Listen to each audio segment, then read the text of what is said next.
Good morning. Thank you, thank you.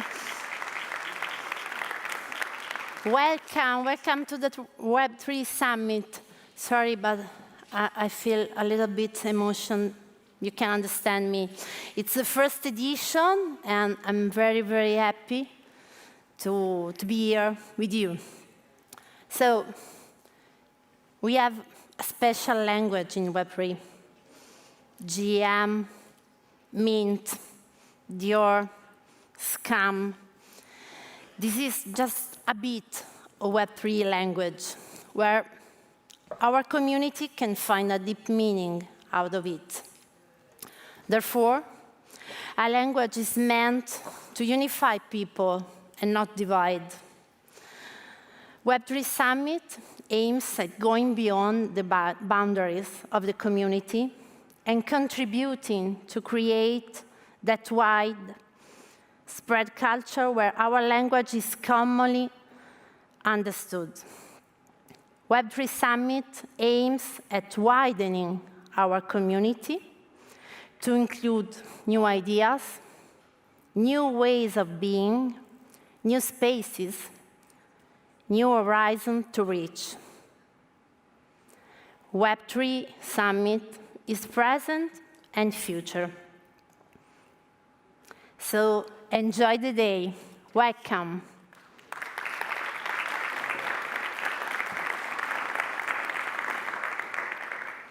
I call to the stage Pietro Lanza, Director of Sales Technology at IBM. Thank you very much, Pietro, for being here.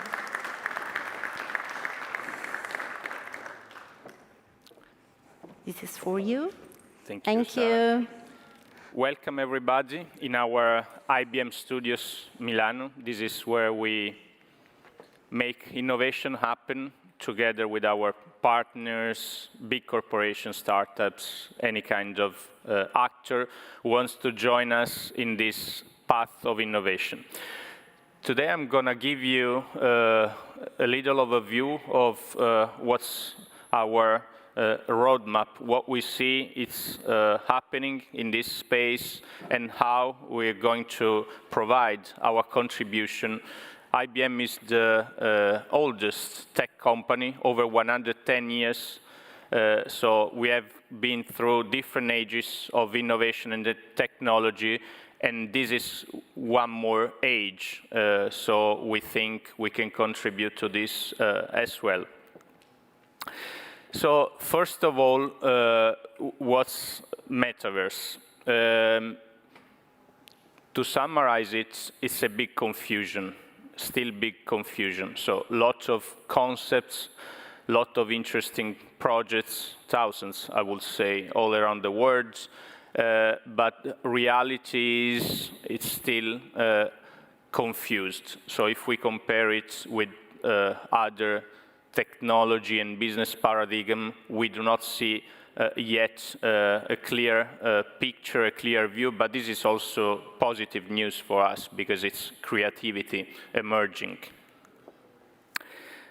Over pandemic, we have been through let's say we've gone through a big change where lots of people, even elderly people that were not so familiar with digital, with consuming digital services and interactive in a digital way, came close to these words, and this created a larger audience. This is a big news, but some more confusion, given the fact that even an audience that was not used to interact in this way was some way forced to interact in a new digital way.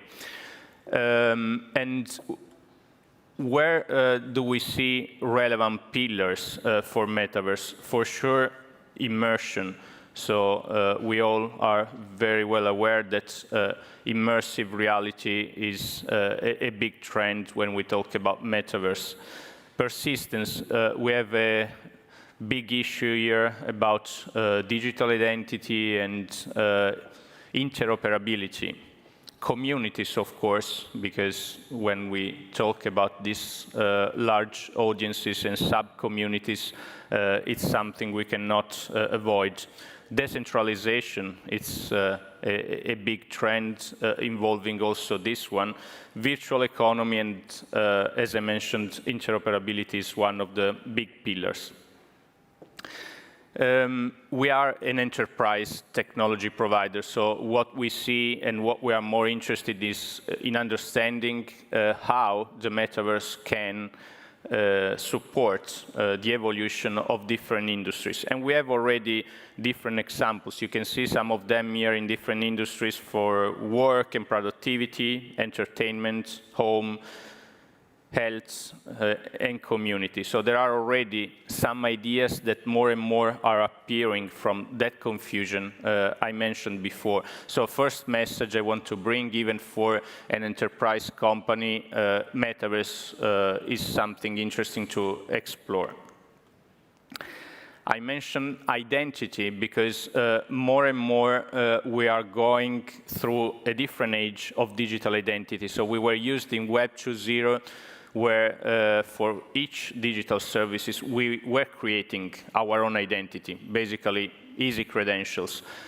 Here it's getting more and more important to have one safe and verified identity, and we can do this through different systems, like, for instance, self-sovereign identity, and this is the passport, the digital passport, giving us the possibility to have access to a new generation of digital services. When we talk about extended reality and real-time 3D, we are going through ages that are moving very fast. So starting from isolated real-time 3D, we are fast moving to virtual reality and spatial computing. We have seen a few weeks ago a very important presentation from Apple, which is opening or contributing to the last evolution of this roadmap. And here it is, spatial computing. Spatial computing is, and it will be more and more important. This is following me some way. Maybe it's a drone, I don't know.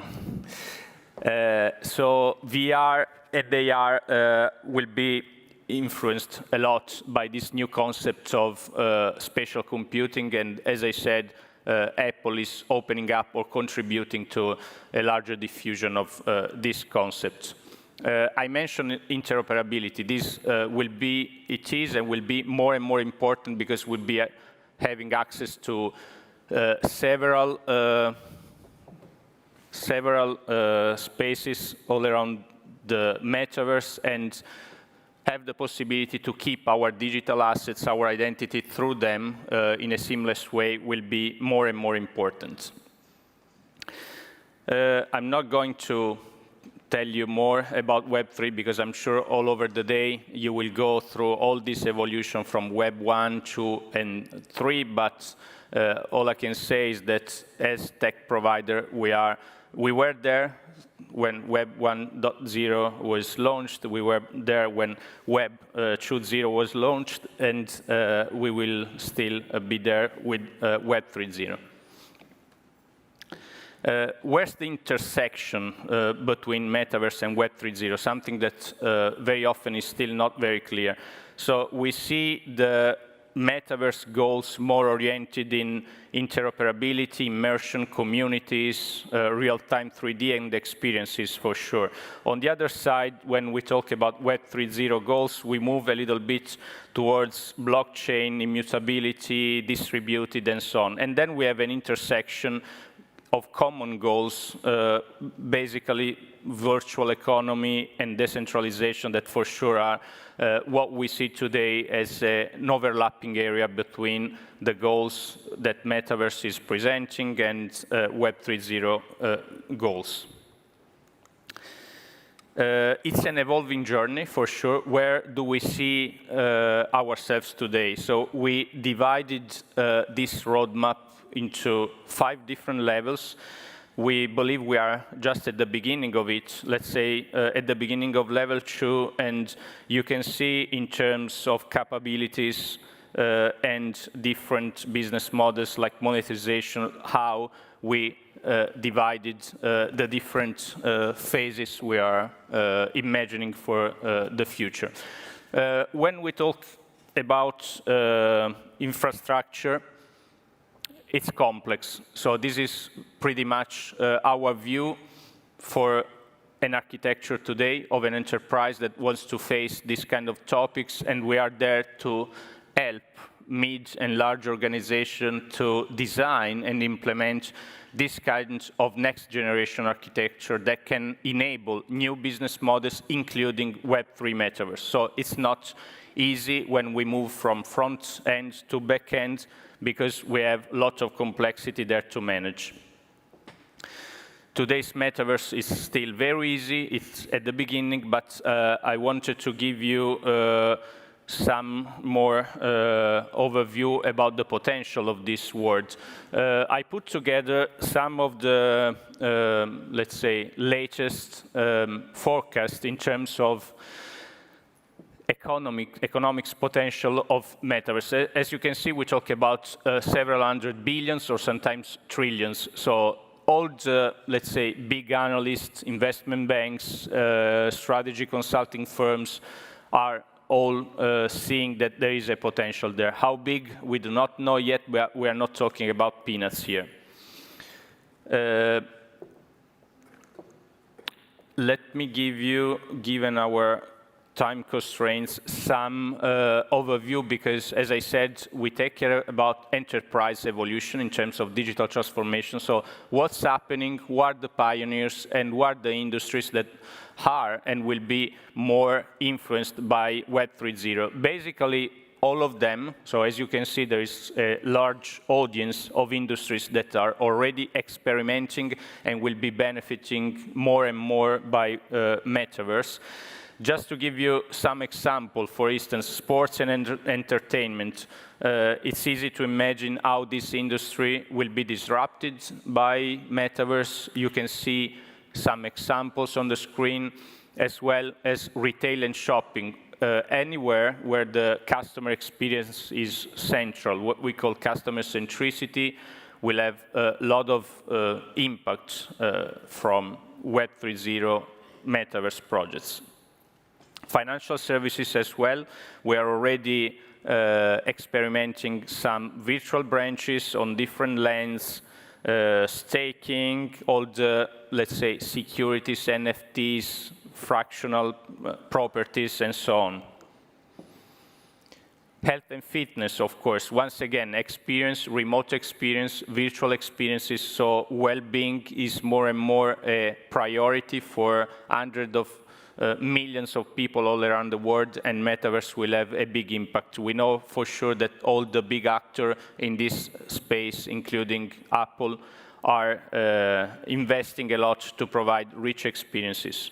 Marketing and advertising, of course, one of the first industry to invest in this. Industrial design, for instance, for maintenance, for new generation factories, where more and more the workers will be assisted by this kind of devices and this kind of softwares to enhance some way their capabilities and the way they work. Once again, real cases here. Travel and transportation. We know we have so many beautiful places around the world. What about visiting them even before traveling, and so adding a digital layer on top? Automotive, education and training. We see a lot of interest here because, once again, it's about deploying contents, and rich contents are key when we have people to educate from small kids to lifelong learning at universities, business schools, and so on. Data and analytics, it was a big part of the infrastructure I presented before. So many data to capture, many data to get into huge data warehouse and data lakes to analyze, and these tools can for sure enhance the way we work with data today. Remote work, it will be more and more realistic the way, and this big trend of remote work will have a huge benefit from this kind of platforms. So to conclude my, my speech, what we see in front of us, for sure there is an issue of tech maturity. So I mentioned Apple Vision Pro. This is an example, and this took 10 years to be developed and contains over 5,000 patents. So everything from software to hardware, it's improving fast, but it's taking lots of time to get to a point where the price point and the quality of results is good enough to provide a rich experience.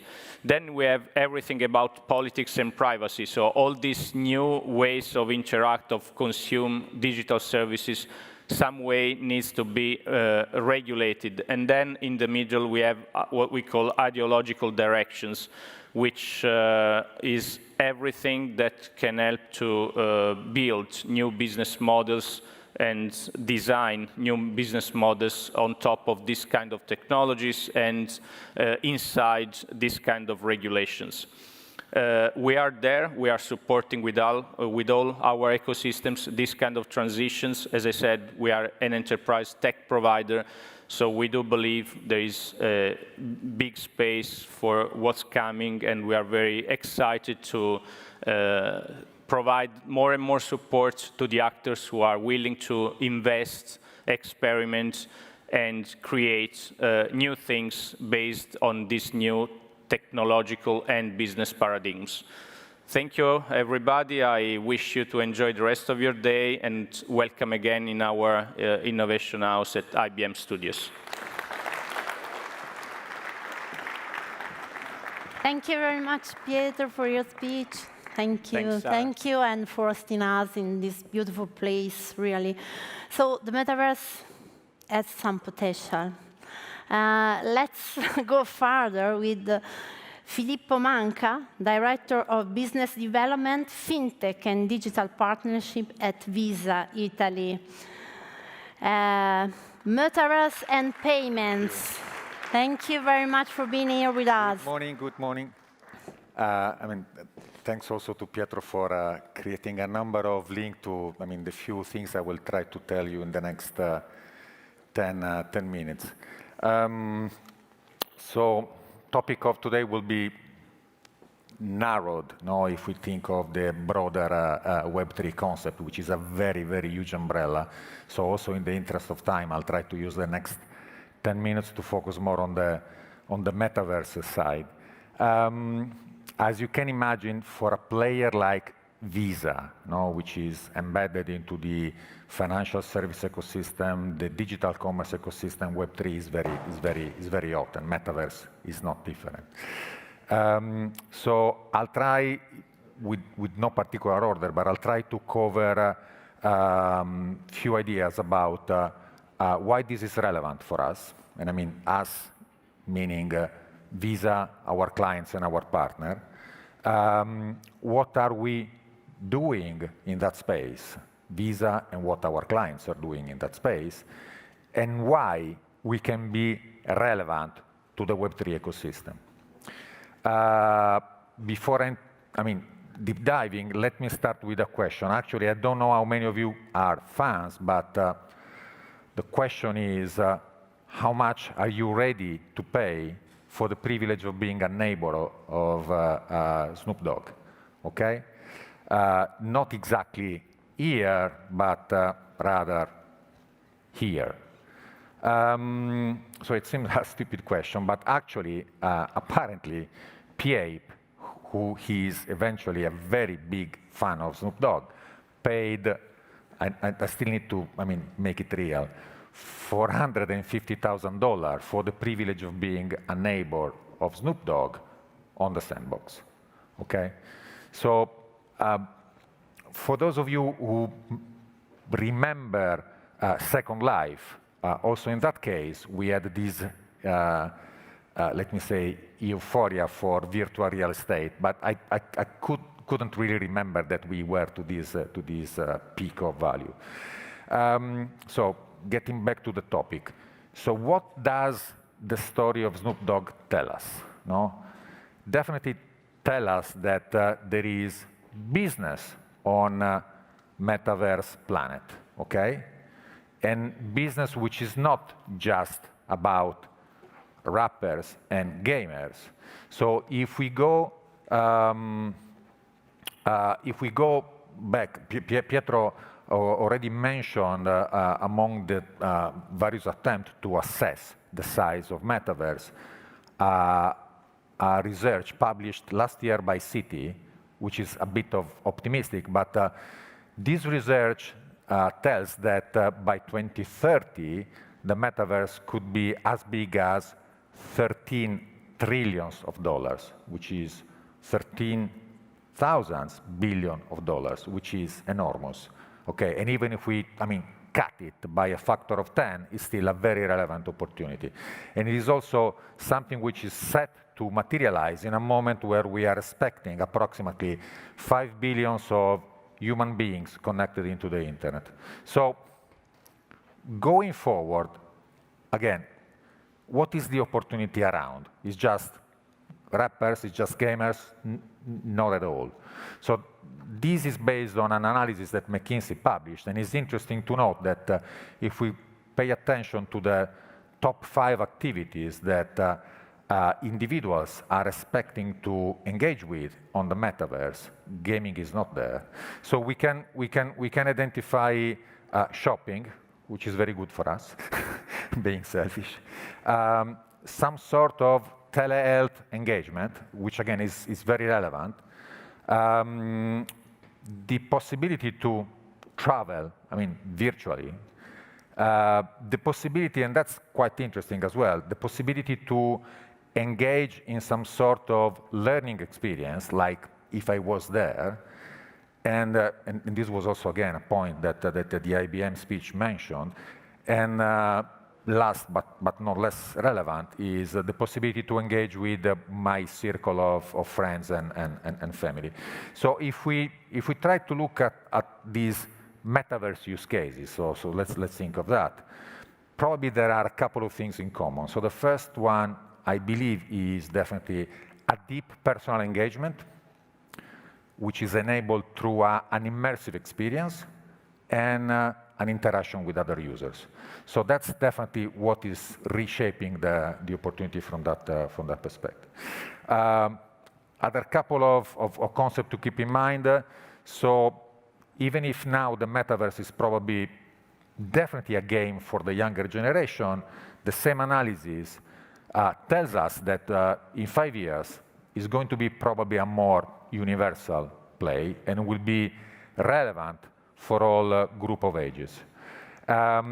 Also, the interesting part is about crypto being one of the enabling factors for that sort of experience. And again, very quickly, but I said a huge number of research globally, and Italy is no different from that perspective, confirm that crypto is no longer a niche topic, is no longer an investment asset for a niche group of investors, but has become mainstream. No? And new use cases will approach as well.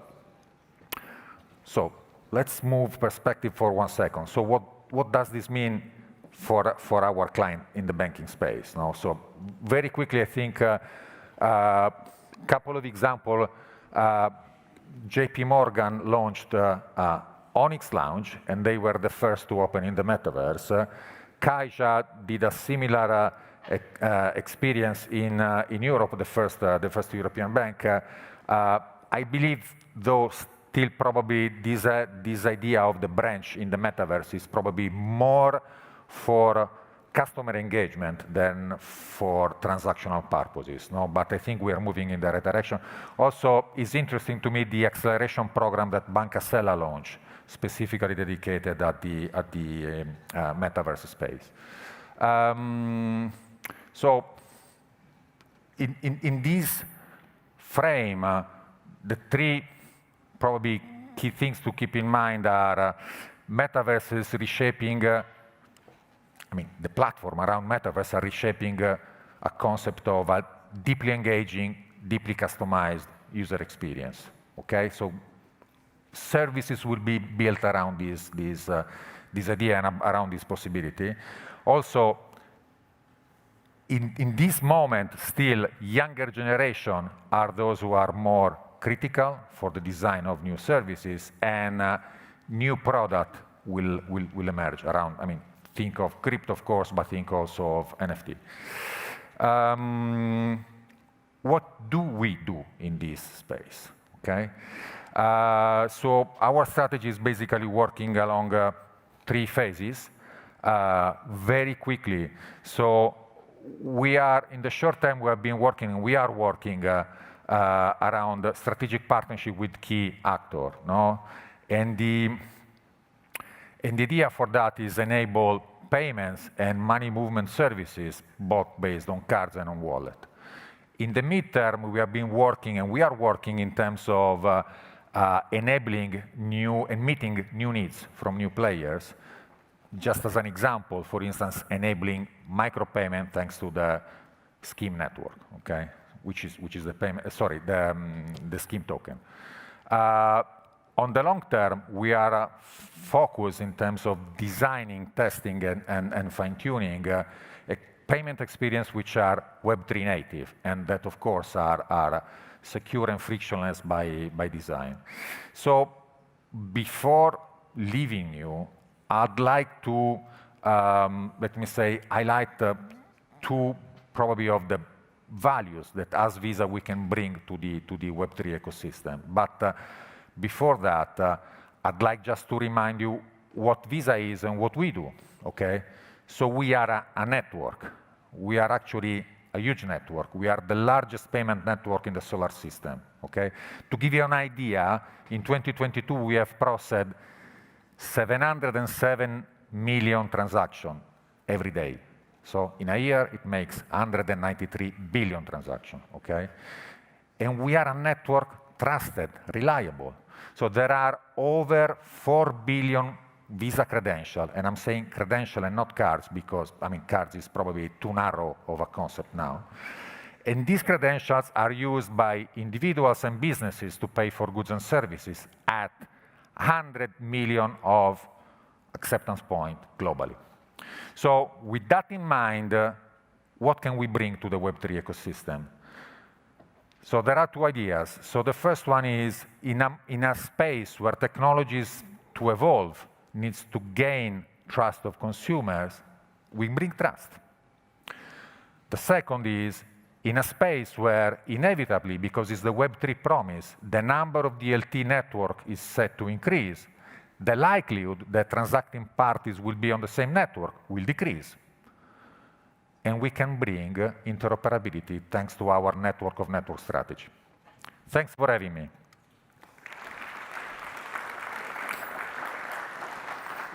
Grazie. Thank you, Filippo, for your speech. So it's very interesting because we really have to connect to create this bridge between the Web3 innovators and traditional companies. So just let me say hello and welcome to our Metaverse attendees. Thank you to the Experience program on the Metaverse. So just let me invite here on the stage Alberto Borri, legal advisor, Lexify. Welcome, Alberto. Good morning to everybody. Thank you very much for being here. Thanks to you to ask me. Marco Tullio Giordano, 42 Law Firm, and Giacomo Iacomino, senior editor, Deal Flower, who will moderate the Q&A session. Thank you very much for being here. The speech, the Q&A will be in Italian, so just relax a little bit. We will speak Italian again. Grazie. I think you don't need it. No, non abbiamo bisogno. Okay. Grazie Sara, grazie ovviamente a W3 Summit e a voi che ci seguite, anche a chi è in streaming. This panel will be in Italian language, as Sara said. Marco Tullio Giordano, avvocato dal 2008, grande esperienza nel diritto penale delle nuove tecnologie, con particolare attenzione alle cyber security, reati legati alla privacy, compliance antiriciclaggio, cofondatore di LT42, Legal Tech Company, e partner di 42 Law Firm, che è lo studio legale per l'innovazione, dove gestisce il desk di consulenza su blockchain e crypto asset. Tra i vari progetti che ha seguito, la realizzazione di NFT per Gazzetta dello Sport e l'emissione di token per quanto riguarda data monetization. Ora il tempo è tiranno, io lo sono un po' meno, per cui ti chiedo 30 secondi lordi e ci racconti di cosa si tratta la realizzazione dell'NFT Gazzetta dello Sport, che forse qualcuno ha già, diciamo, tirato sulle antenne. Sì, va bene, è stato un progetto molto interessante più o meno un anno fa, dopo l'estate del 2022.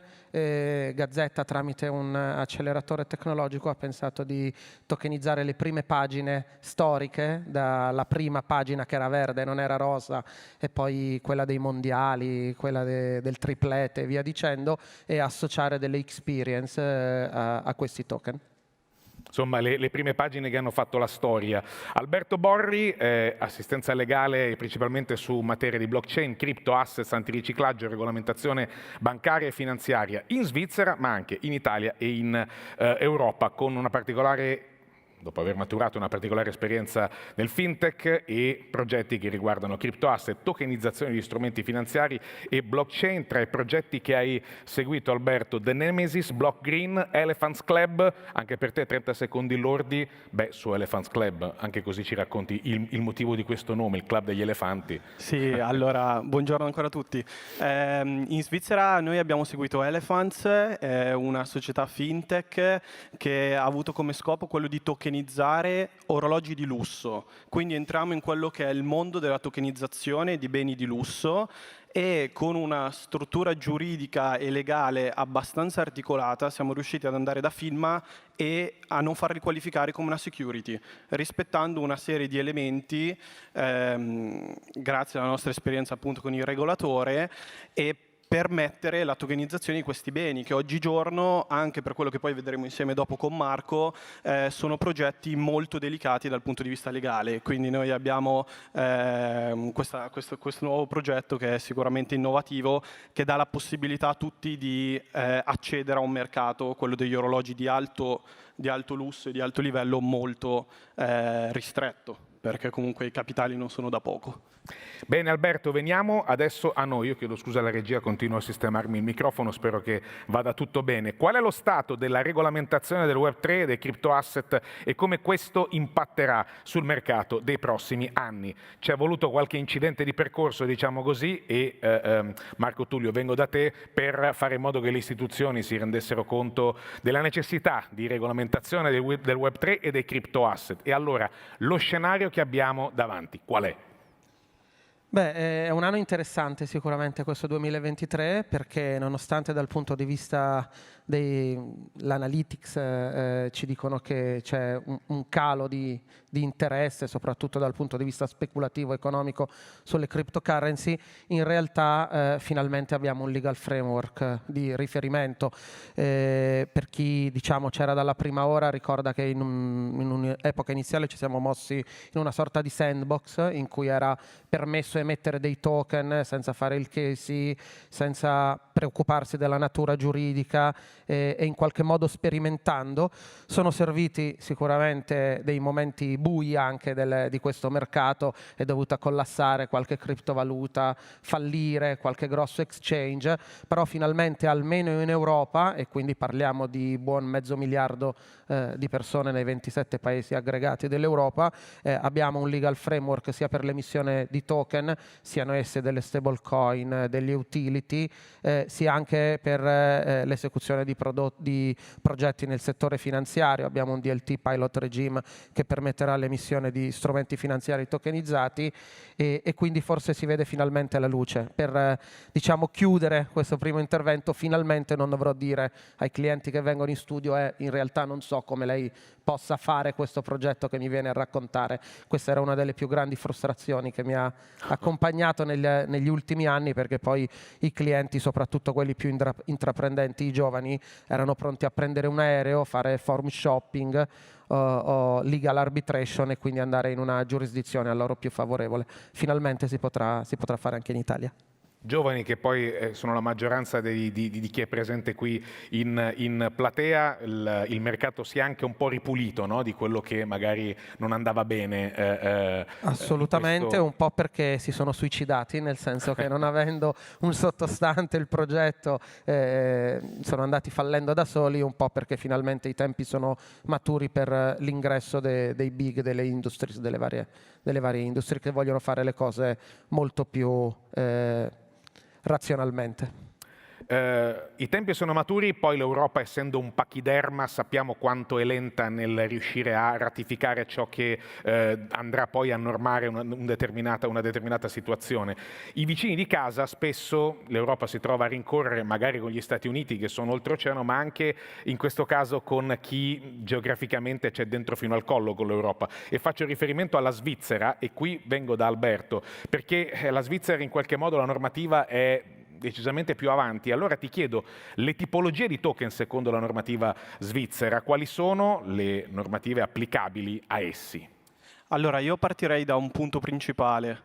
In Svizzera, la Svizzera da subito ha messo in atto quello che è il principio della neutralità tecnologica. Quindi quando si sono sviluppate queste tecnologie ha detto bene, questi token, questi nuovi servizi cosa sono? Li posso far rientrare nella regolamentazione già esistente e dal 1° agosto del 2021 abbiamo l'adeguamento della tecnologia già esistente in materia bancaria finanziaria, ad esempio agli sviluppi DLT, e FINMA già nel 2017 ha emesso una comunicazione nella quale andava a fornire le categorie di token. Quindi in Svizzera noi abbiamo gli utility token, che sono quelli che conosciamo tutti e che vengono poi ripresi anche dalla normativa europea, i payment token, quindi quei token che vengono utilizzati come mezzo di pagamento e bisogna rispettare l'antiriciclaggio come normativa rilevante ad essi. E poi abbiamo gli asset token. Gli asset token sono quelli che vengono definiti come security token in Svizzera. In realtà l'asset token è un token che rappresenta un determinato sottostante che può rientrare nella categoria di security, quindi di prodotto finanziario o no, sempre in base a come è strutturato. L'ultimo vantaggio è che noi possiamo parlare con il regulator.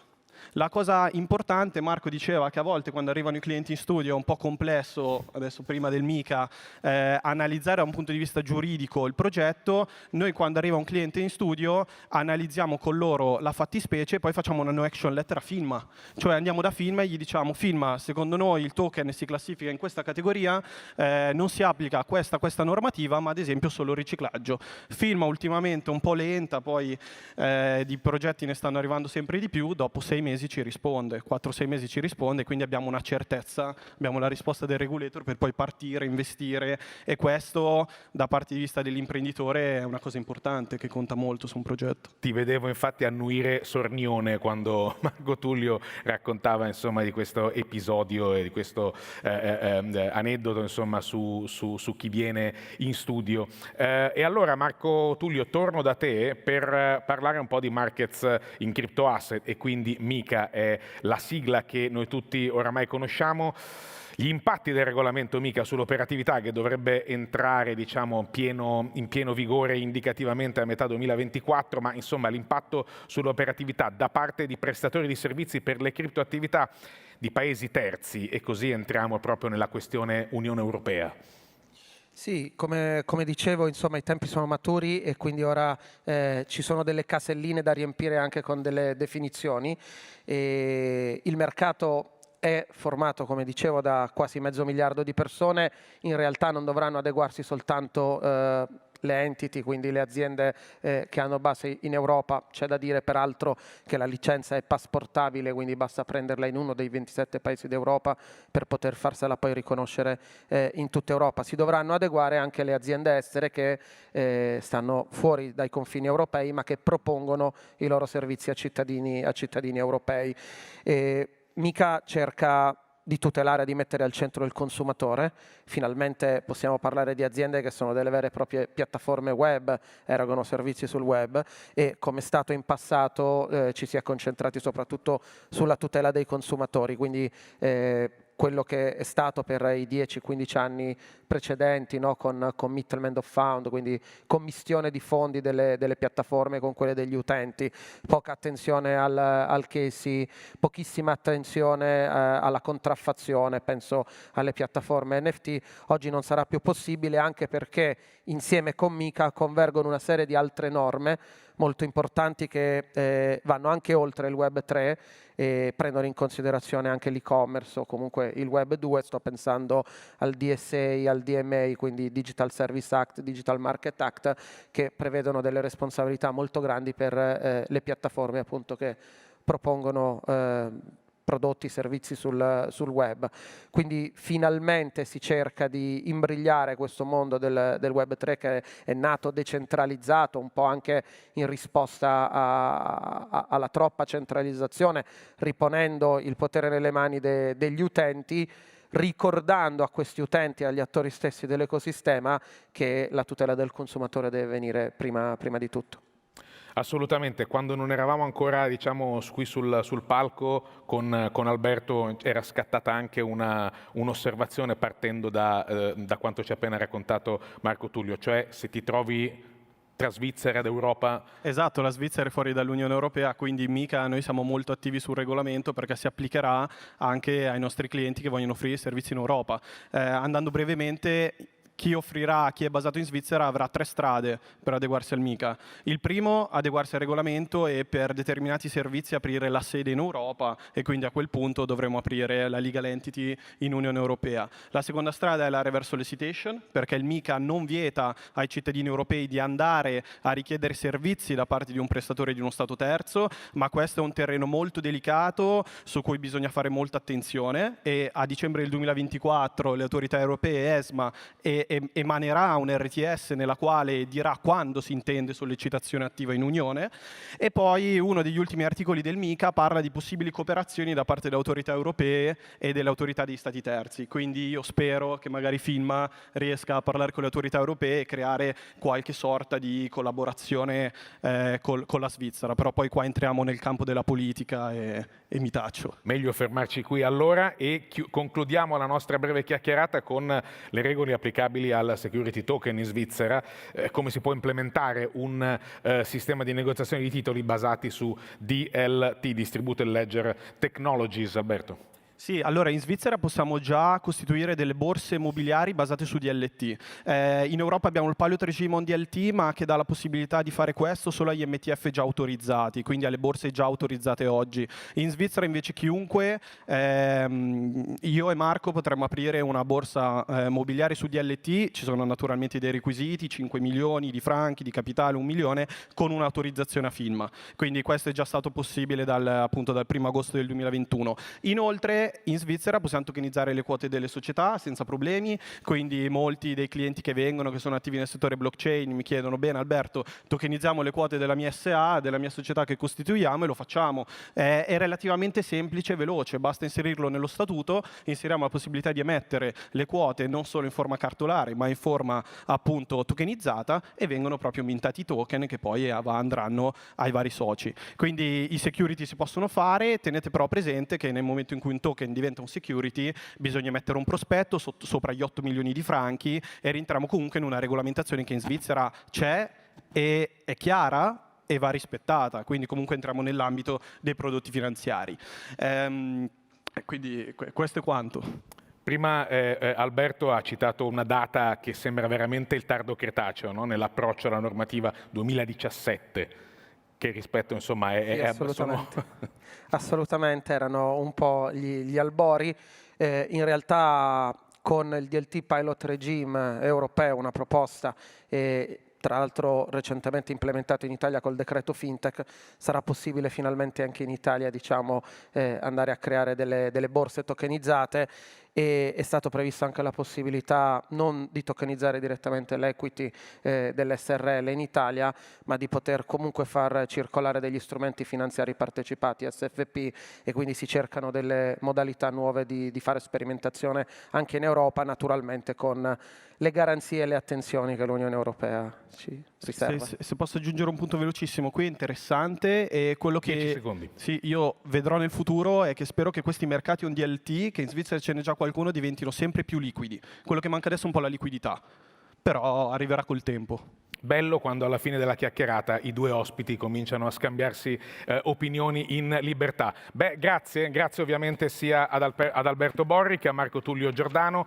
per questa breve chiacchierata. La palla torna a Sara Nogler. Grazie a tutti, Grazie, buona giornata. Buona giornata.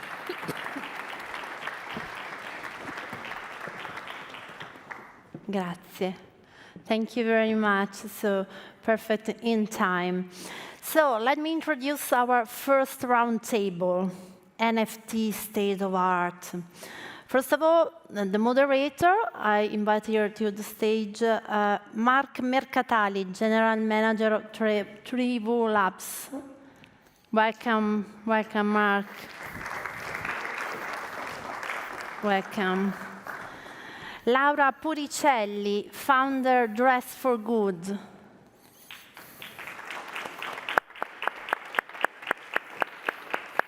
Welcome, Laura. Such a pleasure having you here.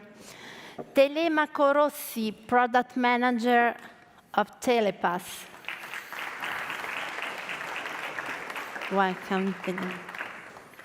And Vincenzo Rana, CEO of Knobs. Ciao, Vince. Saluti anche a me. Sì. So, the stage for you. Thank you, Sara. Can you hear me well? So, quick presentation of myself. Mark Mercatali, General Manager of 3V Labs. I'm very excited to be moderating this panel today. I'm going to talk about the future of NFT and specifically the use cases that we currently are in the state of the art of the NFT. So we're just going to have 30 minutes, and my goal is to show you all the potential use cases that we have in the market, and also cut off the noise that is related to the hype and digital collectibles and profile pictures. So I have a quick question to make to the audience, and I would like to ask you if you ever bought or minted an NFT. Please raise your hand. Okay, not bad, not bad. I'm gonna come back to that later. They're lying. They're lying, yeah. So, a quick introduction of our great panelists today. So on my left, I have Laura Puccinelli. She's the CEO of Dress for Good and technology lecturer at Istituto Marangoni with a previous experience in digital consulting. Then we have Telemaco Rossi, which is the product manager at Telepass, leading the initiative with a very exciting project, and previously digital consultant. And finally, we have Vincenzo Rana, CEO of Knobs and Urania Technology Ventures, and also professor at Politecnico di Milano and researches at the Blockchain and Web3 Observatory at Polimi. So I'd like to introduce a couple of news that raised my attention. So the first one is related to the luxury industry. Louis Vuitton just launched last week a new collection of $42,000 worth of trunks with the goal of having a proof of certification of this ownership. But it doesn't end to the collection. It also goes further with some benefits related to that. And I would like to ask Laura, as an industry expert, what it takes to build a digital twin and what are the utilities linked to the NFT in the real world? Exactly. Thank you, Mark, for the question. And when we talk about fashion and luxury, usually we can avoid a basic, not a basic, but an essential element, which is the tangible and physical dimension that is essential and crucial to engage customers.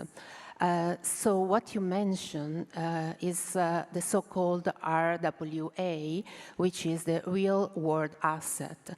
And the real-world asset, like the one you mentioned from Louis Vuitton, is really the ideal, let me say, asset, because is kind of bridging the Web 2 with Web 3 in a way that helps the onboarding of traditional customers to Web 3.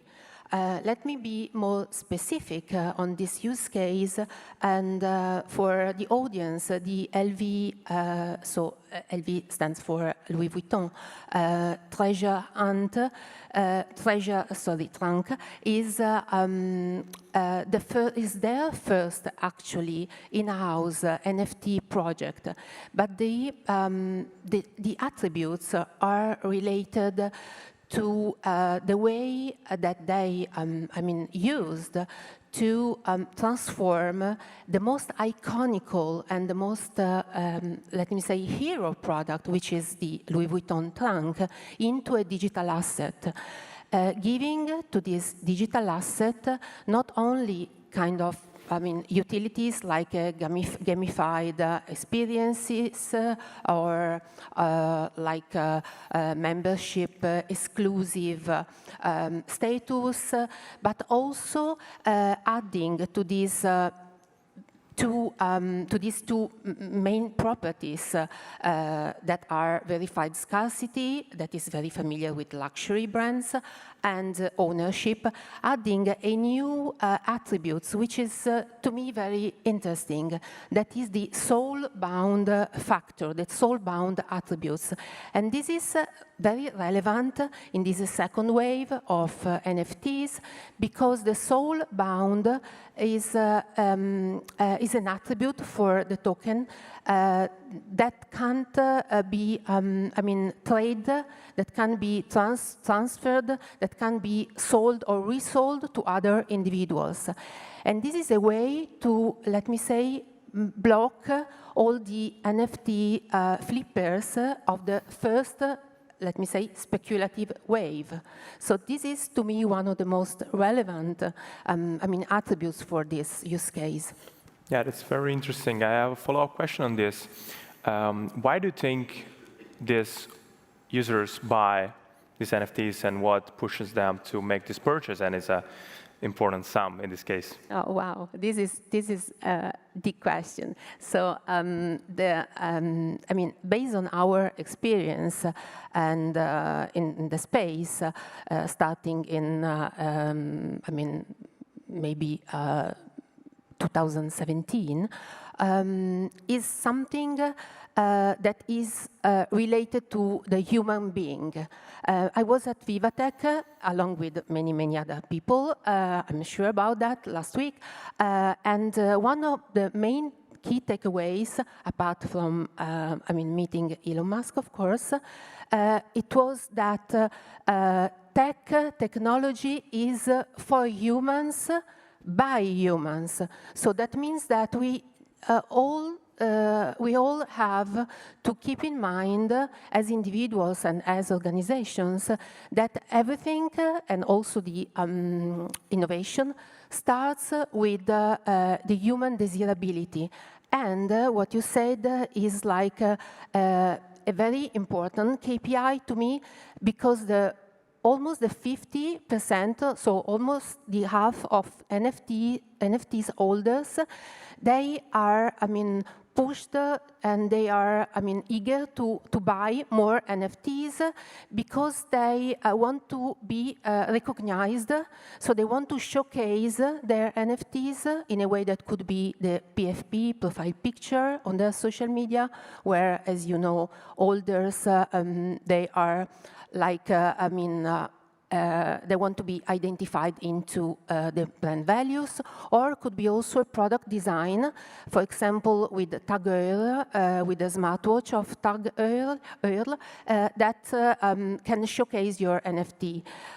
So basically, is the human desire to be, to collect and to be recognized. So the recognition. And moving on with the real-world utilities, we see a trend that users demand more benefits, not speculation, not only the memorability of the ownership, but also having tangible benefits. Maybe, Telemaco, you can explain us how did you shape the benefits of the Telepass NFT, which is a 5-tiered NFT that gives interesting benefits. All right. Thank you very much for the invite, Sarah and everyone. So we in Telepass, we decided to come out with an NFT collection to develop a new process of loyalty. And this is the main reason why we decided to emit 5 different NFTs. So we did 1,000 NFT divided in 5 different categories. And every category is representing one of the Telepass services. We decided to make this project because Telepass is mostly known for the payment of the tolling system, but now Telepass has more than 30 different mobility services. So this is very important to launch a new collection on a younger generation, or at least a niche Web3 users that can understand that Telepass is something different. So I'm just presenting myself as Telepass as a different player on a new market. And this is very important for the NFT. So how you want to develop NFT or blockchain project is very important to understand what are your main objectives, what are your goals. And in Telepass, we decided to create these 5 different collections and give real benefit. So basically, every user that link the NFT to their Telepass account can actually benefit of a lot of discount on services. What I always just tell to the people, if you have an NFT dedicated to the fuel, you can just refuel in your car and get a 5% discount 2 times per month, which is actually a big benefit to every customer. And yeah, this is the main reason we decided to develop a new project within blockchain and NFTs. This is very important. What Telepass want to do is to create a new community, to have some kind of fun of the company, which today we didn't have. Because Telepass was mainly a monopolist company, so we were the only one player in the market. Now the market is open. There are 3 different players doing the payment of the tolling services. But Telepass is something different right now. Telepass has an app with more than 30 mobility services and is also entering the blockchain. So we were questioning ourselves what will be the future of the payment, and blockchain we think is still to be there, and it will be there in the future, I think, as most of you think here. So this is the main reason why we developed this project in this way, and we reached most of our goals with this project. So this is. And on a product perspective, how was the process of discovering which benefits were most suitable for your users, given that also are new users, so not also the current user base? So the first thing that we decided to do, as she was saying, we want to avoid any speculation. So what we did is to put a limit of 1 NFT per wallet. So we make sure we have different clients to have an NFT, because otherwise there could be just one person to buy all NFT, and we don't want this. We want more clients to be in the project and as a part of the community. And then on the real benefit, so Telepass can sustain this project without any problem on a financial level. And what we want to do with this benefit, we just emit 1,000 NFT. So for Telepass has around 7.5 million clients. So 1,000 NFT for ourselves is pretty nothing, basically. It's just a really small niche. So we can sustain those benefits. And we decided to to decide every benefit based on the single services. So for the new services, like we have a car wash that comes to your house and wash your car. So we decided to give it for free. So it's around 30 euro value every time you use it. So it's not peanuts. Every month is 30 euro. So you can return on the investment in around 5 months, basically. And also, we are relating to the market. So on the fuel, as I was saying, 5% discount is actually a very important value for the customer. So we decided what were the discount percentages that we can give our clients to make sure they were happy. And yes, this is going pretty well. And the most amazing thing is that the community is really contributing also to the benefit. So just to give a simple idea, we have an NFT dedicated to the ski pass, which is good during the winter season. But during the summer, what we need to do. And the community was asking how we can mix this NFT to make the benefit also during the Easter, the spring. And we decided with the community what will be the new benefits. And so we decided with the community, and the community choose their own benefit. So in the future, there could be also the possibility to introduce DAO, just to improve our loyalty system and make sure the community can decide the future benefit. Okay, so this is just the beginning. As I was saying at the start, we wanted to satisfy a process of loyalty. So starting from this, we are using technology. So this is the main goal of Telebus and how we decided the benefit. Thank you. Vincenzo, I have a question for you on the technology side. Okay. And I would like to expand on the large scale of your project with Stellantis. How did you manage to support such a large scale digital certification for the audience that you don't know? Alfa Romeo Tonale released a digital passport in the form of NFT, which holds lots of credentials about the car itself, like the proof of ownership and also the mileage and maintenance story. I would like to ask you how you manage this. I would say that probably the only thing that you need, the best thing that you have to do is to make it easy for the user to get it, and to use it. So the user experience right now is probably the most important thing that you have to take into account, because right now, there is no a deep knowledge of the technology from the clients and customers' point of view. I would say also from the company's point of view, because we are discovering, day by day, what you can do with this technology. So we are still at the beginning.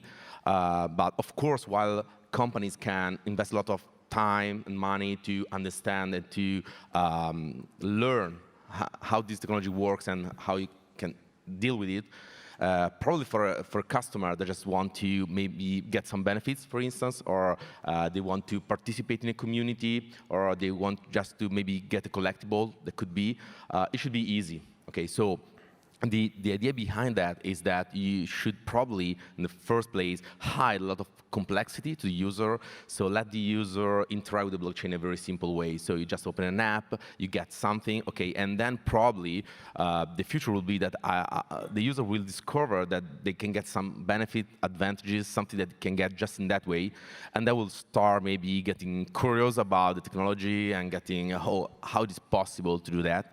Of course, we are still at the beginning, so we have some NFTs, they have some benefits, but I would say that there is much more to do, and what we are talking about, I think there are experiments, so please don't misunderstand me, but they are not the final product, they are not the final form of communication through NFT that we are going to do in the next few months or year. So we are starting experimenting, we are trying to create communities, engaging communities, and so on, but it's really the starting point, what we're seeing right now. Do you believe that with the right UI and UX, so basically simplifying all process of such project, would be possible to have a car that actually has a dialogue with other cars? There was a very, I wouldn't say old project, but IOTA launched this a few years ago, and remember the buzz around this and everybody dreaming about cars talking to each other and just linking to a wallet. What are your thoughts on that? Is that feasible on technological level?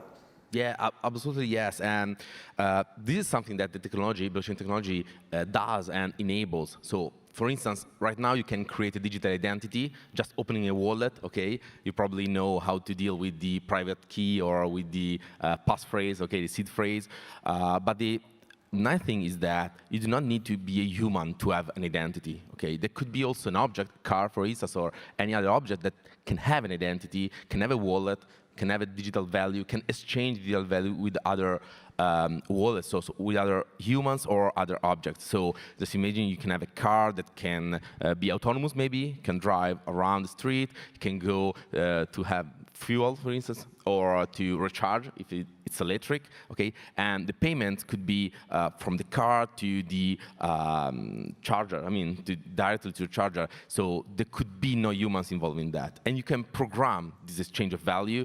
You can define some rules that you can enforce that they cannot be changed by anyone, for instance. So you can create a smart contract where you write how the system will behave, how the system will evolve, and you can be sure that this will happen. So this is another aspect of blockchain technology which is right now not used.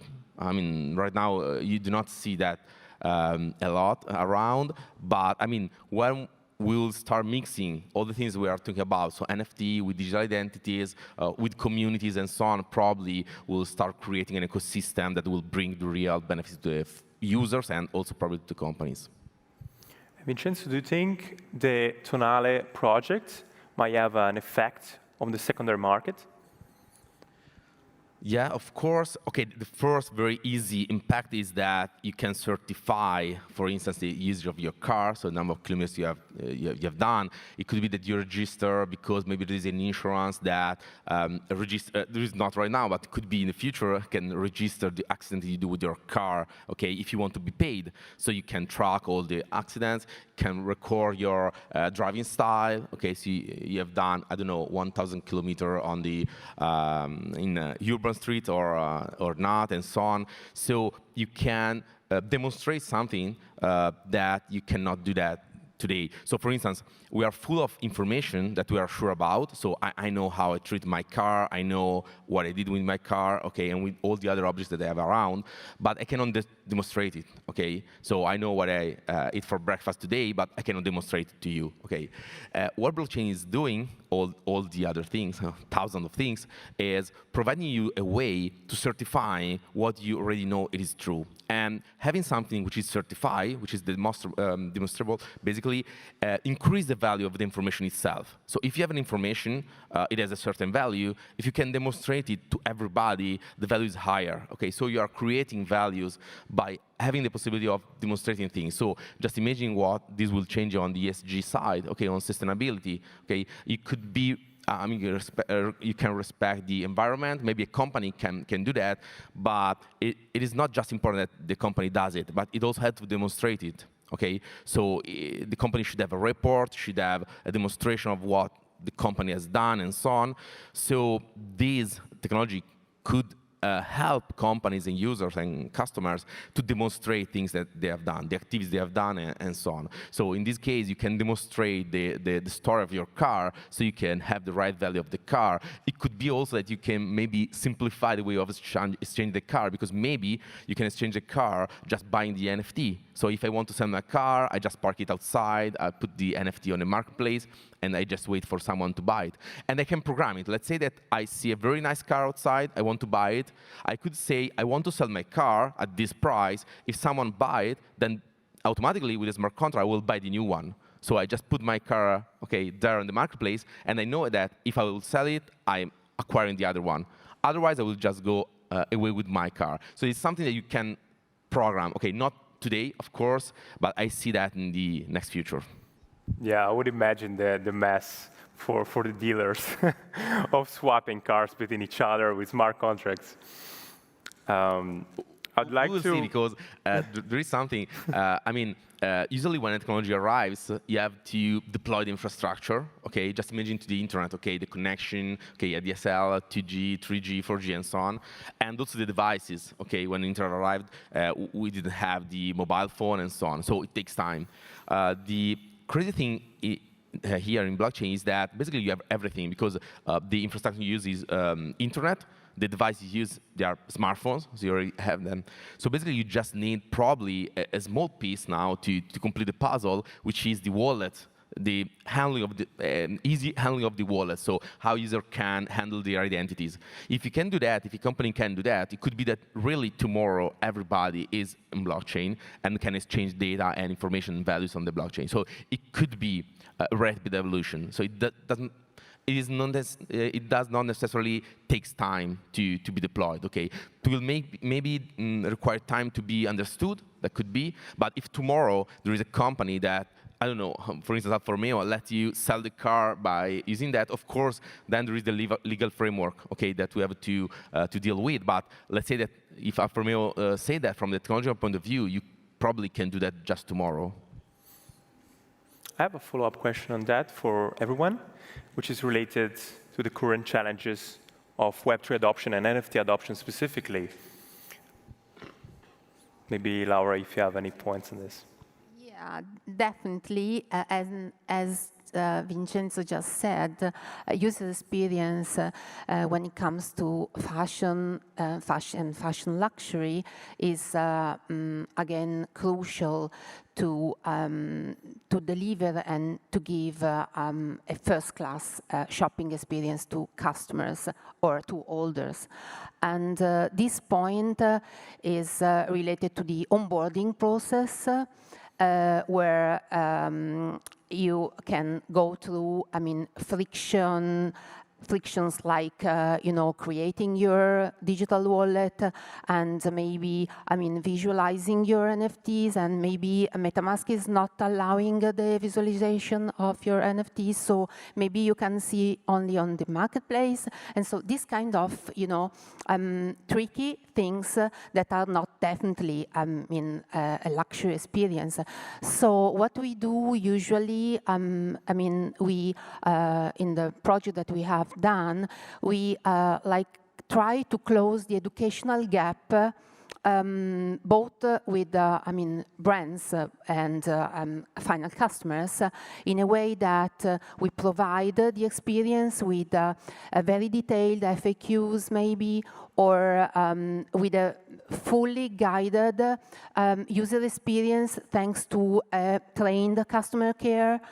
And so in a way that we can, make the onboarding more, simple and frictionless, let me say, for customers. So this is definitely a barrier to adoption to me for a first-class user experience.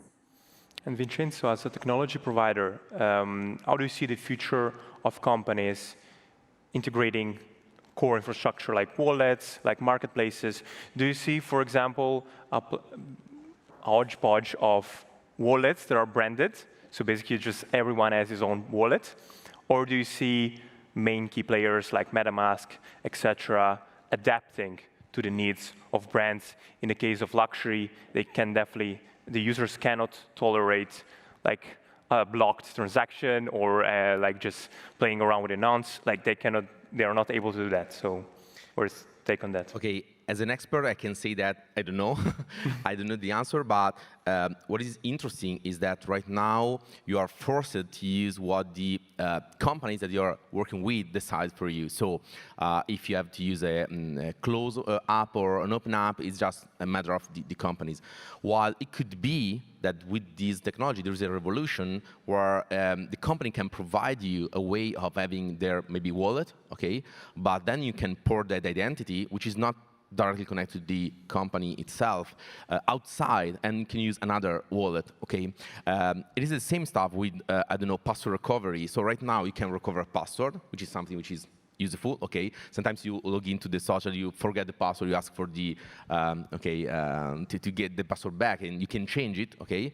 But right now you can provide this power just to the companies that provide you the service. So if you're using Twitter, you can ask to Twitter and so on. While with blockchain, it's interesting because you can define a single wallet or multiple wallets, but where you interact with the companies, but maybe you want to delegate it someone else. It could be social recovery, so it could be your friends, your parents. It could be the companies that you trust. It could be your country. Okay, you can delegate someone else to help you recover the identity. So probably we are going in a place where people will be able to choose between these kind of wallets, so each one wallet for every company, or a single wallet for everything. Probably both will coexist, and the user will be able to choose without losing any, any piece of interaction with the companies, which is interesting because probably what blockchain does, someone says there is, completely untraceable, or you can track everything, so it is anonymous or not. It is decentralized, but you can also build centralized system on blockchain. And I think that everything is true. I mean, with blockchain, you can build all these kind of solutions. So probably what blockchain can do is let the user decide the kind of centralization, decentralization, delegation, and so on he want to accept. So it could be that I want a wallet where I am the only one that can recover the private key, so I am the only responsible for that, and if I lose it, I lose everything. Or maybe I want to trust someone, could be a friend, could be another companies, but I can choose the way I have to trust it. Could be 2 over 3 companies or 10 over 20 companies. It's just that to me. Right. Talking about the decentralization part, I have a question for Telemaco. Why have you chosen Ethereum, for example, to list your NFTs? Yes, the answer is basically given from Vincenzo, because the real problem is the mass adoption, and Ethereum is actually the biggest NFT market right now. So this is the main reason we didn't think twice about it. We want to make sure that NFT, the Telepass NFT can have a mass adoption, and Ethereum was just the easiest crypto that people are willing to use right now. I just want to point out that there are 1,000 NFT emitted by Telepass, and we only sold 600. This is not a way to tell you, mint, please. But it's a message to let you understand that even though Telepass has 7.5 million clients, we are not yet selling everything. So this is the real problem right now. We need to work on the mass adoption. I think the digital identity will be the greatest idea.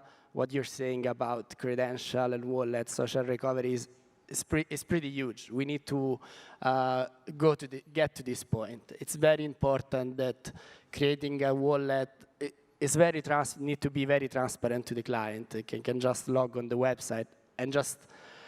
I think in the future it will be basically e-commerce, okay? Even though behind there is a blockchain. So we need to understand how we want to go forward with this technology, because it's very important that it's going to be adopted by everyone to make sure that this project won't fail and can really bring value to the final customers. Do we have any questions from the audience to our fantastic panelists? No? Then please, a round of applause. Thank you. Thank you. Thank you very much, everybody. Thank you. Very interesting. Thank you. Thank you so much. Thank you, Mark, for your perfect moderation. So, waiting for the mass adoption, we are working on very interesting things. And talking about NFTs, Web3, and luxury, one brand among others comes to my mind, which is Dolce & Gabbana. So I invite here to the stage Davide Sgherri, Head of New Media at Dolce & Gabbana. Thank you very much for being here, Davide. Welcome.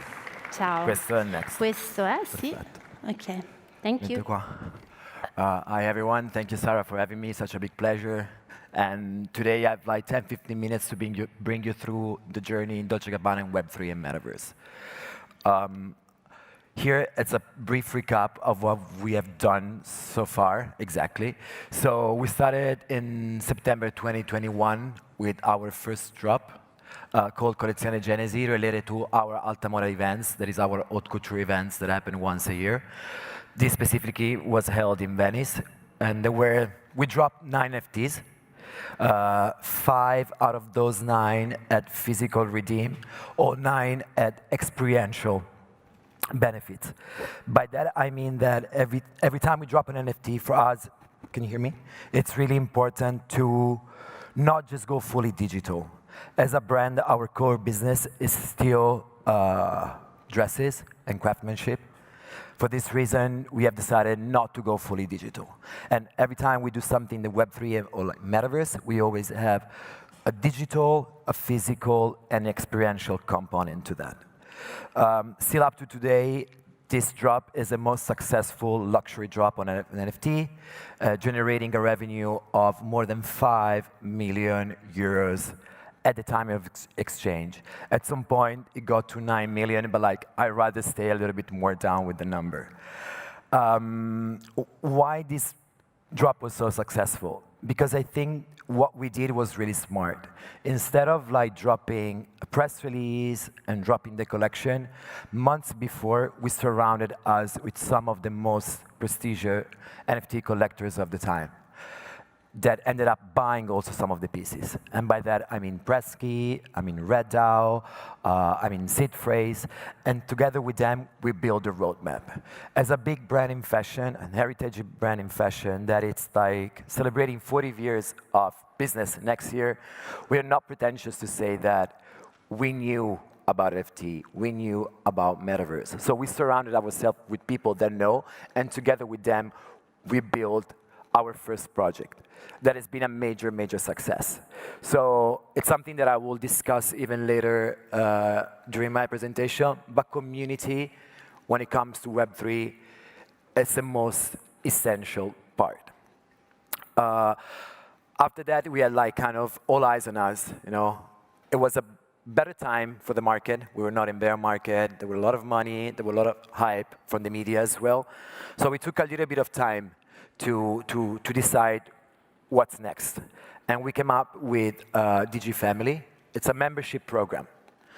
And by membership program, I mean that people will purchase one of the 3 boxes. Each boxes come with a different price and a different series of benefits. Starting from the Platinum, that is the most exclusive, only 40, for a price around 150,000 euros. Then we have the Gold, that it was like kind of the middle level for around 25,000, 30,000 euros. And the black one, the most accessible one, for 2,000 euros. We sold out in not even 12 hours, and we generated 22 million euros. I like to say number, not because I want to pride myself on what we have achieved, but just to let you understand there's a potential to monetize with this technology, with this medium. The membership has a duration of 2 years. It comes with a series of benefits, still digital, physical, and experiential. By digital, I mean you can only participate in the next Dolce & Gabbana drops, NFT drops, or metaverse drops, only if you own one of the boxes. By experiential, there's a different series of events that we give access to. From the black, that is the like the lower level, people have access to our fashion show. And imagine that fashion used to be one of the most exclusive industry out there. Whether you were people from the press, whether you were VIP or like buyer, otherwise there's no way to get into a fashion show. So we open up, and we open up a lot. Then to come to the Platinum box, we have organized for the Platinum holders a 5 days trip here in Italy, where participants they had the chance to see the Last Supper of Leonardo da Vinci privately nighttime, go truffle hunting, wine tasting in Franciacorta, private dinner with the designers, and also a private view of our atelier. So something really, really special. And I feel, though, that the experiential part of it is what has helped us to sell the most. So they basically bought a ticket to something that you cannot buy out there. So there's no way you can buy a ticket to a fashion show. It's on invitation only. There's no way you can sit at dinner with the designers. because there's no ticket to buy for that. And regarding the physical, we have designed specific, special capsule collection just for them. So something that you will never find in any Dolce & Gabbana boutique, something that you will never find in Dolce & Gabbana e-com. And that also was like, it's gonna be the future. So basically, we haven't produced and then sold pieces. Based on the orders, we produce the pieces. And that's such a huge saving of money, time, and resources in general. Like fashion tend to produce on, orders, but not actual orders. You just projection of what can sell or not. And then you end up having a big stock that it's not ethically and morally affordable anymore, but also from a business perspective, it's not a smart way of doing it. So like, we're trying this way to kind of like evaluate if this can be the future for the industry. Next up, regarding the metaverse, there was a lot of hype back in the days. And when I say back in the days, last year, the year before, on the metaverse. Right now, the hype is gone, but we still believe that this, at this stage, could be a really strong marketing tool. Oh, something that I forgot to say that it's really important regarding the NFT community that we have. We have an existing community of 5,000 members, and 2 or 3 of those were existing Dolce & Gabbana client. So it's a whole new wave of client that right now they're buying the brand. So profiling a new kind of clients, profiling a new kind of customer, this is definitely the way. Regarding the metaverse, we have decided to not monetize on this project, just use it as a marketing tool. We partake in both the edition of Decentraland and Metaverse Fashion Week. The first one, we designed a whole collection and we were headlining the whole event. The skins, the digital skins, were then airdropped for free to our community. Second one, this March, we open up a contest to all the young, talented creatives, 3D, Web3 designers out there. So we open up a competition called Future Rewind. We got probably more than 200 submissions, and then the designer picked the best look and create a whole collection that was turned into like digital skin and NFT and airdrop to the community. This is what I was mentioning before about La Realtà Paralela, the collection we have produced, so I'm not going to spend more time on this topic. What I want to say is that I like always to say that we are going through a cultural revolution. It's not just a technological revolution. We're not just talking about innovation. We're talking like a cultural revolution that will impact the way we do business, the way we communicate, the way we market, and also the way we do business, but like on an industrial level. So what I'm saying here right now is that it's time to join Web3, because right now we're shaping altogether what is Web3. So there's a big margin of mistake. And also like, it's for us especially, but I think for all the other brands, especially in fashion, it's a test and learn situation. So you have time to like test it, learn from mistake. If it goes good, but then implement that. Because this is not the future, it's the now. Blockchain will be applied to so many levels of every single business. And not in 10 years from now, I believe that 2 years, we're going to be, and especially us, my company is doing that, other companies are doing that. So like in 2 years, it will be fully implemented.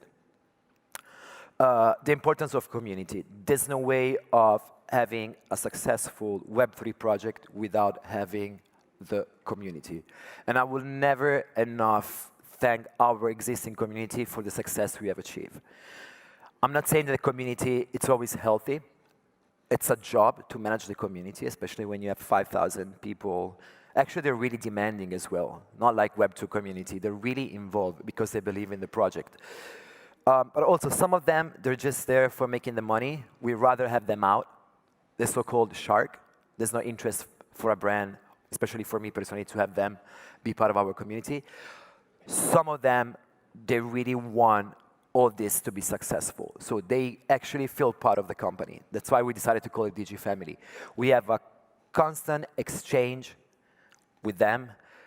they still are shaping our roadmap, and in the future, we would like to have them even more involved. It's not easy thinking about having a DAO and apply that to big company of almost 7,000 employees that's 40 years of history. But like somehow I feel that at some point they will be a strong part of the decision-making process inside the brand when it comes to Web3. Another really important thing that I always would like to say is the education part of it. All of us here, that we some of us, I mean, they know about Web3. Some of us, they're starting to know, starting to learn. Education is the first thing. You know, traditional media out there, traditional business out there, you know, innovation always scares us. So like they're trying to kind of like stopping us to innovate. But if like, I don't know if you remember, it was 2008, and I remember reading a piece on Sole 24 Ore, if I'm not wrong, about Instagram, saying that this social media, this tool will last 2 weeks. Look at where we are right now. There's no way you can create a business without Instagram. Everyone here is Instagram, I'm pretty sure. Same as here. Right now, there's a lot of, oh, AI is going to replace humans. Web3 people are just there to money laundry. It's not like that. I mean, we're shaping it. There's good and bad, but it's going to stay. So we all have like this mandate, need of educate people on the potential, not just from a business perspective, but also from a personal perspective. You as a private, you can make a living if you're good through Web3. So there's potential for everyone. That's why at Dolce, we have decided to have a mandatory training for every single employee starting from the ABC, what NFT stands for. So all the acronyms to like what we have done and what you can actually do, you as a single individual. Just because we really believe in Web3 as a new medium. So education is the first thing. And just to close, I have 2 minutes left. What's next? Right now, I cannot disclose everything we're working on because otherwise I will have everyone to sign an NDA. But like, we definitely like are implementing all the industrial blockchain. So now all our projects were mainly marketing communication focused, try to build a community. Right now, we're going deeper. But also we are in the process of like aspiring our membership, and we will soon drop a PFP project that I cannot disclose. We have a couple of collaboration with other blue chip NFT in the pipeline. But definitely we have built a whole team dedicated to this inside the company. We're not the only one. I'm sure like, I don't know, it's people from Gucci or people from Prada. They all have like their Web3 team. So it's becoming a department, it's becoming part of the business, and there's no way back. If you have any questions, I'm here to answer. Otherwise, I'm done, and it's been a great pleasure to meet you all.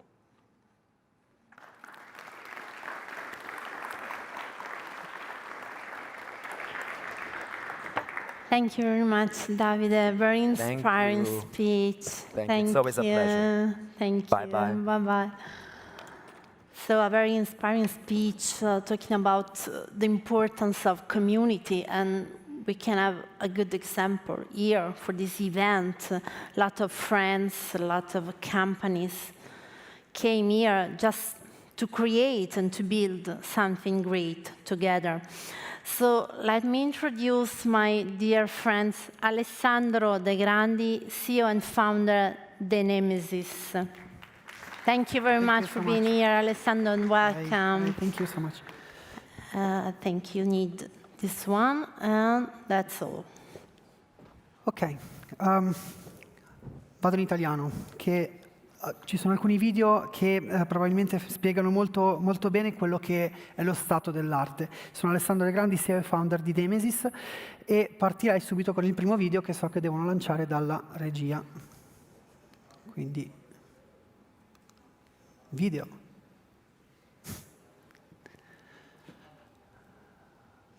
No, non abbiamo il video. È arrivato il video.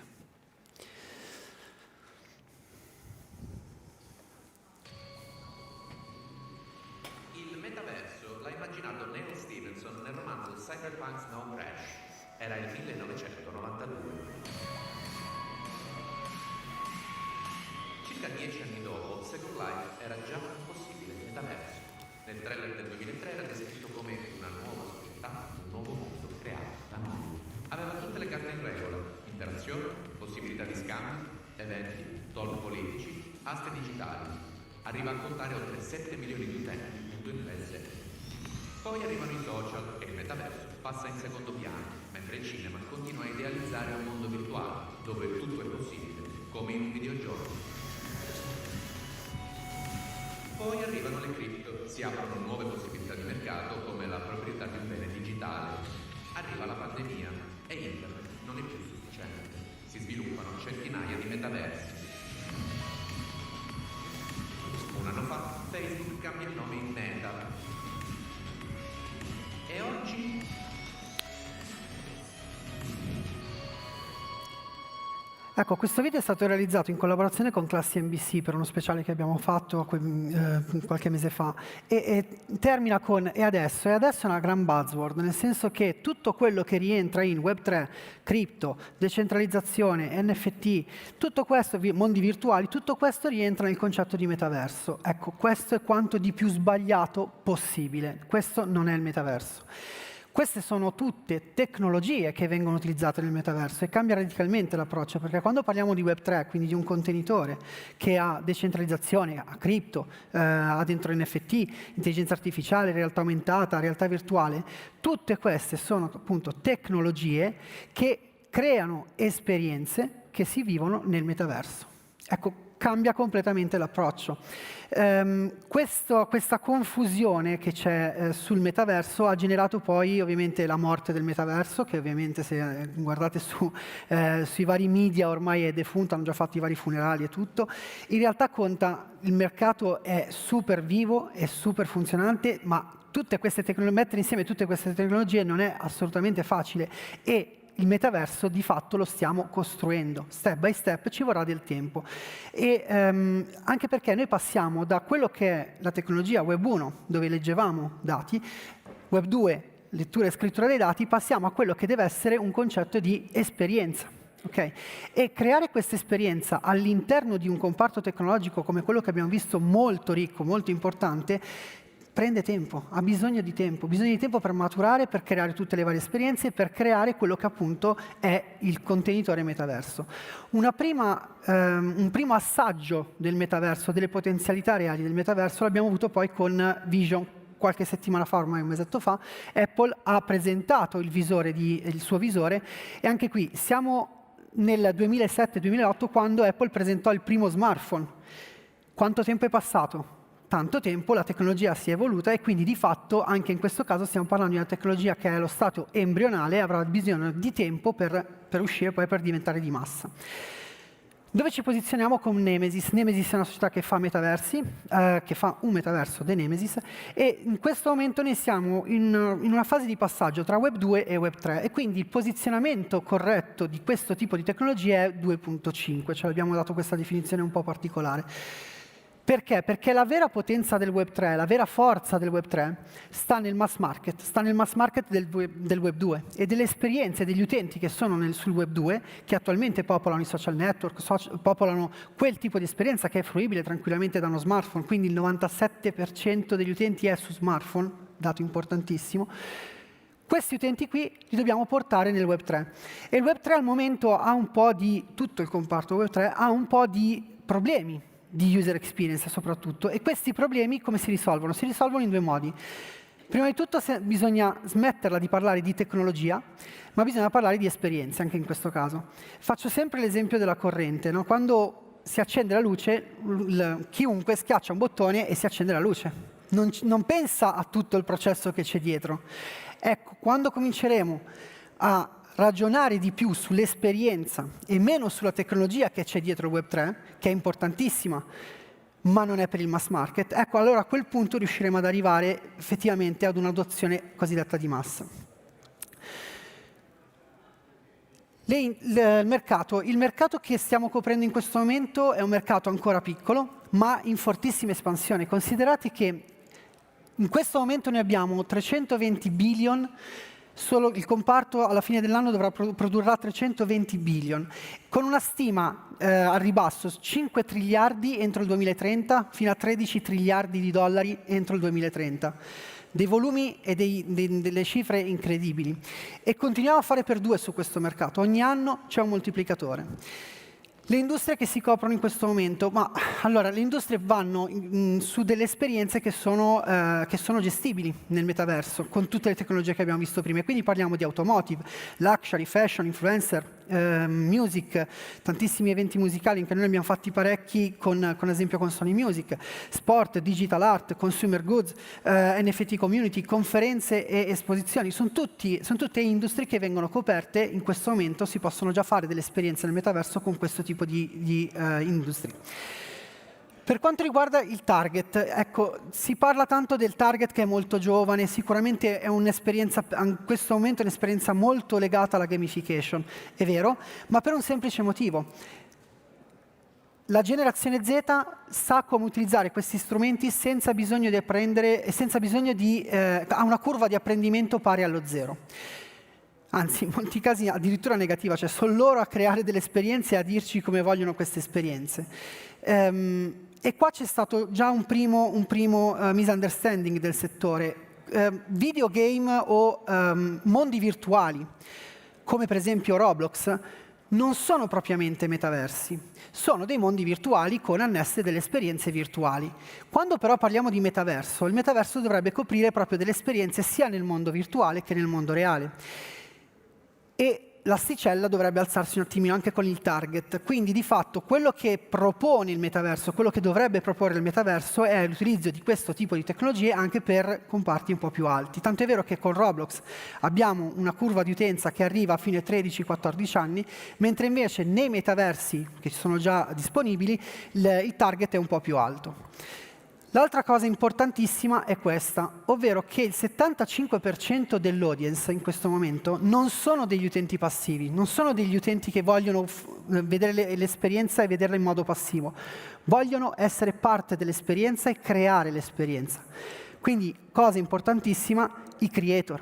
Questi mondi tecnologici possono proliferare solo se alla base c'è un sistema di creazione di queste esperienze, virtuali o in realtà aumentata. L'audience. Come vedete lo zoccolo duro è la Gen Z, quindi 9-14 anni 45%, 15-25 30%, 26-35 15%, 35-55 10%.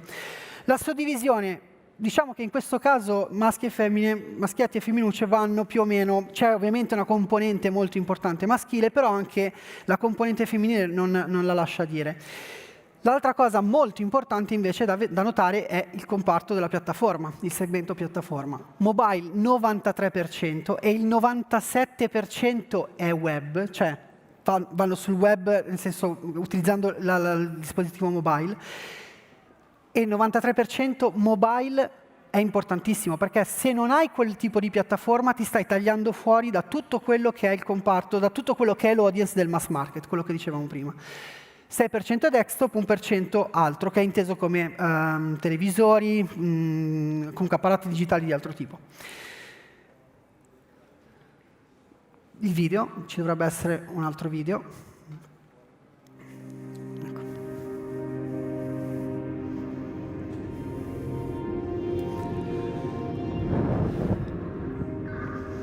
I thought I was just playing a video game where I could fight epic battles, farm lands, create new worlds, and live amazing experiences.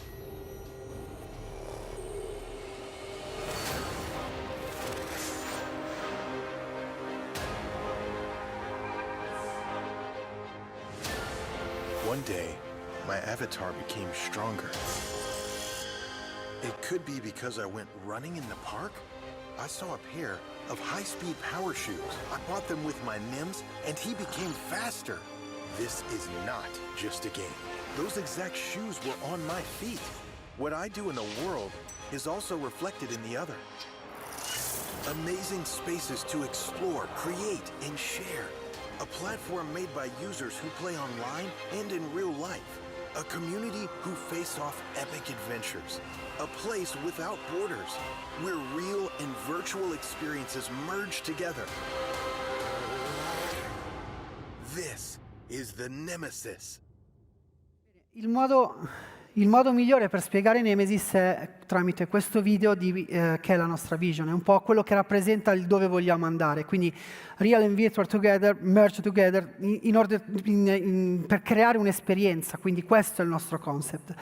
Chi è Nemesis? Nemesis è una società svizzera con base a Lugano, abbiamo 3 branch operative, Italia, Albania e poi altre branch in giro per l'Europa, Berlino, stiamo aprendo in Inghilterra con Dublino un altro punto e negli Stati Uniti a Los Angeles, quindi siamo già una corporate internazionale. 43 full stack su tutto il progetto, tutto quello che viene sviluppato in casa, quindi non abbiamo in questo momento terze parti o altre cose e di fatto questi sono un po' quelli che sono i success case, i case history importanti che abbiamo fatto. Abbiamo lavorato davvero in quest'ultimo anno con tantissimi brand, con tantissime esperienze, siamo metaverso ufficiale di Monza, Monte Carlo con il Gran Premio di Monaco, il Tour de France, Serie A, siamo stati il primo metaverso a rilasciare una partita di calcio all'interno del metaverso, Sony Music con diversi eventi, metaverso ufficiale di Skoda. Qui vedete un po' di panorama di quello che sono i brand attivi e durante questo talk quello che volevo portare erano proprio un po' di numeri per farvi capire come sta andando questo tipo di esperienza con un metaverso che ha completato il suo percorso, comunque ha chiuso un primo percorso sulla parte virtuale e si sta approcciando in questi ultimi mesi, stiamo approcciando la parte di realtà aumentata.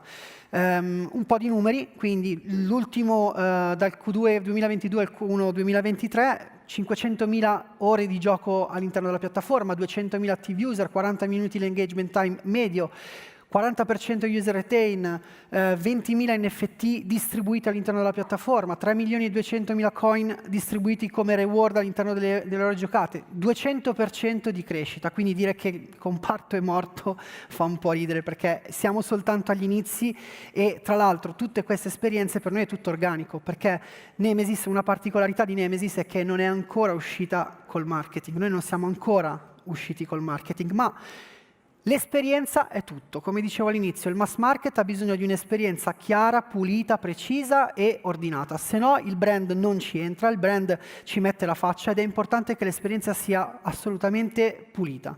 E questo ci ha portato in questa posizione, ovvero questa è la classifica, il Metaverse Index, diciamo i primi 20 metaversi al mondo. Questa classifica è stilata da una società tecnica, quindi non è un media, un centro media, un part. Questo qui sono tecnici che studiano i progetti singolarmente e danno dei punteggi.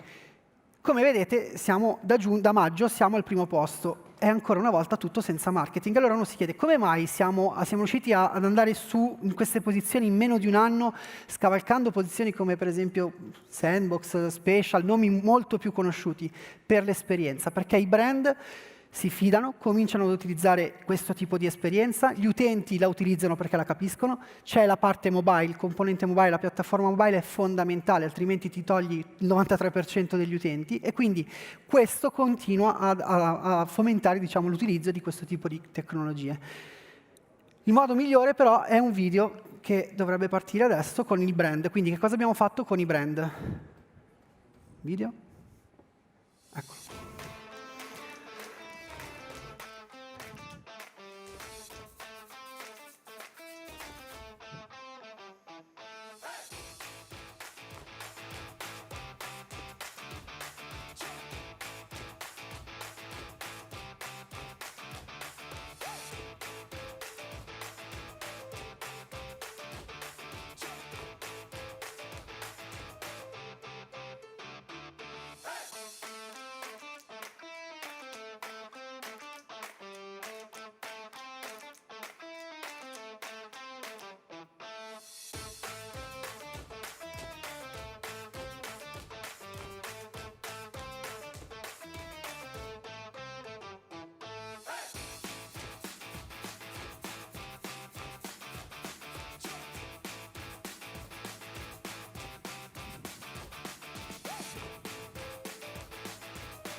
Ecco, questa qui è una panoramica dell'ultimo anno, tra l'altro non siamo riusciti ovviamente a mettere tutti in un minuto, però dà un po' un'idea di come siamo passati da un comparto proprio tanto gaming a un'esperienza di tipo gaming col brand, sempre sulla parte realtà virtuale.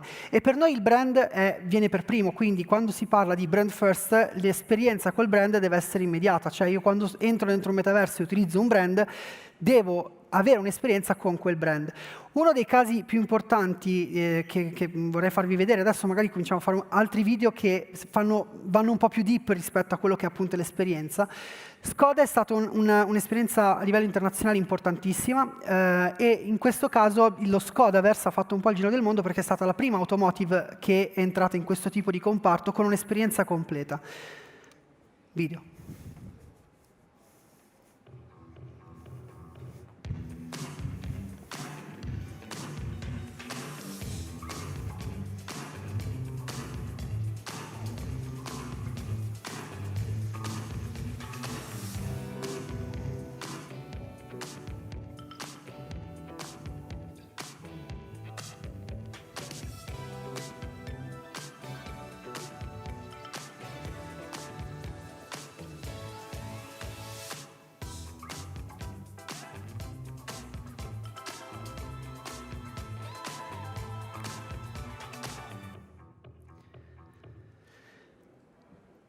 Ecco, e un'altra esperienza che vi porto è quella di Mondadori, con la presentazione del libro dei cugini Mazzoli. Poi tra l'altro Marco adesso ha vinto anche l'Isola, quindi stiamo godendo anche diciamo, della visibilità di questo tipo di talent. E anche in questo caso è stato creato un progetto ad hoc con Mondadori, Endemol e altri partner, dove è stato pensato un concept, un format televisivo che è stato poi riprodotto all'interno del metaverso. Video.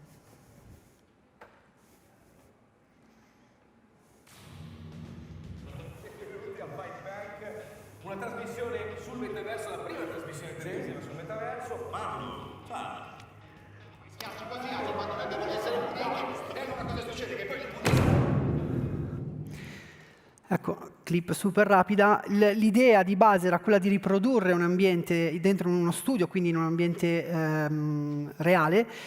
C'erano appunto questi concorrenti che si sfidavano su tematiche, su diversi tipi di tematiche, e però i giudici, chi poteva dare diciamo, i suggerimenti o chi poteva dare delle punizioni o dei premi, erano nel metaverso. Quindi gli utenti dal metaverso interagivano con lo studio, quindi al contrario.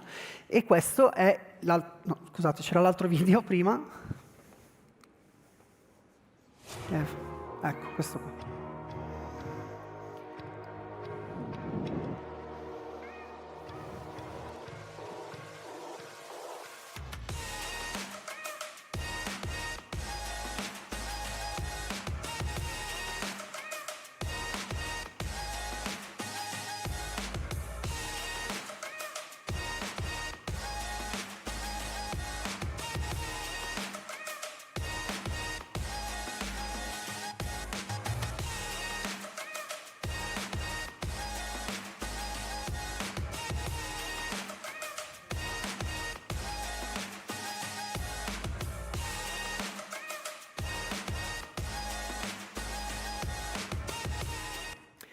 Ecco, considerate che in 2 giorni abbiamo ricevuto più di 14.000 utenti all'interno dell'esperienza, suddivise ovviamente distribuite per 2 giorni, e in un mese oltre 34.000 utenti che hanno giocato all'interno della piattaforma. Hanno visto le clip, hanno partecipato, hanno fatto da giudice, hanno fatto da giuria, quindi è vivo, il comparto c'è, funziona. Bisogna ovviamente dargli tempo per crescere. Ho fatto un po' di spoiler, questo deve ancora uscire, è un talent, in questo caso il talent lo conoscete benissimo, Alessandro Del Piero, uscirà nei prossimi mesi. Che dire, Alex lo conoscono tutti, si è approcciato al mondo NFT in diversi modi, con diversi prodotti, ha dei prodotti fisici e quindi ha creato un suo metaverso per poter distribuire alla sua audience, al suo mondo, ai suoi utenti, anche questo tipo di esperienze. Video.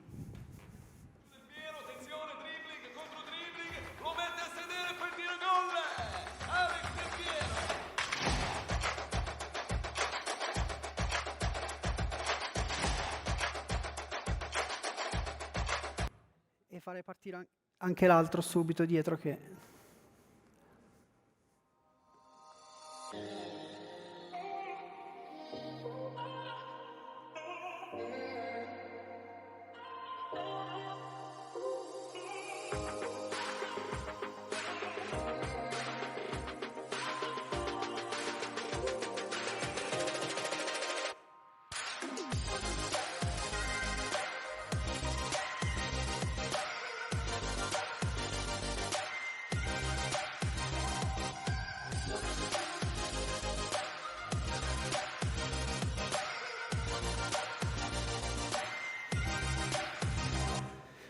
Ecco, anche in questo caso appunto il talent si è messo in gioco e ha portato degli esempi vivi, cioè delle attività vive all'interno del metaverso.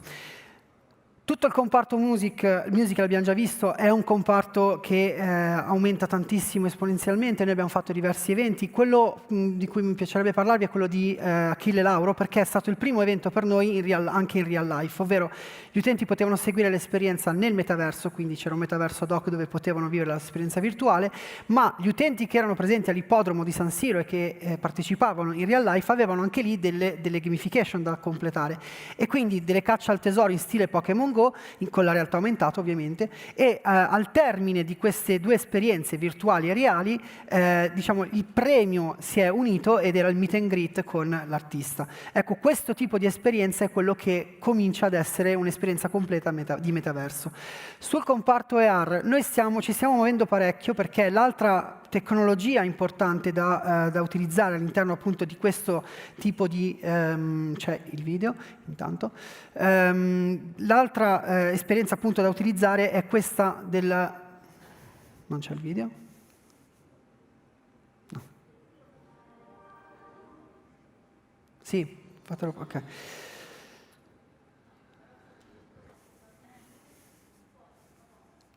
Vado avanti? Ok. Va bene, ok, vado avanti io. Quindi con la realtà aumentata si possono fare diversi case study, no?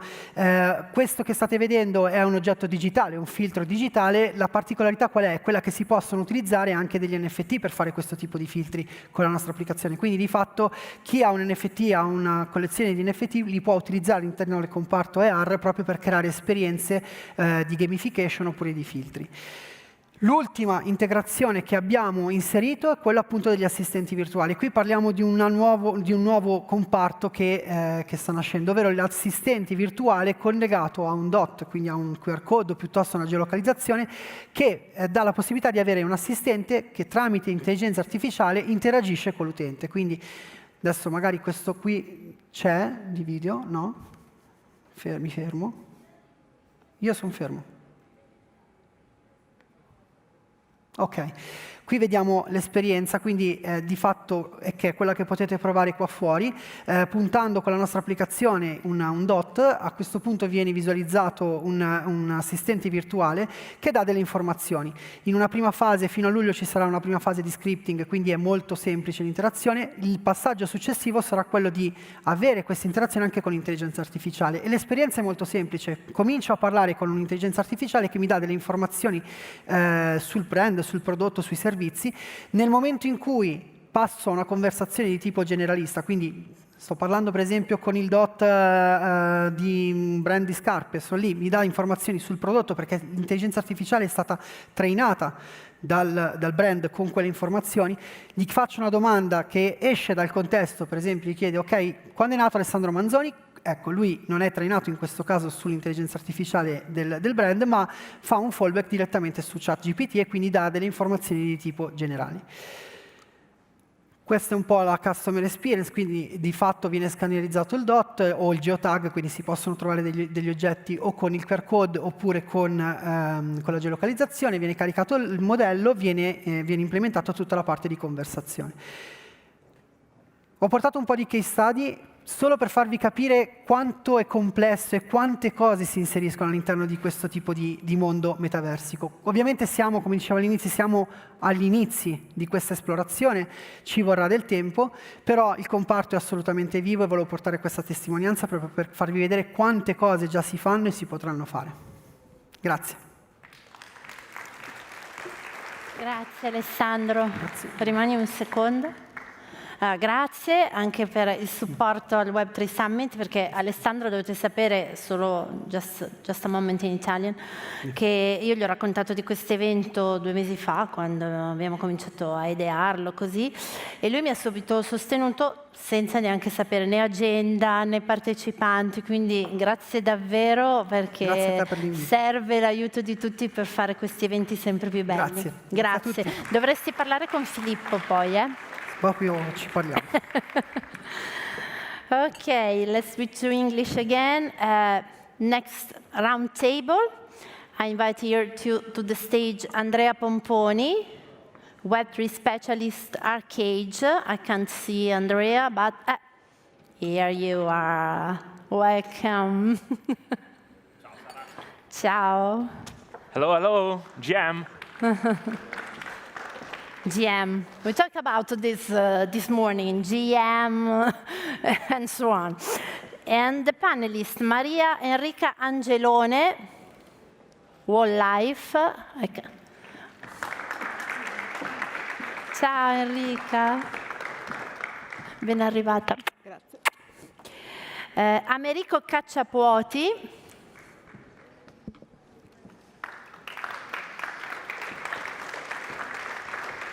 Ciao Americo, welcome. And Andrea Ciliberti. Andrea, we will talk about the NFT ticketing on the Web3 Summit. So welcome, please have a seat. Andrea, the stage is for you. Thank you, Sarah. Hello, everybody. Such an emotion being here, seeing so many wonderful people and creating and building a sort of scene. It's the origin of an Italian scene. Wow. Okay, I'm here with Americo, Enrica, and Andrea, dealing about their experience in Web3. They are CEO and co-founders in their companies. So let's start with Americo. Introduce yourself. Well, see? Sure. Good morning, everyone. My name is Americo Cacciapuoti, and I am also known on Twitter as the Italian Collector. I'm the CEO of World of V, which is an NFT marketplace. It's the biggest marketplace on VeChain, a layer 1 blockchain. And I'm also leading WoW Labs, which is a Web3 service provider for traditional companies. Moreover, I run a modeling agency, which is called 3M Models, and I've been in the business for about 20 years. I've also started my journey in the cryptocurrencies back in 2011 with the Bitcoin. So yeah, I can define myself as an OG. Yeah, that's it. Okay, definitely you're an OG. Let's introduce your NFT marketplace you created. Tell us. Yeah. World of V is an NFT marketplace, as you just said. It's basically running on VeChain. As I said before, it's a layer 1. We decided to build on VeChain because it's a green blockchain, which is very important for us, so it's sustainable. It's 99.9% more sustainable compared to the other blockchains out there. And moreover, it allows us to sponsor the gas fees. So basically, anyone interacting with World of V doesn't pay any gas fees. We can have basically new users connect their wallet and just start minting without having any tokens in the wallet. And we believe that it's very important because not everyone has money to spend on gas fees. Moreover, we decided basically to utilize some tools to onboard many people. That's why we built the social media login, where basically anyone can connect their own social media, like Twitter, Facebook, or their email, and basically we assign them a wallet, and they can start interacting with the platform. So they don't need to download a wallet. We assign them a wallet, which is way easier, you know, instead of downloading the wallet, saving the seed phase, you can just link it to your Twitter and start using the platform. So yeah, Word of V has been, it's been great. It's been 2 years. The marketplace is growing a lot. Moreover, we've been working with different companies. We recently worked with Internazionali BNL d'Italia. We were partners with the VeChain, the main blockchain, and it was a great experience for us. It was good. We onboarded many people, also thanks to the social media login, and moreover, we made the trophies as a phygital, which is a technology that we use on Word of V, where basically we link the physical object to the digital twin through IoT devices, through smart tags, and so on. Cool. So the flawless onboarding of users onto Web3 is a main topic right now.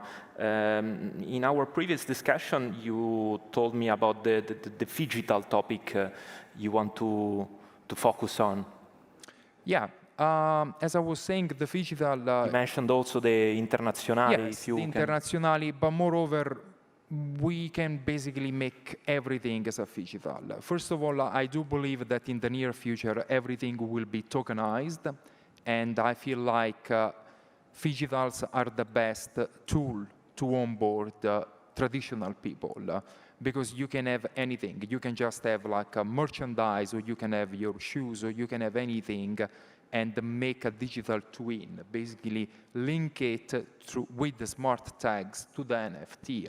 And this is something that basically we build on the marketplace. We are the first marketplace on the world that allows anyone to mint a phygital.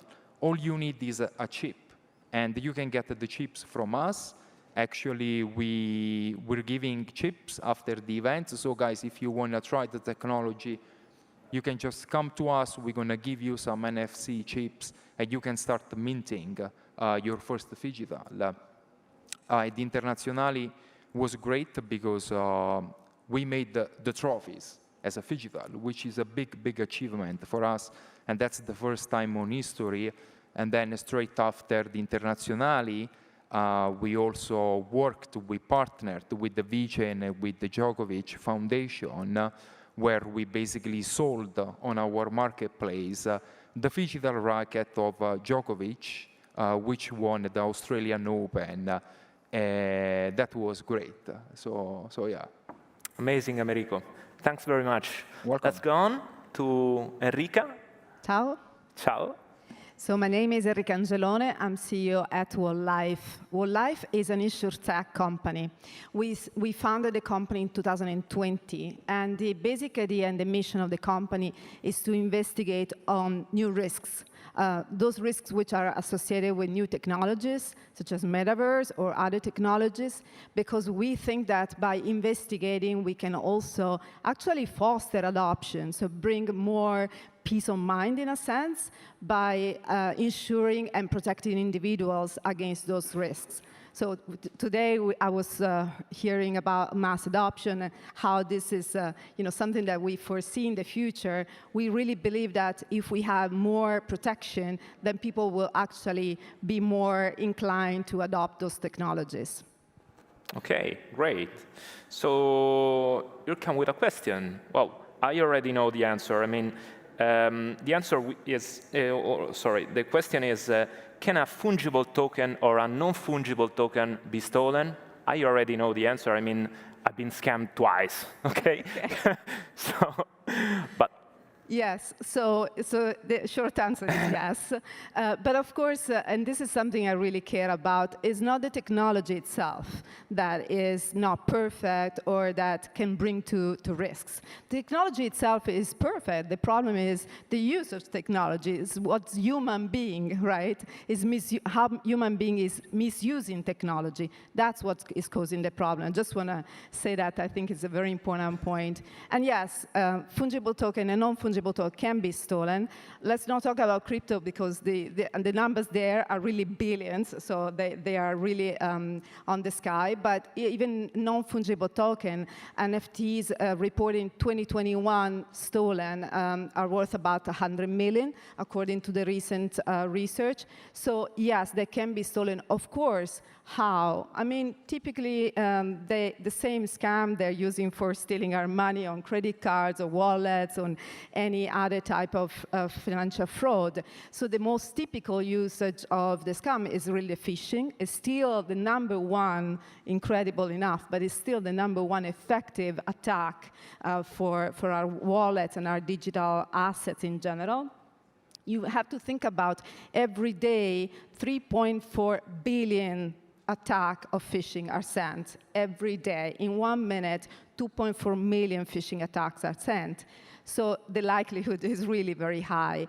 And what is typical for NFTs, and about 25% of the 100 million that I was referring to have been basically scammed or stolen through a typical phishing, which is account takeover.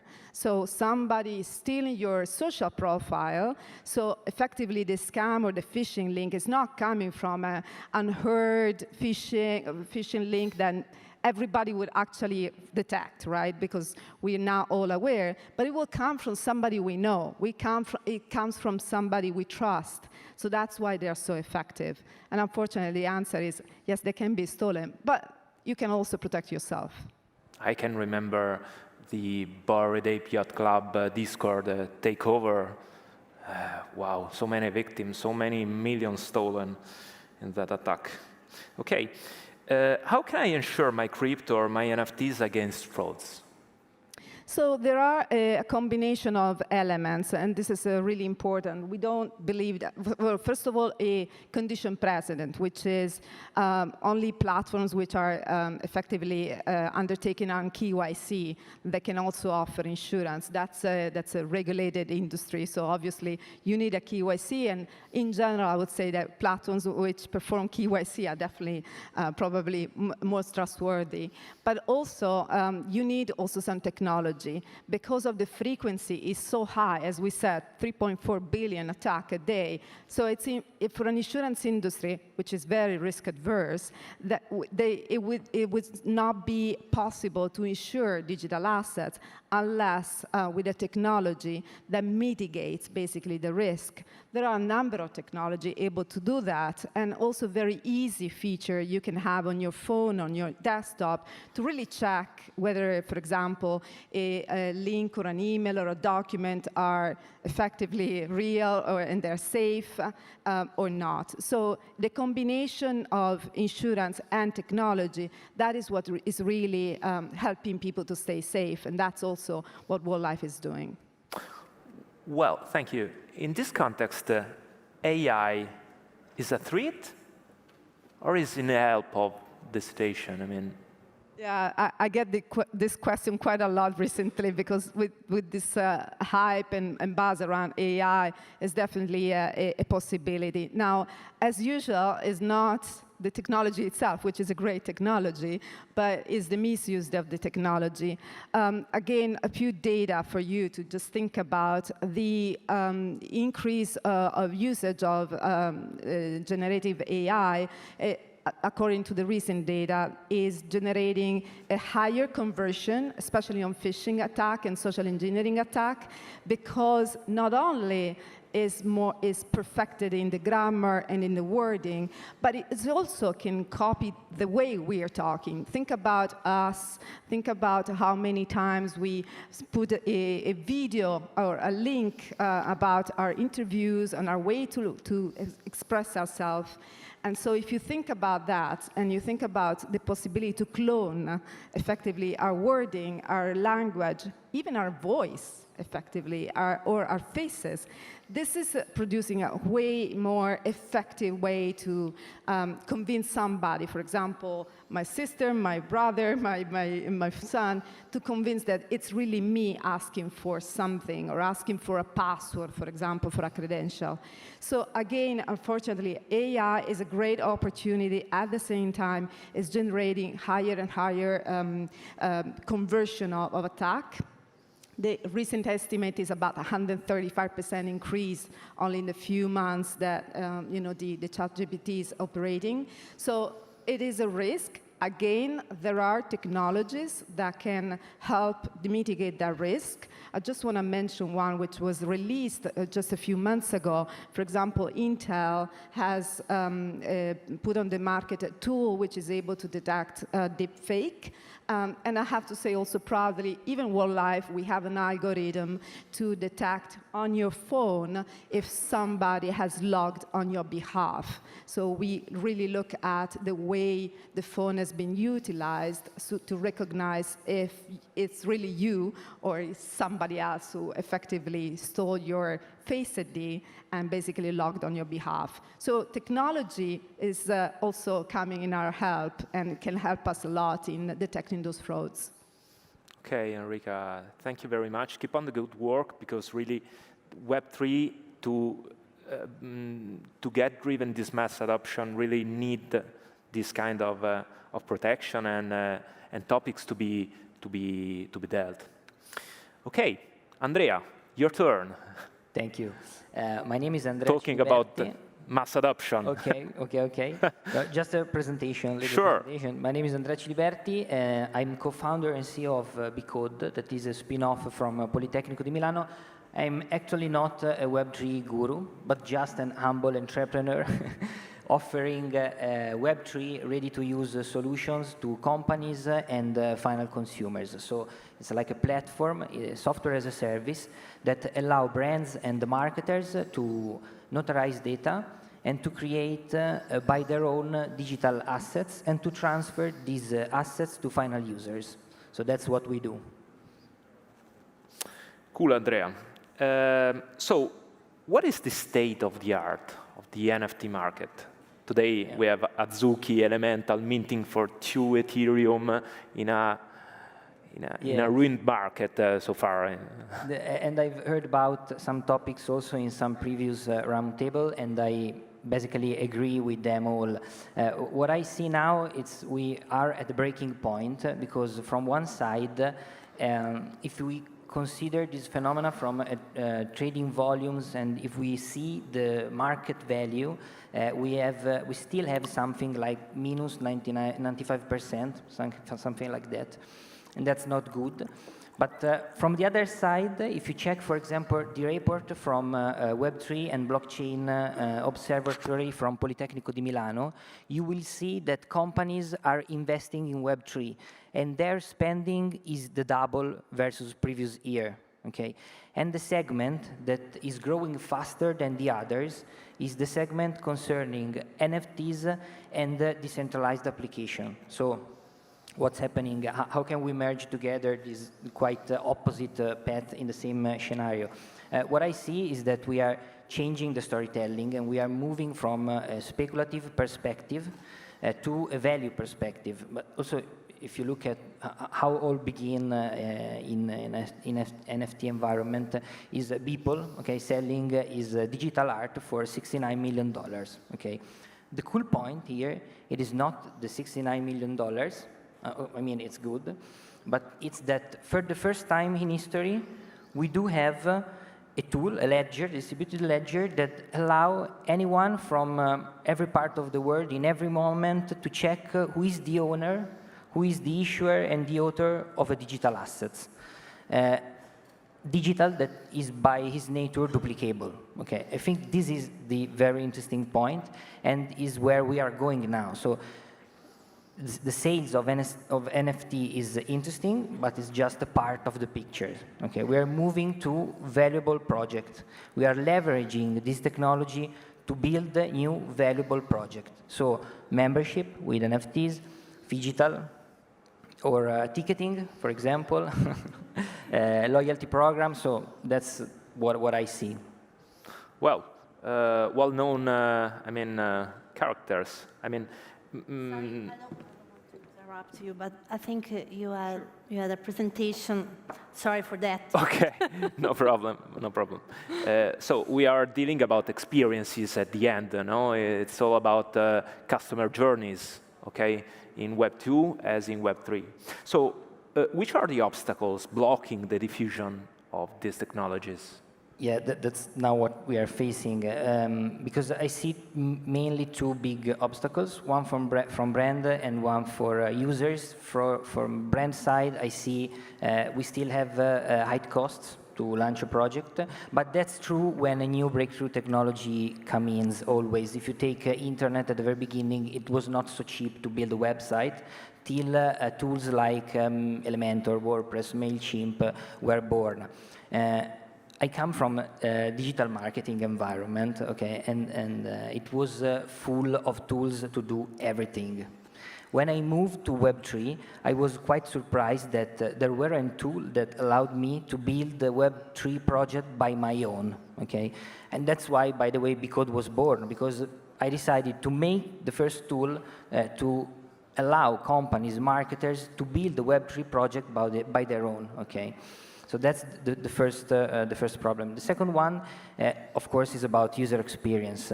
And it's not just me underlying this project, but there's a very interesting interview from Adidas, dated May 2023, yesterday, where they underline the same topic. I mean, crypto wallet and the multi-step funnel for user journey, for final user. We are a niche here today, okay? But if you put in the shoes of common digital users, of mass market, users are required to get a crypto wallet, and usually it's MetaMask. They have to buy cryptocurrencies, they need to pay in crypto, and they need to pay transaction fees, and they don't even know what transaction fees are. And that's where 99% of users drop out from this funnel, okay? That's it. The last 1%, when finally get the NFT, he needs to import the NFT, but he can't use it, okay? That's why usually he needs another application to use the NFT, okay? So come on, this can't be the standard, okay? And that's where we need to work. And that's, by the way, we started with a platform for companies to build NFTs, and we ended with a wallet, a non-custodial wallet, Bcode non-custodial wallet, that is born to manage all these NFTs, okay? So users can scan the QR code, get their NFTs, store the NFTs in their wallet, and use this kind of NFT. So they have call to action inside. Randstad is using our platform to transfer certification to final users, okay? You can use the tokens as a token gate, so you can access to a web-restricted area, not just by the owner of the brand, but also for co-marketing operation. So if you have the NFT, the ticket of this event, the NFT ticket of this event, you can access the restricted area of Web3 Summit, but you can also access the restricted area of Bcode, okay, without, of course, exchanging your personal data, because you can log in just because you own an NFT. And you can also live an augmented reality experience thanks to Metagate. And again, the token is a token gate, so you can meet my avatar and Sarah's one in this kind of experience. So we need to change, I mean, to create tools for brands and users to use this technology the easy way. Okay, thank you very much, Andrea. I think we are done with all the question. And I mean, I want to add something, but yeah, I completely agree, because we're having a similar journey. Basically, I've noticed that if we really want to onboard like people, what we need to do is to provide them tools which make them experience the Web3 without even noticing that they're interacting with the Web3. And that's very important. This is actually like our mission. we've been working for 2 years on building the tools basically for mass adoption. And as I was mentioning before, thanks to the fee delegation, which is the technology that we use where we sponsor the gas fees, that's helping a lot. Because the reality is that a lot of people, they struggle to get a wallet. That's the first step. But then the second step, they need to get some cryptocurrencies. And just a few people want to do a KYC, and not many people are familiar with an exchange, and some people just don't want to do it. So like, you're blocking them from entering the Web3, which is wrong. But yeah, I'm saying this because I think it's very important that we move in that direction, just to build tools and, onboard the people from everywhere. So yeah. I think the attempt of Nike with .swoosh, with Polygon, but we can mention also Starbucks, even it is still a closed beta.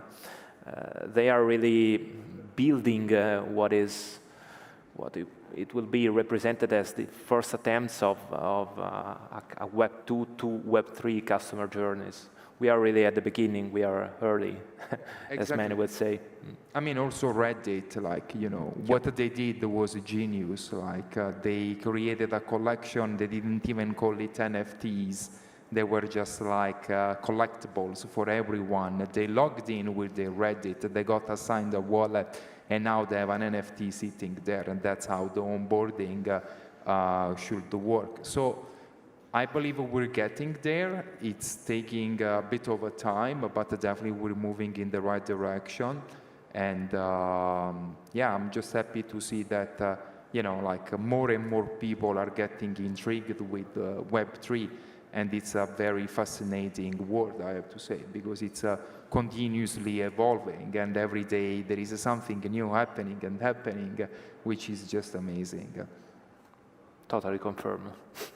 Can I add just one final remark? On your chair, you can find a QR code. So if you want to download our app, WorldLife is already available today on the Apple Store and all the stores. You can download the app and use it for free to start protecting your phone. And we also offer insurance on NFT. So a call to action for any companies who would love to offer to the consumers a policy on the NFT and on the wallets. We're very happy to partner with you guys. Okay. Andrea, if you want to add something.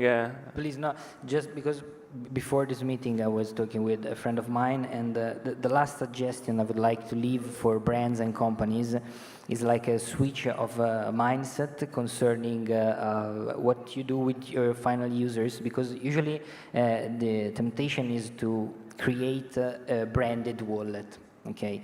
That it's like to say, this is another branded app you have to download, okay? And I don't want to explain this point, just to give you an image where you can get in. I was out for shopping the other day. I went in the first shop, okay, and they leave me like a paper assurance that I lost 5 minutes later. So I need to log in their system, okay, to require the assurance.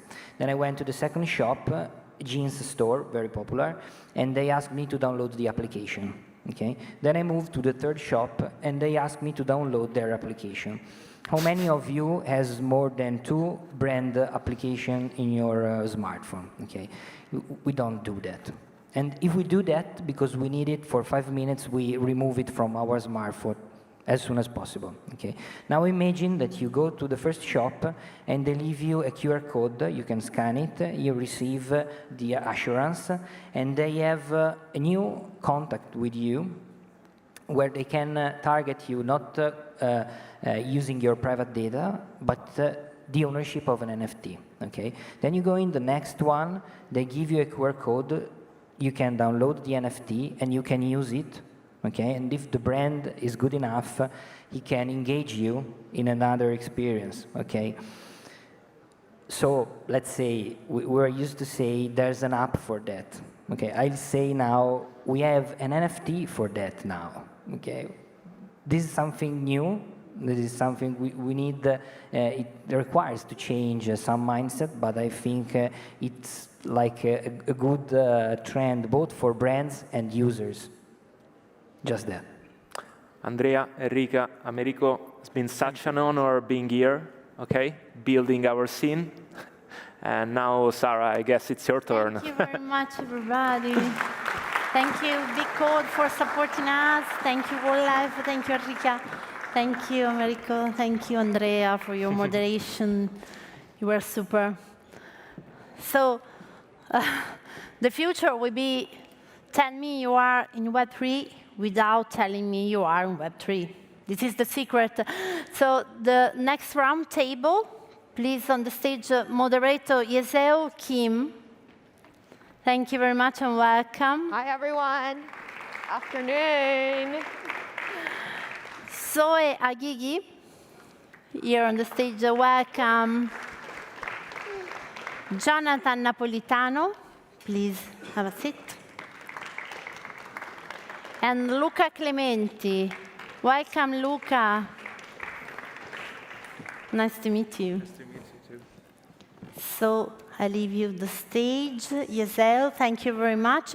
Do you have some presentation, some slide? Do you need? No, we're just going to talk today. Okay, thank you. Wonderful. How's everyone doing? Excited? Okay. Well, I know we're standing in between your lunch, but I promise we'll make it worth it. My name is Yesu Kim. I'm coming from Treviso. So if I start speaking in Italian, you might hear a Veneto dialect. I've just recently gone into the world of Web3, coming from America, having a lot of different jobs because I was so excited about the future of the Web3 and the metaverse. And we have people who are on our panel that are really have been here before the hype, who are really working to create, I think, a metaverse that's going to work for multiple people. And so I'm really excited to have them introduce themselves, and also we'll go into deeper questions. We do want to leave space for all of you to ask questions, so please don't be shy. All right, so let's start down the line. And I'd like to introduce Zoe, who's the CEO of Introverse. And she's been working in Web3 for 7 years. And her mission is to bring interoperability between the metaverses. So Zoe, can you tell us about who you are and your story? GM, everyone. Thank you for having me today.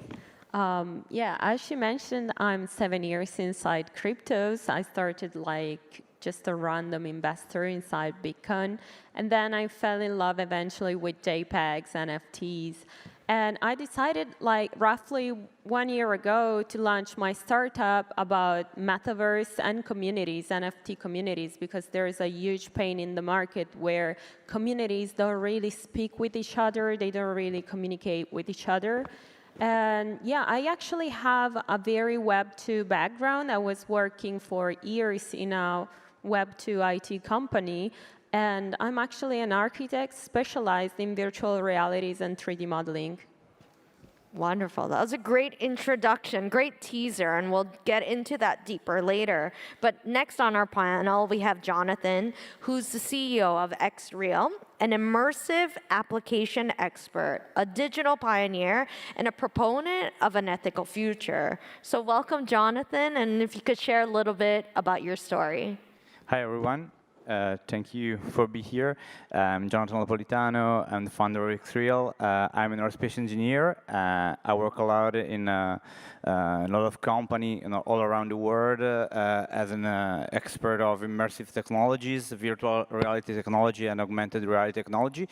And even during my school time, I've studied a lot blockchain, even in 2017, And right now, I use blockchain even for companies, and I mixed metaverse application, augmented reality application with blockchain technologies. And yeah, Web3 for me is a cup of tea every day. We try to create the best inclusive experience, even not for able people, but for disabled people too. We try to create the most inclusive metaverse as we can. So this is what we try to do with Xreal.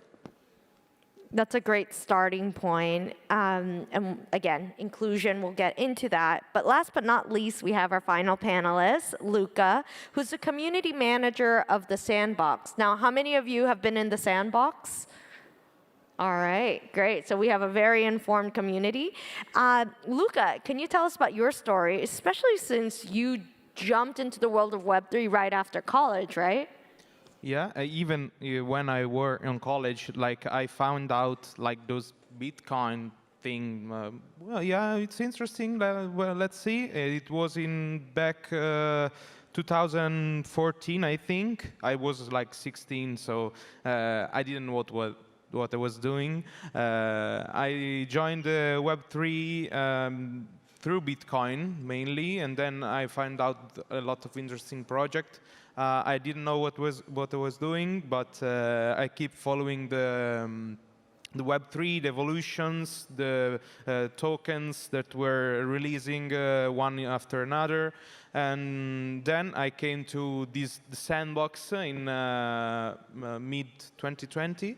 I heard of it. I think the interesting part was linking NFTs with tokens. It was interesting because I'm also a gamer, so specifically Minecraft gamer. I like Minecraft, so the graphic style of the Sandbox attracted me instantly. So I just get involved in the Sandbox.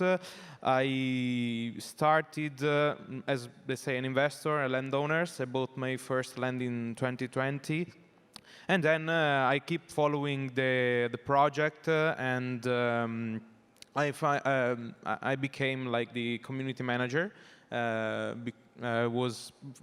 Before I was ambassador, then I became the community manager for the Sandbox, and it's pretty exciting because like the metaverse is expanding, and it's beautiful to have a lot of innovation on that side. Awesome. All right, we're going to go into all of this deeply. But first, I had a question for you, Jonathan. You used to work at corporations before you founded your first company. And I was wondering, who is working in the metaverse? I mean, that's the title, right? Is it just corporations? What types of corporations? And what about other people?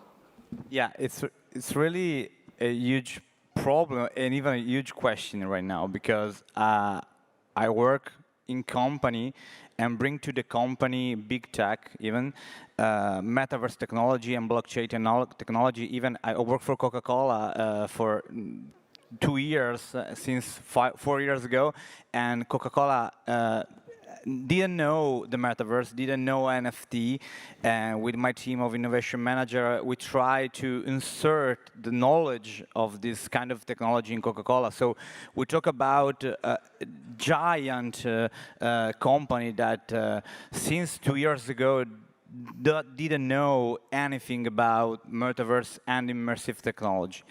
But we try a lot here in Italy, because our startup Xreal is in Turin. That is a huge city to make innovation. But the company right now, there is two types of company. The first one is a company that wants to innovate and wants to use this technology to bring a value, a real value, even on the supply chain and on the whole life cycle management of the industries. Even if you have an automotive industries, you can use virtual reality to make the whole supply chain more reliable, and it's good. But on the other side, there is a lot of, what I seeing with our developing and what we are deploying right now, there is a lot of tech washing a lot of company wants to be there, wants to, okay, all the people trying to have a metaverse, we want metaverse too. But we have a lot of clients that when it comes to us to make an advisory about this technology, I say to them, you don't need metaverse. You don't need this kind of technology right now because you are Web 2. So we want to come to the Web 3, you have to create a whole environment prepared to go in that direction. And it's really, really important, I think. Even in a Italian company texture and even environment where it's Web 2, maybe Web 1, we try to phase it out because, you know, when you are in Italy, there is two types of entrepreneur. The first one wants to go ahead and use this technology to become more reliable. And the other hand, they want just to make marketing. And yeah, with our company, our focus is to create not two different types of company, but one type of company that rise in the same direction with different kind of usage of this technology. Even we create proprietary metaverse, we create augmented reality application, and this is why we are trying right now to cluster a user base. We are figuring out some data right now because we have a lot of clients, customer, but we are on testing. We are trying to testing a lot to understand which is the right way to bring the company with this technology. And yeah, the Italian company tissue, the environment, it's really difficult, you know.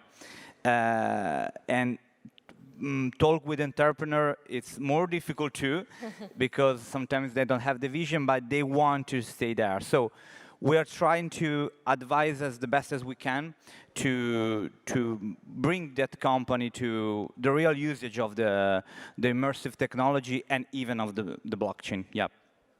I think one thing that you said was very key, which is you shouldn't choose the metaverse as your solution, right? First, you have to understand what business problem you want to solve, and then maybe the metaverse is something that they should consider. One of these solutions is the sandbox, and one question for you, Luca, is you have a double-sided problem or opportunity. You want companies to build in the sandbox, but you also need a lot of users and community members, and there's been a hype and maybe a burst of the bubble where the sandbox, Decentraland are considered deserts. What do you have to say about having what people call an empty container? Yeah, I think like there's this problem starting from the beginning of the sandbox when decided to join the Web3 because in 2020 nobody knew what the sandbox was. So I think there are three main topics because there's user acquisition, there's the also creator acquisition, let's say. And we have also need to holders, NFT holders, crypto holders, sand holders. So these three paths, there are different ways to attract those kind of people. And everything began like back in 2020 when there was the first land sales, when I think like the thing we did was like raising, lowering the base price for the land that was at that time $40, leaving it affordable for everyone, most people. Then, so landowners at the beginning, there was like this kind of technique. There are also sort of marketing with ref links. So if you invite some of your friends and they buy land, they can get a percentage.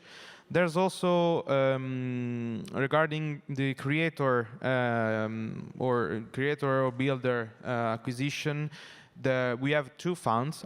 We had two funds. There was the creator fund for specifically people who were building and creating models. We called it assets, so the object that compose the metaverse. And then there was another fund that is the Game Maker Fund, who incentivize people who want to build and creating experiences inside the metaverse. Now we have arrived at the point that we have enough creators, so we closed the Creators Fund, and then there's still alive the Game Maker Fund. And last but not least, the users. Yeah, we saw, as you said, the big bubble around the metaverse, but we starting making those.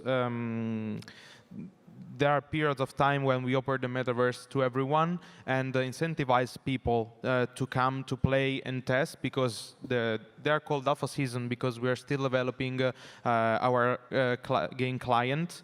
So people are incentivized to play, are incentivized to find bugs, errors, and things like that, because we grant them some tokens.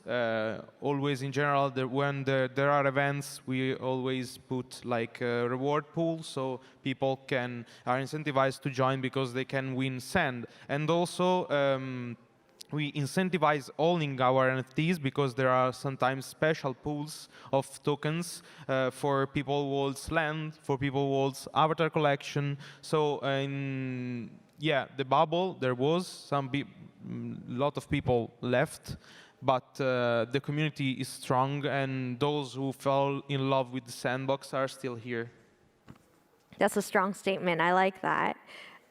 Let's go into talking about some of the principles behind the metaverse. And so this is a question for you. When you say it's your mission to achieve interoperability, to me, that's like trying to solve world peace or trying to fix our education system, because it's such a hairy problem. So what are the steps that are going to be needed to get towards interoperability between the metaverses, and how can we be involved? Thank you for the question. I think also what Lucas said was very interesting, because interoperability is very connected to adoption inside the metaverse. What I always ask to everyone who's having an NFT, who's having like an NFT here, okay, a good amount of people. What about shoes? Who's having shoes here? Everyone is coming here with a pair of shoes, right? That's the metaphor I always use for shoes, because when you buy your shoes, nobody really tells you where to use them, right? Even if you go to Foot Locker or even on a website, they don't write where you can exactly use your shoes. You can use them here in the disco. You paradoxically can even use your shoes to go to sleep. But you can't do that with your digital assets, and the adoption for the interoperability is exactly that. So we must work on standards to make these assets operable not only on my platform, for example, but also on the Sandbox or any other platform. That's why we are in Introverse collaborating with a lot of multiple platforms and chains. And that's the key of the success and of the adoption of what Luca was mentioning. So interoperability is like a vision right now. We are like working, and it probably won't become to life until at least 5 years, I guess, because there are a lot of minds to put together and decide some standards, right, of modeling, rigging, polygons, and performances inside different experiences. But that's the future for interoperability, to connect all metaverses together, all platforms. So just imagine that the future of interoperability is like internet nowadays. If right now we are at the very beginning of internet, so website didn't have any kind of connection between each other and any link. The future of the metaverse itself is having connection between one platform and the other, and this connection is interoperability. It's literally to make a small door from the sandbox to Introverse, from Introverse to the Decentraland or any other platform, and that's what we are fighting for. Like, I'm fighting for these like for at least 3 years now. I'm speaking about this topic in multiple conferences because it's so important and very underestimated as a problem inside the metaverse. And interoperability will bring us the real freedom in digital worlds. Like, nobody will be able to tell us what to do with our digital assets inside metaverse, as much as no one can tell us where to go with our physical shoes, right? That's a great analogy. And I really feel your passions for the metaverse. Now, I'm sure all of you have seen the meme of metaverse experts changing into AI experts all of a sudden because that's the hype. And I want to understand, A, why have you guys remained in the world of the metaverse? And B, how are you seeing generative AI entering and maybe making better the world of the metaverse? It's a question for any of you. So, like, I'm a builder in Web3, and I always was like almost scared of those who were starting saying they were expert in Web3 and then they switched to AI.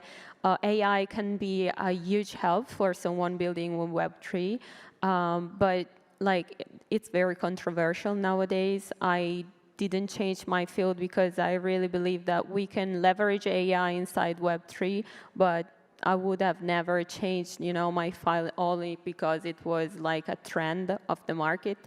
And so far, I'm happy about AI because it's making interoperability closer to happen. Since let's just imagine character inside video games or metaverses and assets can be optimized by AI, which is, you know, a great tool that can help Web3 to get developed faster. But yeah, I'm very curious about what also our mates here are about to say. It's really huge that the same person is really scared and it's really happy about the artificial intelligence. I mean, with my personal opinion and my personal experience, before I started this startup 1 year ago, I was an aerospace engineer and I studied a lot of machine learning. So I know what we're talking about. And yeah, right now, artificial intelligence is like a buzzword. It's not a thing that is coming right now, because we talk about artificial intelligence since a lot of years ago. But right now, the powerful and the power of calculation is really more power, so we can create a more user-friendly output. And it is what we are trying to do with Midjourney, Stable Diffusion, DALL-E, Bork, and even in our startup, we are trying to open a unit that create our model of artificial intelligence, because one of the most important things to implementate in what artificial intelligence is doing right now is to eliminate or even reduce the bias, because every AI right now has a lot of bias, and we are facing with it every day. We are trying to teaching to our avatar that we create to have a text-to conversational speech-to-speech model. And it's really huge because we find a lot of bug in models that are creating right now. Even OpenAI have a lot of bugs. So I think that for interoperability, to create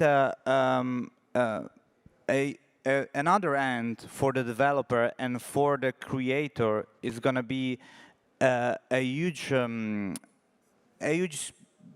tip that we can use for create a new augmented experience. But we have to be aware about this, because create a model with an AI, it's what we are trying to do as best as we can, but we we don't have to eliminate the human factor. We are human beings. Right now, the artificial intelligence, the AI, is alimentated by ourselves. We are giving data set. And about the data set, it's we are facing a lot of problem about this because we don't have public data set. We have just information that we find on the internet, on some database, that's it. The AI will become game changer when we have more data to train our own AI.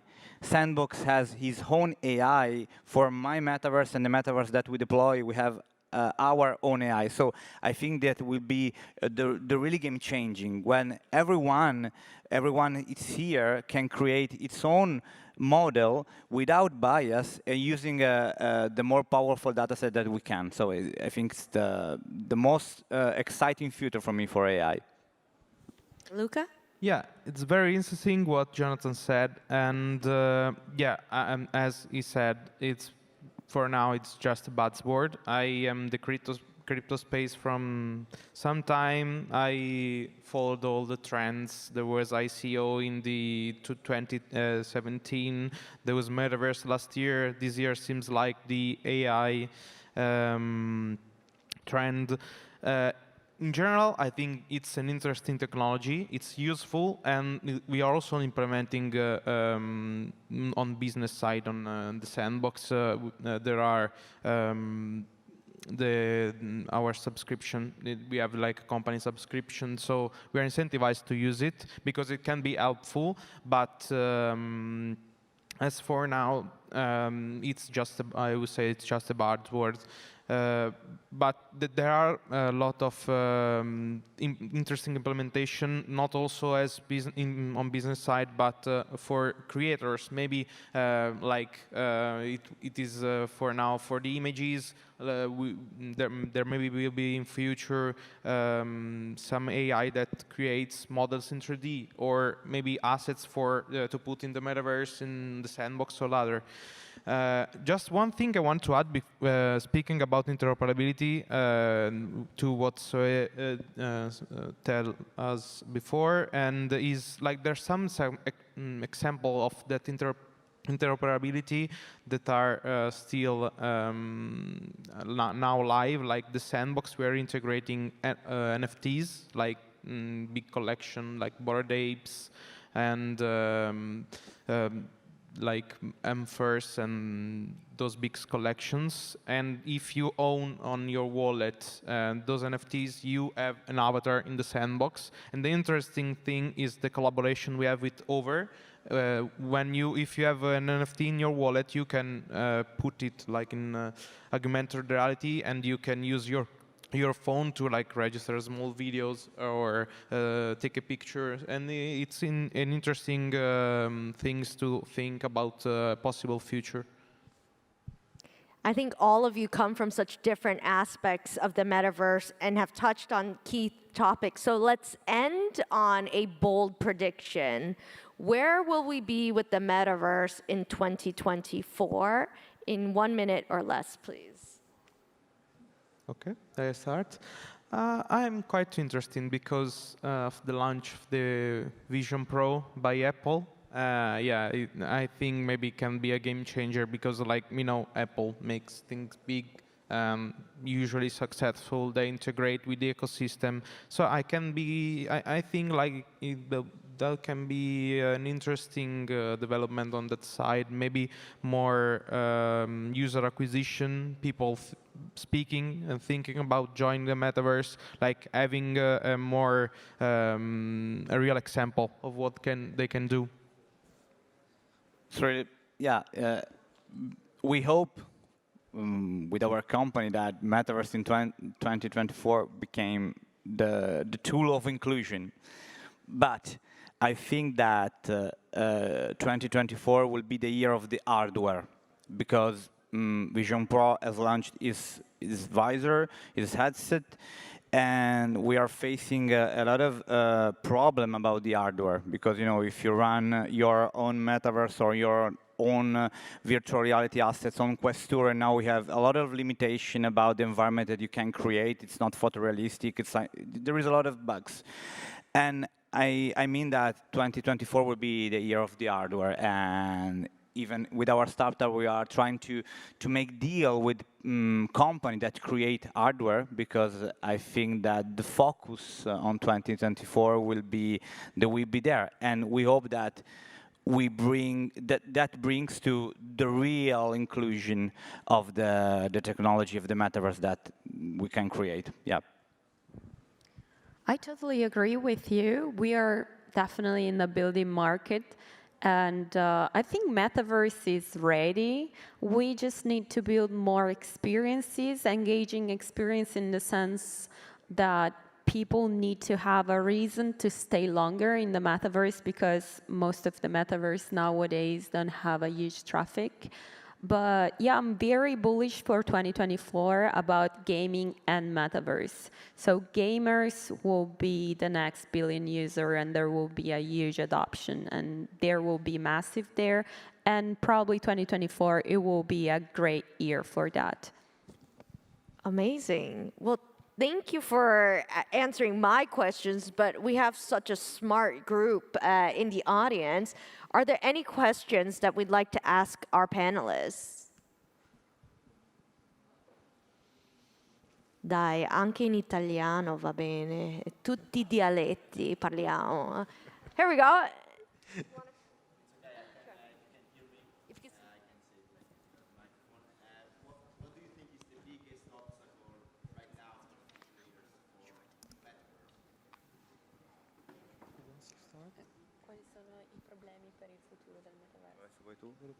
So in my opinion, as I mentioned, so yes, which are the main obstacles to join the metaverse and for the metaverse, right? That was the right question?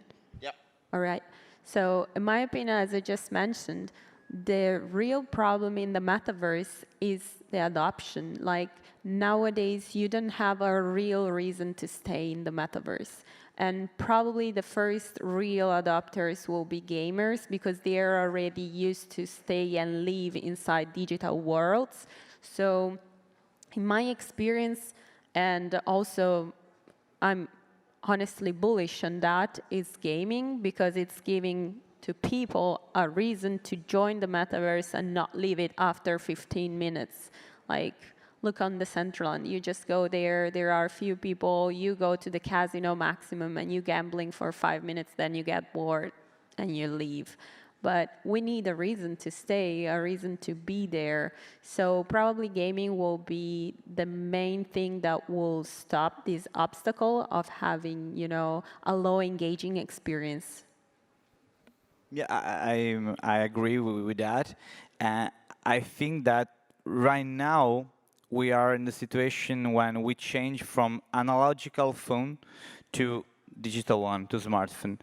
If you remember, when we changed, the icon of iPhone or even other Android device was in 3D, because we have to give to our mind the sensation that we are tapping a 3D elements. Right now, I think that metaverse is in the same situation.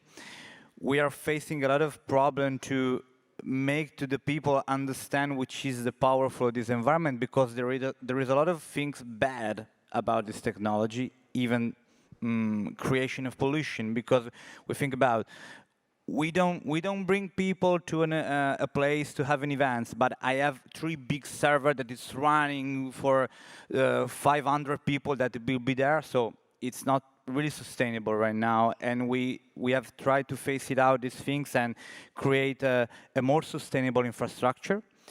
And another thing, right now, all the people here, there is a lot of range of people, Gen Z, people from 40 to 60. All the people right now have smartphone and can use their smartphone.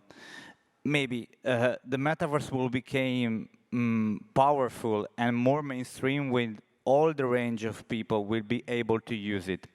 And with Xreal, we are trying to face it out, this problem, and create a real inclusive user experience for every range of people. And even AI can help with this, because if you ask to the AI, okay, give me a user experience for a person of 20 years, and for 60 it can change. And I think it will be the most important results of the metaverse, you know. Yeah, I agree with that thought, and yeah, we need actually to be more accessible in general. So, speaking of devices, yes, we need to start making it available through smartphone. Everyone has a smartphone, but I'm also thinking about metaverse that. If we think that the metaverse, and I think it will have NFTs, maybe cryptos, we need a wallet, and that's a big thing, a big like impeding to people join the metaverse, because yeah, I can enter the metaverse, but then I need a wallet, so I don't know what's the wallet, I don't know what I'm doing, I have to create a MetaMask account, I have to store the passphrase, it's quite, it's not for everyone. So we need to like simplify those kind of things. Unfortunately, we need to lower a bit our security, because maybe there are third parties that will store our seed phrase for us. But for many people, for the mass adoption, there's, I think, the step we need to have increase the people who join the metaverse and Web3 in general. We have time for one last question in the back, sir. Thank you. As you know better than me, we have a lot of metaverse. It's not just one, even if we can think about metaverse as one whole thing. Do you think that not having a standard can become a problem? I mean, I have different metaverse. How can access to each metaverse? I remember, as you can see, I'm not a Gen Z person. I have 25 years old for the second time. So I remember when there was Netscape and Explorer, and some site was accessible via Netscape and one by Explorer. Do you think that this could be a problem, having no standard for the metaverse and the access to these spaces? Yeah, for me, it's like we are back to the interoperability we were speaking before. Yeah, we need to like it should be easy to access for everyone, and even to jump from let's say metaverse to metaverse or virtual world to virtual world. It should be like we use like the web. So I just go from website to website. It should be like this. And there's a big obstacle we need to pass to increment these user acquisition. Yeah, I think it's a point, and I think there are some forums, two forums, a big one from big techs like NVIDIA, and another one association with blockchain-related metaverses to develop a standard.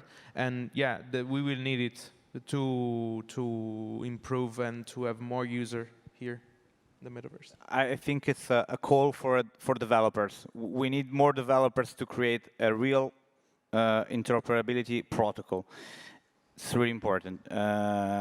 We are facing this problem. We are all facing this problem, but I think that source code is changing, even thanks to the AI. So the protocol for interoperability is near, but we have to wait, I think, maybe 1 year, 2 years to become it reality. But I think that you have understand the real problem right now. We have a lot of platform, but every platform has its KPI.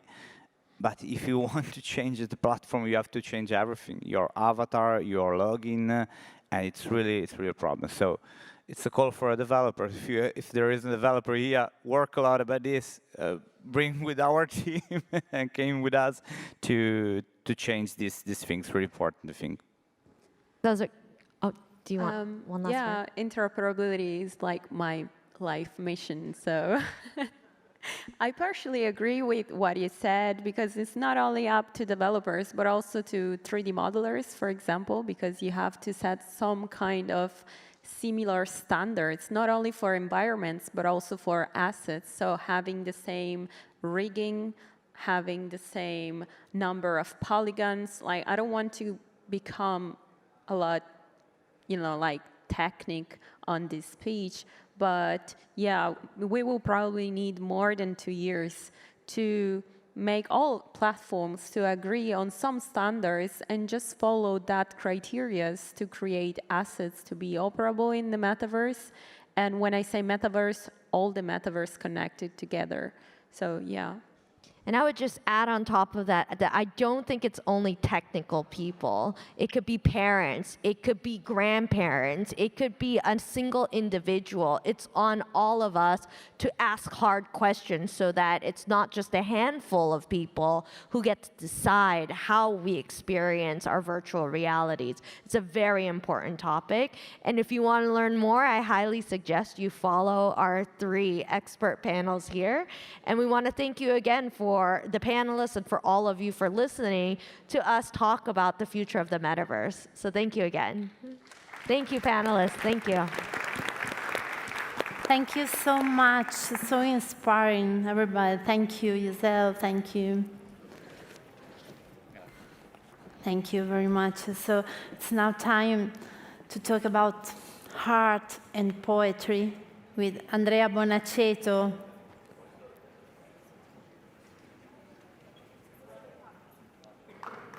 Thank you. Wait. Do you need? Grazie. Okay, welcome. Thank you. Hello, everyone. So this is pretty much a presentation about my journey in the blockchain space, starting from finance initially and then going into art. So I was born in Italy, in Tuscany, in Pisa, but I was raised, as you can see from the picture. Actually, you can't, because the next. No, you can. As you can see from the picture, in a city called Viareggio, and I studied economics at University of Pisa at Sant'Anna School of Advanced Studies. And then in 2013, I moved to London, where I studied finance, and it's there where I started to then look at blockchain and getting more acquainted with new technologies, the whole startup universe. At the same time, I had a sort of parallel life. I was a lot into literature, philosophy, like Dostoevsky has been one of my main inspirations. I even had a license to play guitar in the Camden Town area, so I was keeping the blockchain part and also, let's say, creative side. And in 2018, then, together with 3 friends that used to work at BlackRock, I launched an investment fund called Eterna Capital. So as I said, I was running the fund at the same time, doing art on the side. Then I came across this book by Kandinsky called Concerning the Spiritual in Art, that really talks about how important it is for an artist to do things that are coherent with his time. So I think up to that point, I was doing many anachronistic stuff in the art space, and that, gave me the inspiration to push the boundaries. At the same time, I think I was quite lucky to capture the NFT trend at the very beginning. So I was like, come on. I'm in the blockchain space since many years. Now there is art within blockchain. I have to do something. So it was still quite early. 2020, I got in touch with all the main platforms like Nifty Gateway, Super Rare, and others, and had the opportunity to do a collaboration as a first release. I have the idea to work with a humanoid robot called Sophia the Robot, and together with her, we developed a few artworks. I portrayed Sophia and her family, and then Sophia, through her neural network, reinterpreted my works, and then we sold them as NFTs on Nifty Gateway. And that release was very successful. And since then, I started, to have art as my main activity. Then, after that release, I worked with Corriere della Sera, which you all know. They contacted me, and they wanted also to enter the NFT space. And what I did at that point, I reinterpreted one of their iconic first pages. We took the moon landing, and again, we went on Nifty Gateway, and that was specifically a programmable art NFT, meaning that it will change to its final state once man goes back to the moon. And for me, it was also something very interesting to see a newspaper so influential like Corriere della Sera, such a large group, to start looking into NFTs seriously. And this was, again, 2021. Then what happened is that, actually there was a video, I think, before.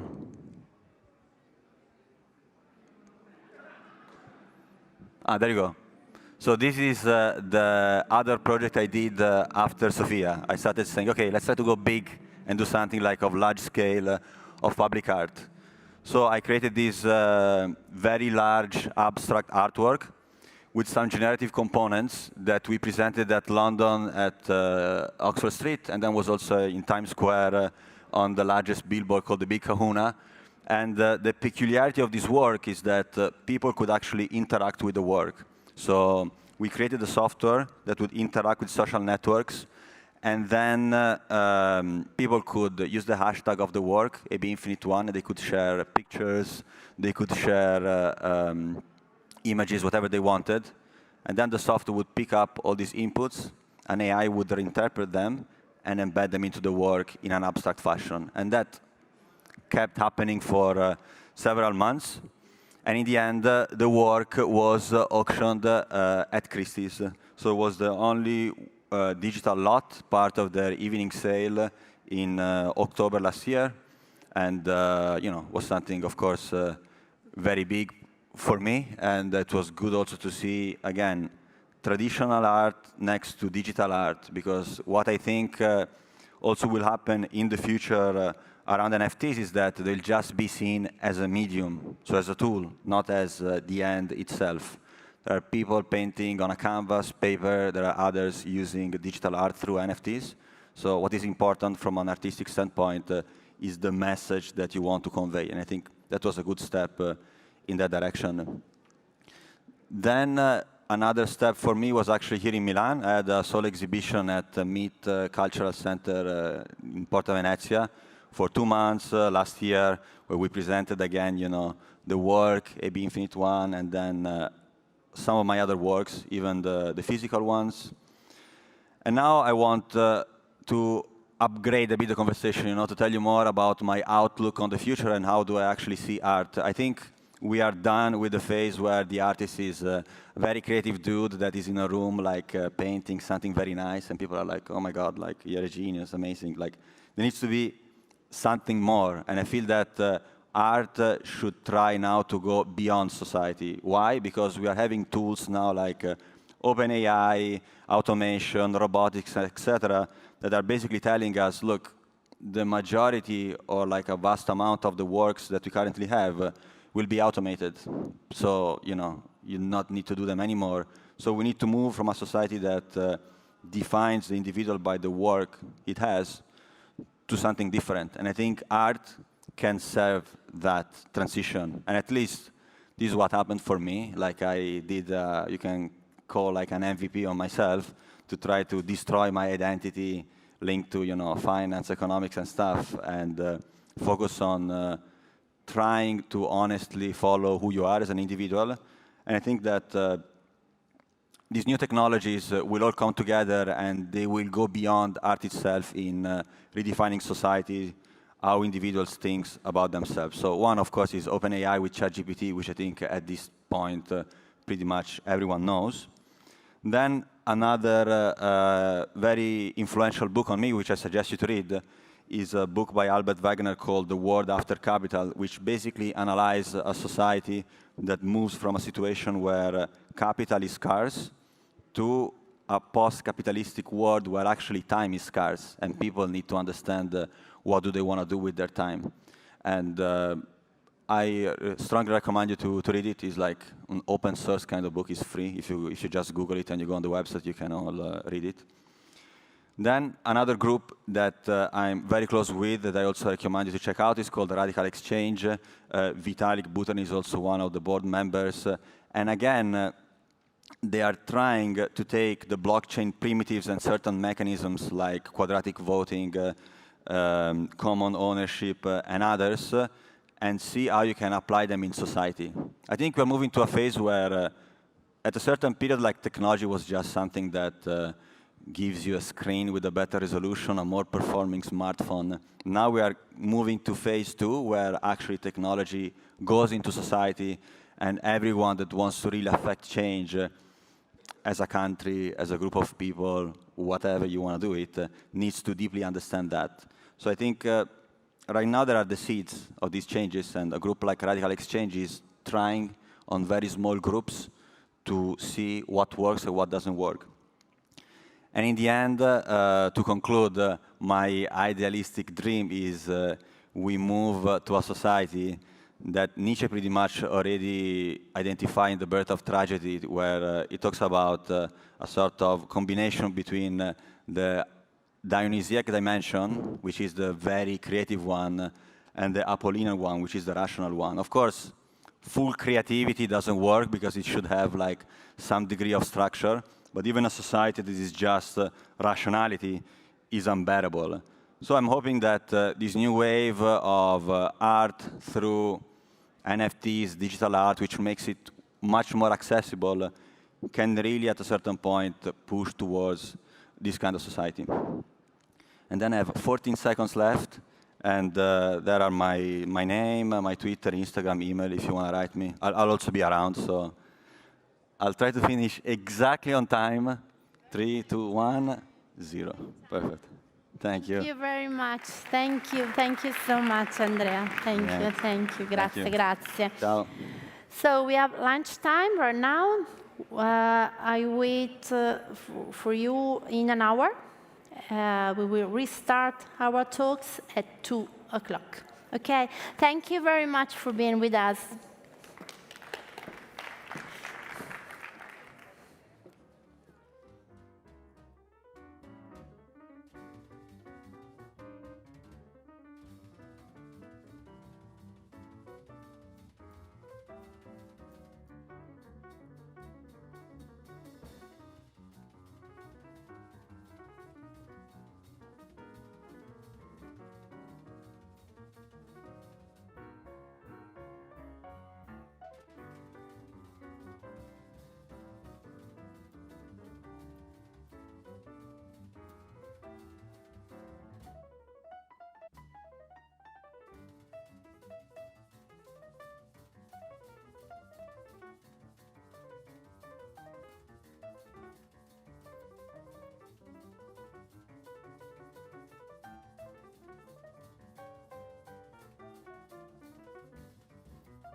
Allora,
Allora, ti ho aperto... Cioè, prendi questo, viola, è l'unico perché è l'unico che ho tolto dall'impianto e va solo sulla Genelec. Sì, esatto, so io e va su WebEx. La musica? La musica non ci va su WebEx. No. Ah, ok, no, era per noi che... No, il ritorno tu te lo ascolti da qui. Ok. Quindi tu accendi WebEx, vabbè io te l'avevo messo in queue in modo tale che andasse qui, però WebEx senza problemi anche lui va sulla Genelec, quindi tu ci parli e te lo senti da qui. Anche il mio ritorno. Ok, sì, tutto il ritorno sta qui, il canale è questo. Se mi chiedono la musica per la prova di spegnerla... Che prova dovrebbero... No, noi penso che dobbiamo fare la prova Zoom, cioè ciao, vero? Sì, ma la musica non arriva in Zoom, l'ho chiusa. Sì, no, è qui. Se mi chiedono di spegnere la musica, qua la pausa da un attimo. Da qua no, scendi giù. Ok, basta. E poi risali. Però secondo... E riapro. Sì, come te pare. No, infatti, cioè...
Sì, sì.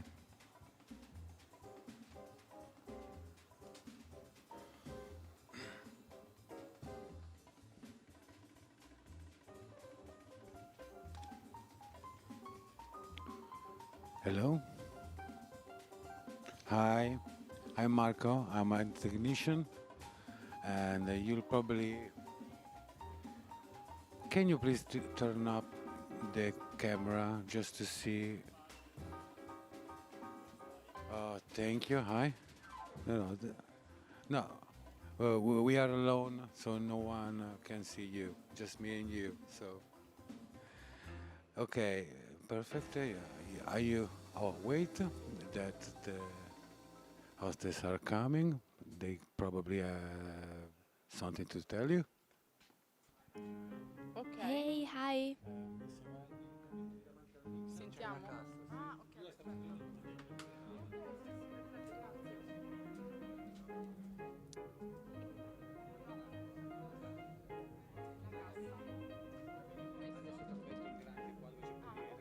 La classe è quella lì. perfetto. Ok.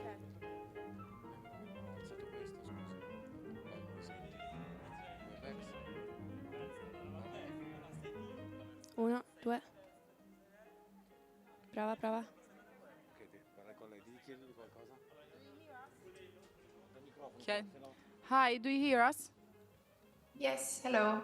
Hello, hi. How's it going? Yeah, it's going very good, thank you. How are you? Okay, no. On behalf of Fred from Cardano Foundation. Okay, so we will check. Eccoci. We will check if is everything okay. Now there's also Francesco here. Great. Hi, Francesco. Ok. Sì, tu dici va bene? Ok, vuoi fare una prova anche tu, Francesco, se ti sente? Vai. Non ti vede perché abbiamo il tappo perché siamo anche in streaming, quindi non possiamo. Ok, poi ti vedrà, Sì. ok. E lei è collegata? Certo. Ciao Alice. How are you? Good, thank you. How are you? All good, all good. No, excellent. The connection works, excellent. Yeah. So it's actually obviously Fred is going to join, but he's in a meeting right now, so he wasn't able to. No worries, So no worries. I just wanted to confirm the timings again. Yeah. And also, I have a question on the slides. Yeah.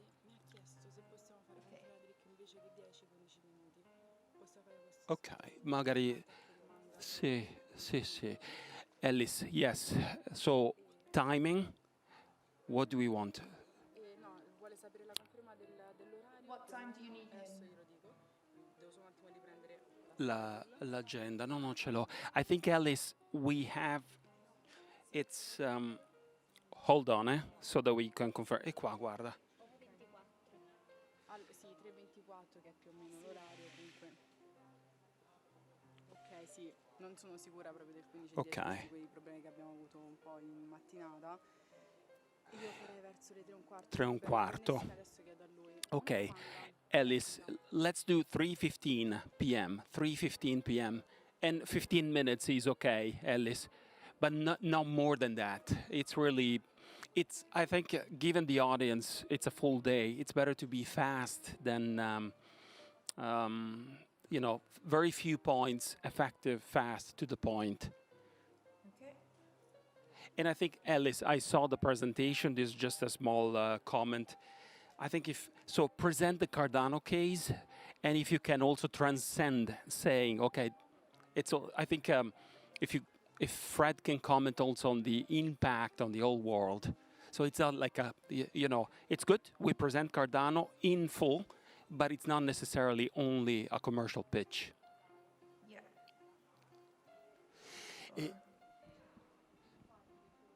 Let me check for these slides. Come funzionerà il flip delle slide? Next. Allora, in quel caso dovrai essere, penso tu, a dettare questa cosa perché loro almeno che non sono loro a proiettare da. Perché aspetta, fammi capire, slide, loro hanno slide oppure parliamo di Frederick? Frederick, una presentazione. Ok, allora penso che io possa proiettare direttamente da Zoom e poi manda avanti lui. Adesso chiedo. Ok.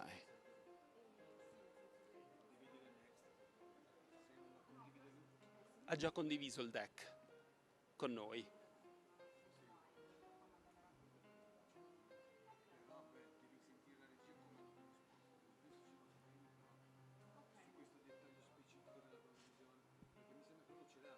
Loro hanno le slide, quindi Fred potrebbe dire next.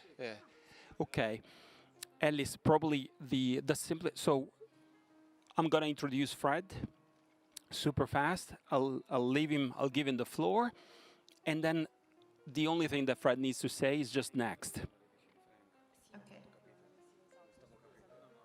So, you have the presentation, so he says, he talks to the slide, and then he says, next slide, please, or next, or... Don't worry about the please, just next is fine. Okay, great. So he should be here ready to go at 3:15. Sì, una cosa che possiamo fare, lui può tranquillamente chiedere l'accesso fin da subito, perché Sì. intanto noi lo faremo entrare solamente nel momento in cui appunto si potrà switchare e tu lo presenterai. In attesa, Sì. quando è il momento, o sono comunque andati Sì. via loro, lo ammetto alla stanza. Ci sarà solo lui dopo, oltre che noi. Ok, in stand-by, corretto. Ok.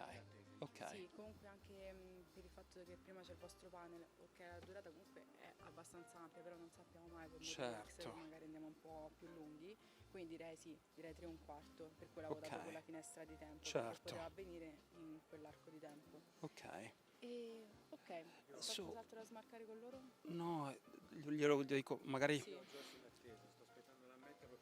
Sì. Sì, certo. At least the only thing is, in case there's something, I don't know, someone has a heart attack and we're late, I'm going to send a text to Fred and an email to you, so you know. But he can connect at 3:15.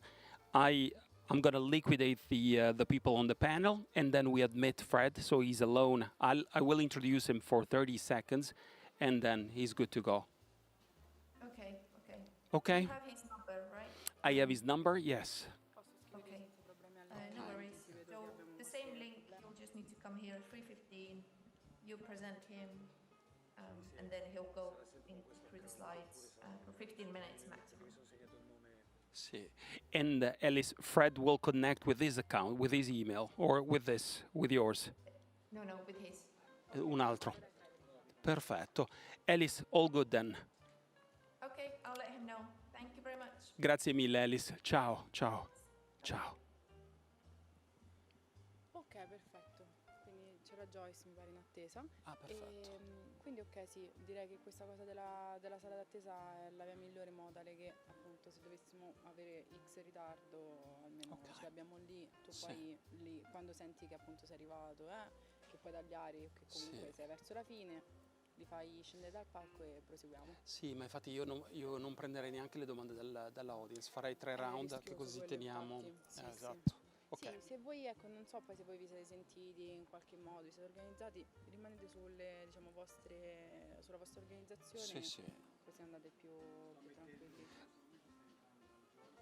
Perfetto. Ok, ecco. Hello. Esatto, questa cosa infatti dobbiamo poi capire. Ma tu ammettili tutti e poi che così io posso partire con Sara a presentarla. Quando è l'ora? Quando è l'ora sì, loro avranno tutti fatto richiesta, li metteremo Tutti insieme. Perfetto. E l'unica cosa appunto che dobbiamo considerare è questo piccolo lag, nel senso che 2 secondi. 2 secondi, sì, Certo. perché Joyce. quella sarà la configurazione che Ok. Hello, how are you, Joyce?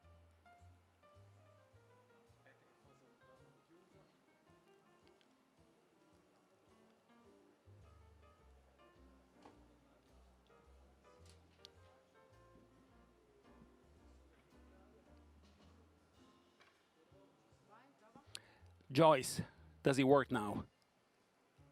Hello.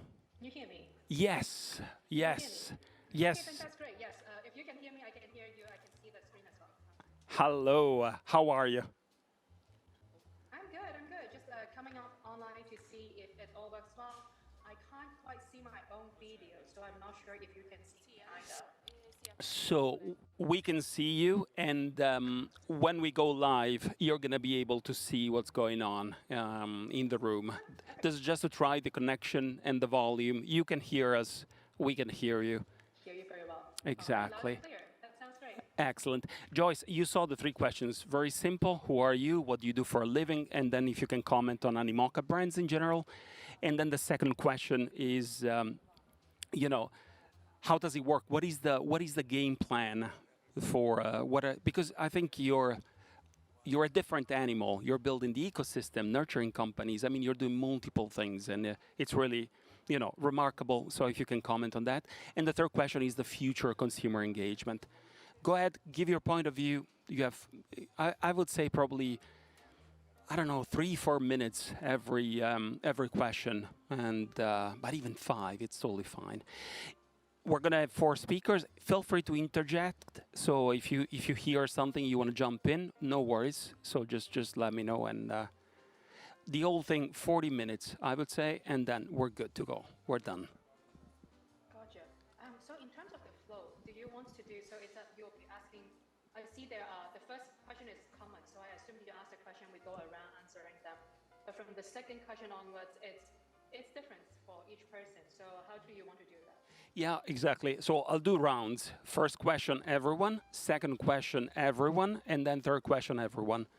So, and Joyce, if that's okay with you, with the second question, I will start with you.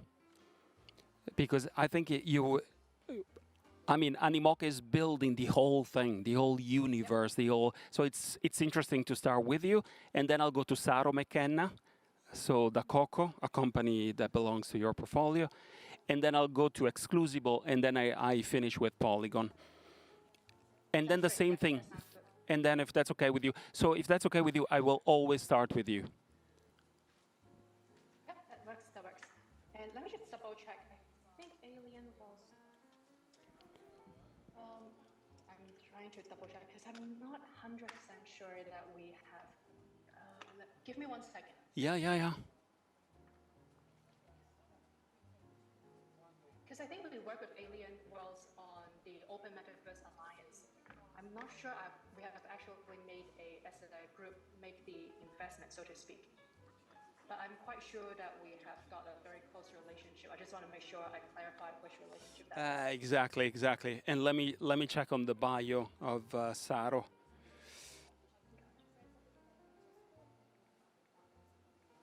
think we must have invested at some point because I do see there are double check. Yeah. So yeah, I think we have invested. It's just that right. Okay. I just want to double check because I know that sometimes there are questions, and then especially when there are multiple relationships, and which one is which and all that stuff. Absolutely, yes. You're in London. You're calling from London. Yes, indeed. Okay, super good. It must be quite a lot of work for you guys to put together the whole event. So thank you so much for organizing that. No worries. Ok. Anche per loro, un po' come stiamo facendo per Frederick, visto che loro sono in teoria verso le 2:35, si spera, comunque direi 2:30 possiamo anche fare in modo che loro intanto chiedano di entrare nella sala Zoom. Esatto. Poi comunque non presentano te sul palco, là non viene visto niente, loro intanto vengono fatti accedere, tutto il resto così nel momento in cui tu inizi a presentarli si vedranno loro già. Perfetto. Allora, Joyce, let's do this because it works. Connection works. If you connect at 2:30, so 2:30 our time, so it's or maybe a few minutes before, 1:30 your time, basically. So it's Zoom, so you're going to be in standby, and then we clear the stage from the meeting beforehand. So and then I'm going to be introduced as the moderator, and then you're going to be called in. And at that point, we're going to see the 4 faces on the screen, and you're going to see the other speakers as well. Fantastic. Okay. Awesome. Perfect. All right. Excellent. I'll see you in roughly 40 minutes then. Perfetto. Grazie mille, Joyce. See you later. Ciao. Allora, non c'è, Saro e Brian non sono in sala d'attesa, quindi magari aspettiamo un attimino. Aspettiamo un secondo, esatto. E comunque loro, lato regia, ce l'hanno, hanno capito bene come allinearsi, eccetera. E anche per Fred va bene, la giriamo noi, la presentazione per noi, lui ci dice la esatto, sì, va benissimo, perché tanto noi comunque per sicurezza ce la sappiamo mandare per un evento, la inseriamo nel flusso in modo tale che non riesce a presentare, tutto il resto comunque noi ce l'abbiamo, quindi non c'è problema.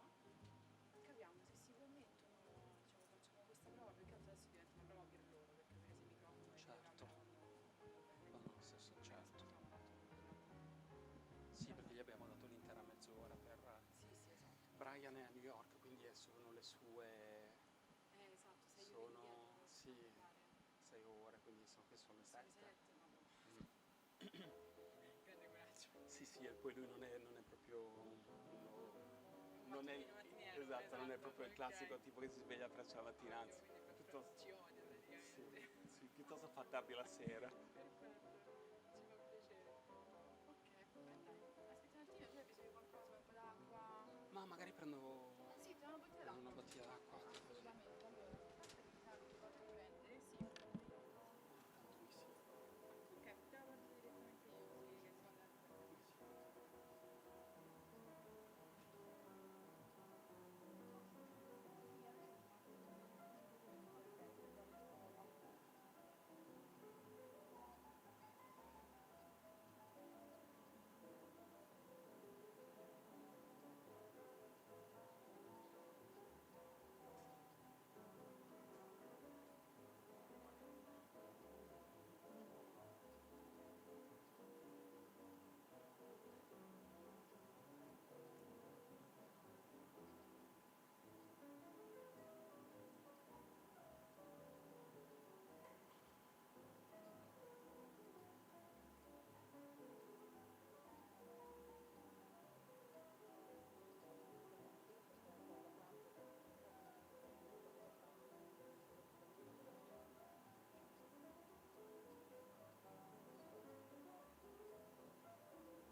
Sì, ma devi ancora aspettare 10 minuti perché stanno tornando i ragazzi dell'energia e quindi non so più tutto.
Ah, no, no, no, guarda. Ma tutto a posto? No, sono venuto che telefoniamo. Perché? Che faccio? Funziona? Ma mi hai detto, scusa, Non poi... inizieremo mai che tu è vero? Non ho telefono.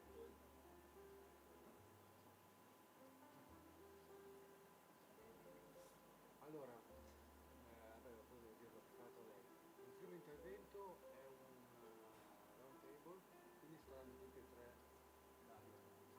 coinvolti. E il secondo è lui da solo.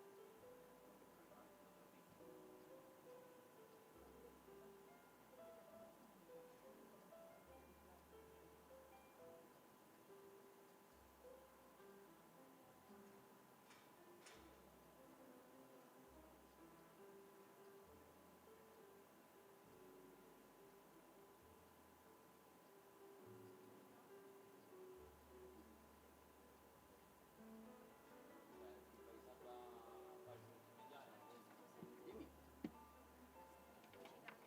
Cioè?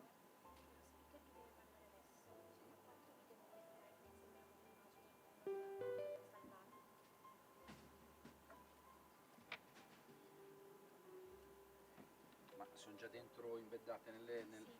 Vediamo. Bravo, WebEx, chiudono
Good afternoon. Here we go. We are ready to start again our beautiful conference.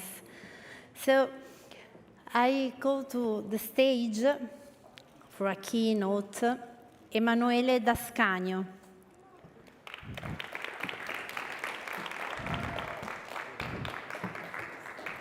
Hello. Grazie Emanuele. The speech will be in Italian. Yeah.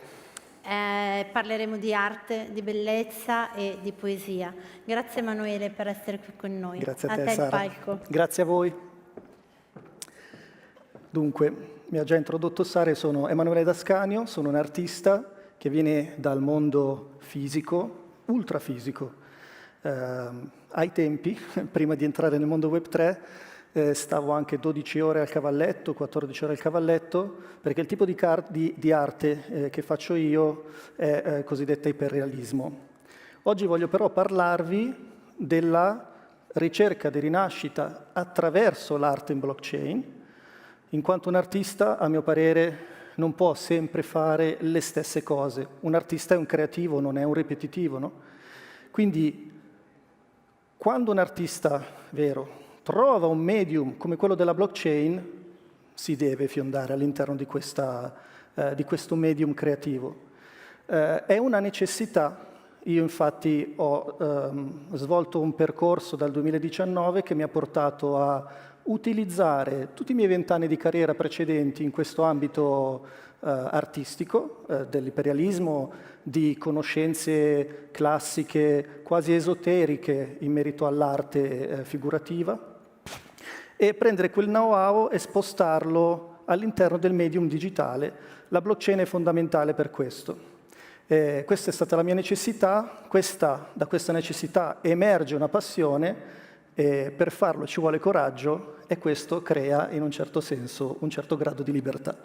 Questo sono io, l'opera d'arte alle mie spalle è uno dei miei disegni, è stato uno dei più importanti. Ci ho messo 2 anni e mezzo a realizzarlo, tutti i giorni, ogni giorno 12-14 ore al giorno, per 2 anni e mezzo, sì, e con la mia tecnica 110 milioni di micro hatching, e ho formato il disegno.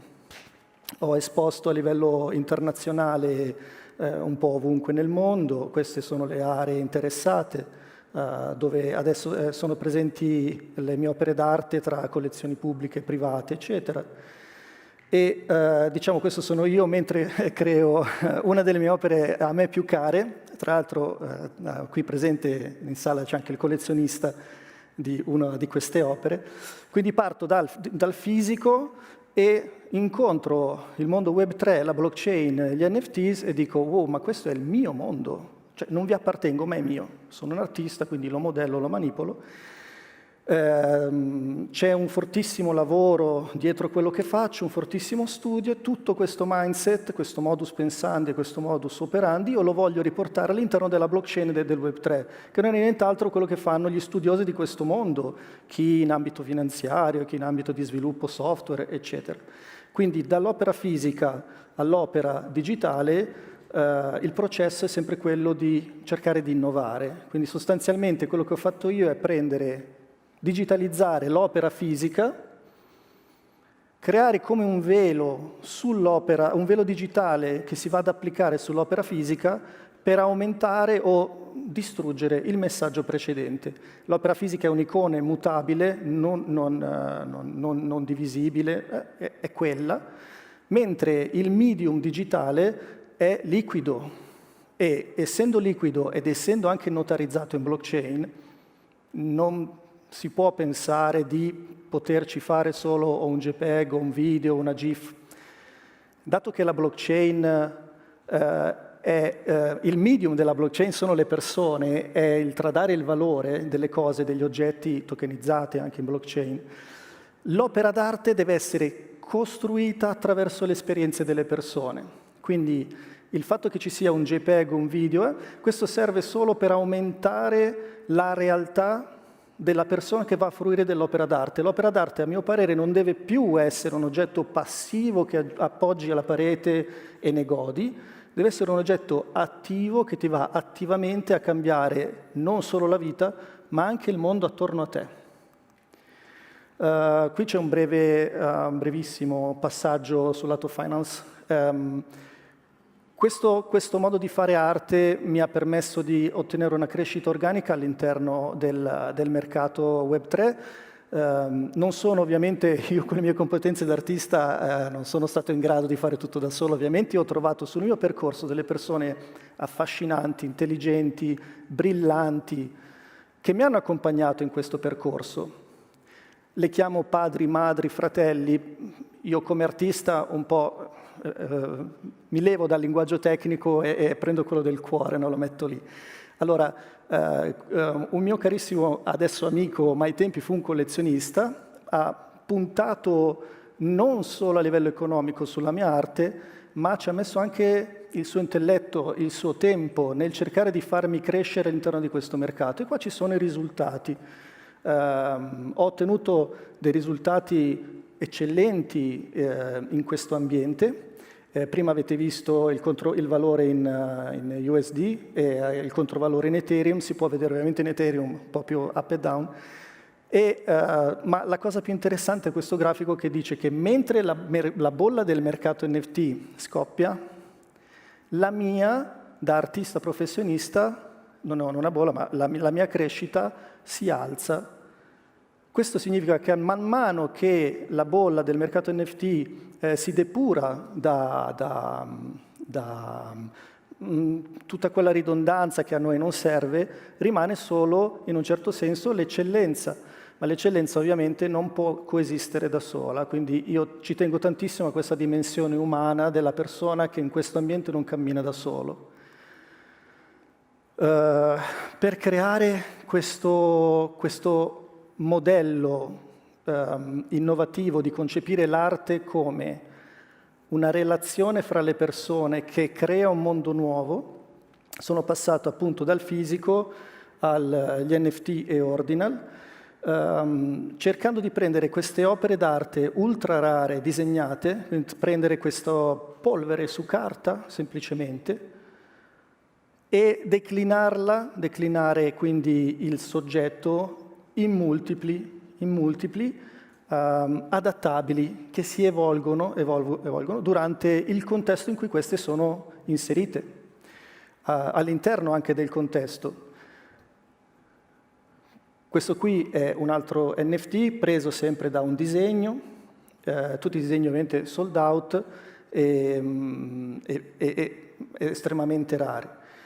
Quindi per non perdere quello che ho fatto in precedenza, ho digitalizzato, ma partendo sempre con la persona al centro. Partendo da questo concetto, sono ritornato, quindi ho fatto il percorso fisico NFT, adesso Phygital. Sotto l'ombrello del Phygital io ci metto praticamente ogni mia opera d'arte. Adesso io sono in grado di prendere il mio disegno, la mia opera d'arte, la mia icona e declinarla in vari aspetti diversi all'interno di multipli domini, multiple industrie, multipli verticali. Cosa significa? Che l'arte entra all'interno di un processo produttivo e crea opere terze. Quindi l'arte per me non è più la parte finale di un processo di produzione, è parte del processo di produzione. Di cosa? Di X oggetti. L'oggetto del quale poi la persona va a nutrirsi nel corso della vita, eccetera. Questo potrebbe essere, l'opera d'arte può entrare all'interno di industrie come l'automotive, l'architettura, il design, il fashion, il luxury. Com'è possibile che la Gioconda di Leonardo da Vinci possa essere utile per costruire il castello sforzesco? Oggi noi possiamo farlo. Quindi prendo un'opera d'arte, la declino e come autore posso farlo, ovviamente sono l'unica persona a poter prendere le mie opere d'arte, decostruirle e ristrutturarle, e adesso io posso entrare all'interno far veicolare le mie opere d'arte all'interno di multiple industrie, dove però il mercato dell'arte consente alle persone di ottenere questo valore percepito anche all'interno di oggetti che non sembrano non avere questo valore intrinseco. In realtà poi ce lo avranno. E, detto questo, volevo farvi vedere quello che è il mio concetto di multidomain operator, lo voglio chiamare così, dove tante tecnologie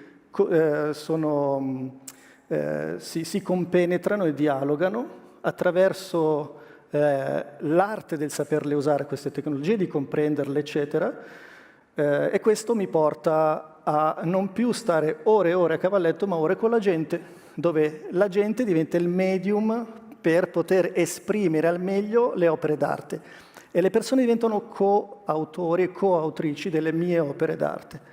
Questo è il fantastico team che mi ha seguito finora.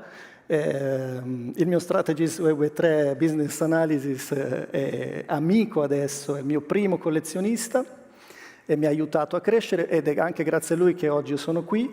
Ilaria Stirpe, la mia business developer per importantissimi progetti, lancerò addirittura startup, sto creando intelligenze artificiali con dei team di ingegneri, lei mi aiuta a sviluppare questo business. E poi Sara Calandra, la mia global art curator, che permetterà alle persone di comprendere che tutto quello che è anche industria può diventare arte all'ennesima potenza. Ecco, grazie mille. Grazie Emanuele. E grazie a Sara. Grazie davvero, grazie per il tuo intervento e grazie anche per il supporto che hai dato al Web3 Summit, perché noi ci conosciamo da qualche anno, adesso l'ho poi chiamato qui come ospite e lui ci ha subito creduto e anche supportato subito l'evento, anche se appunto era la prima edizione, anche se ancora era tutta l'agenda per aria, però grazie davvero. E dove c'è Sara c'è qualità. Che bella pubblicità, che bel claim. Grazie. Grazie a tutti. So let's go to the next guest. I call here to the stage Manila Di Giovanni.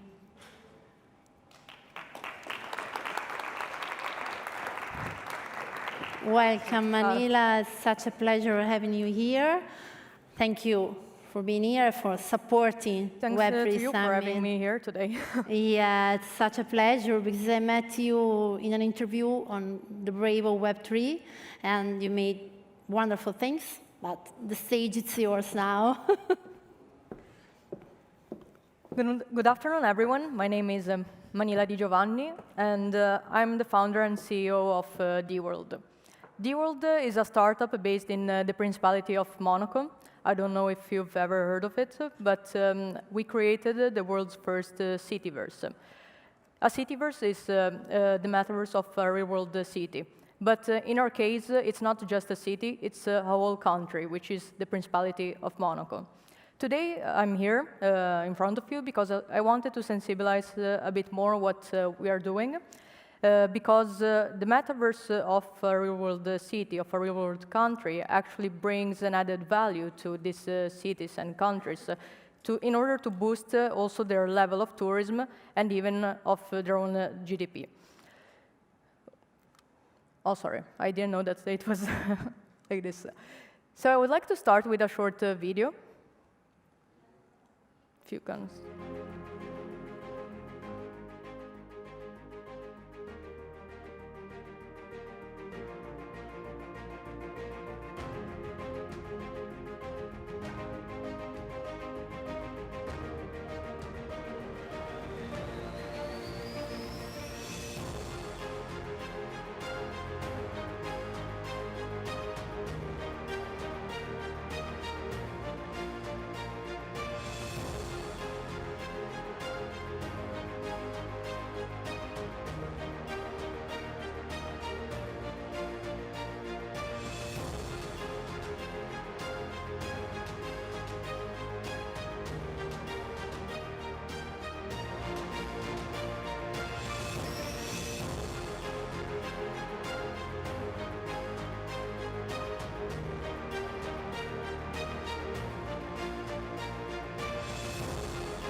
How many of you knew before that the Principality of Monaco was in the metaverse, more or less? I think, you already knew?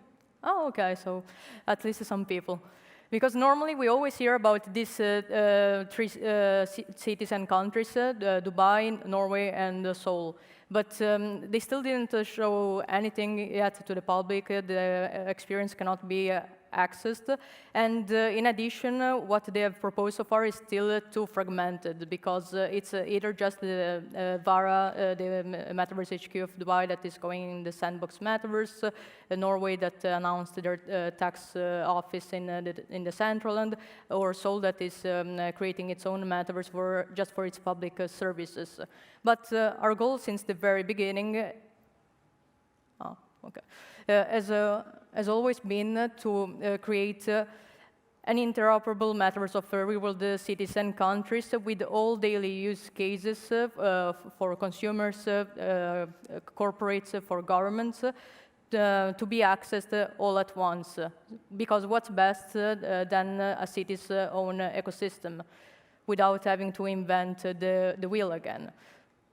It's inclusive for this alpha version for desktop and VR, and next it will be available also for mobile phone.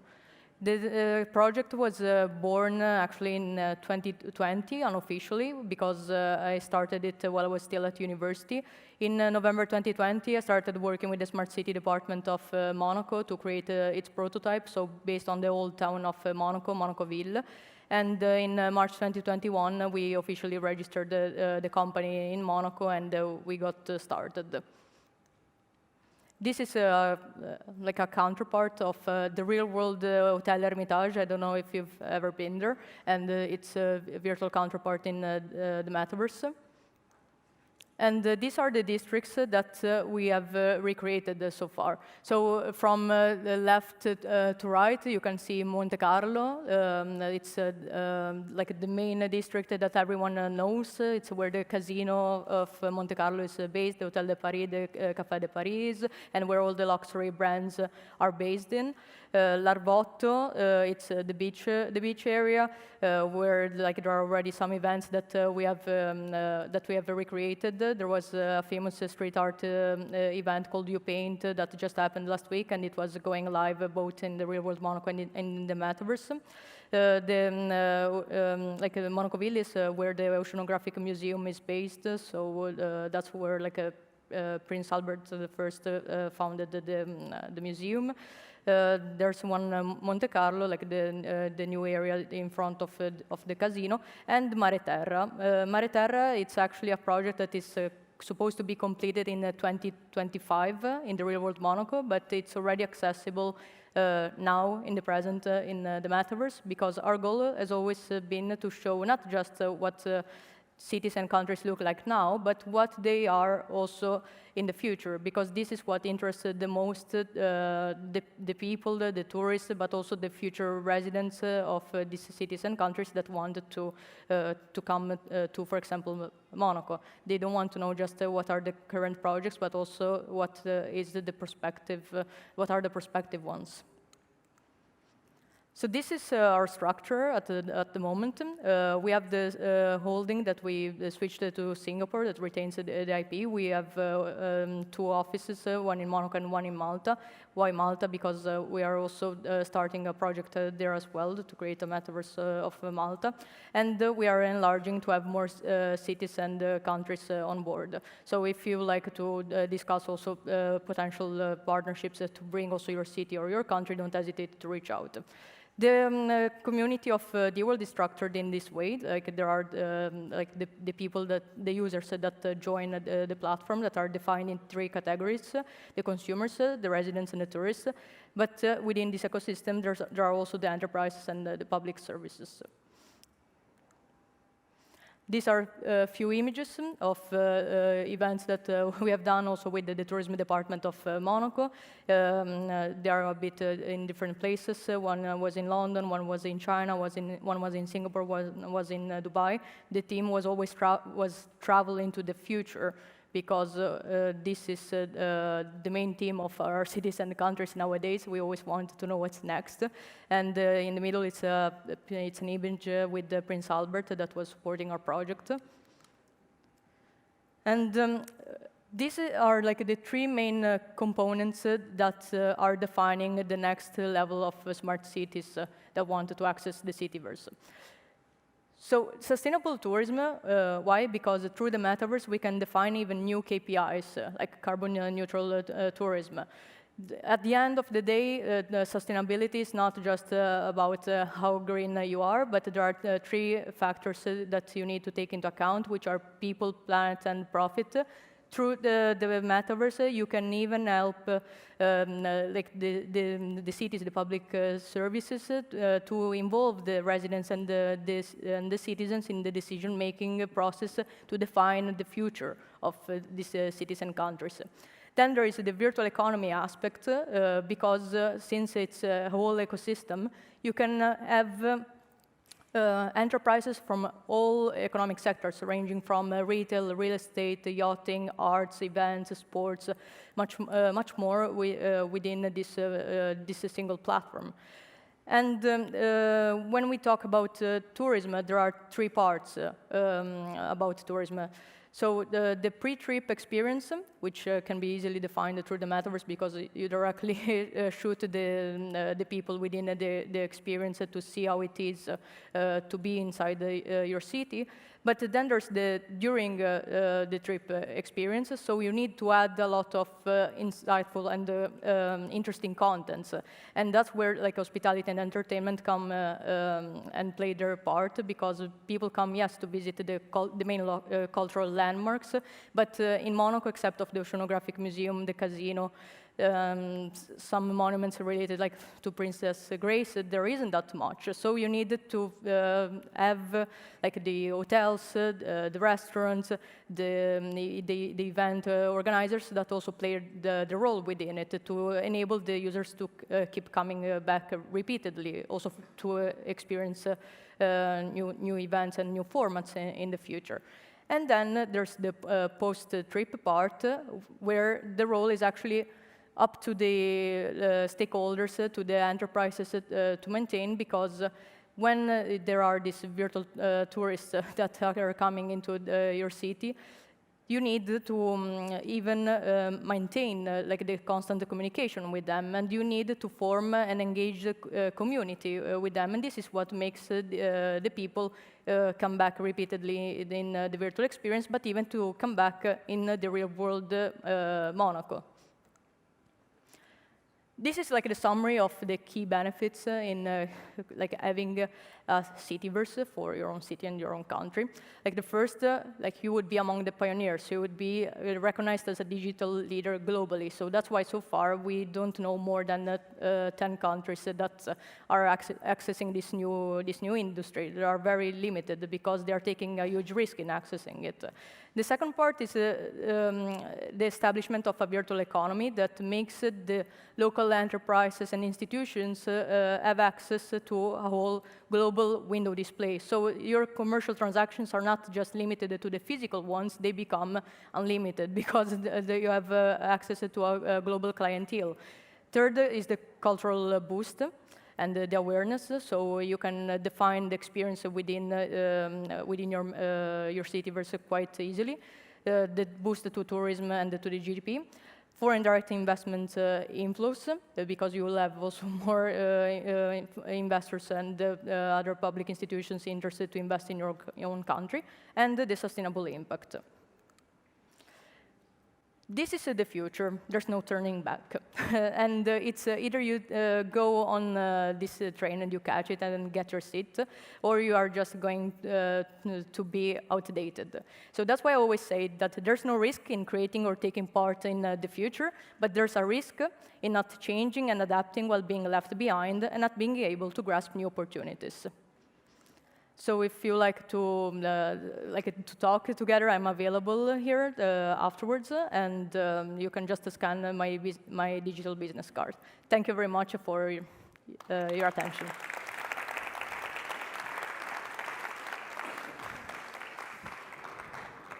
Fabio is our DJ today, so he's showing you how it is inside the platform. Thank you, Manila. I'm astonished. You made a lot of things and you are so young. It's quite unbelievable. Would you like to share with the audience your age? I'm 22.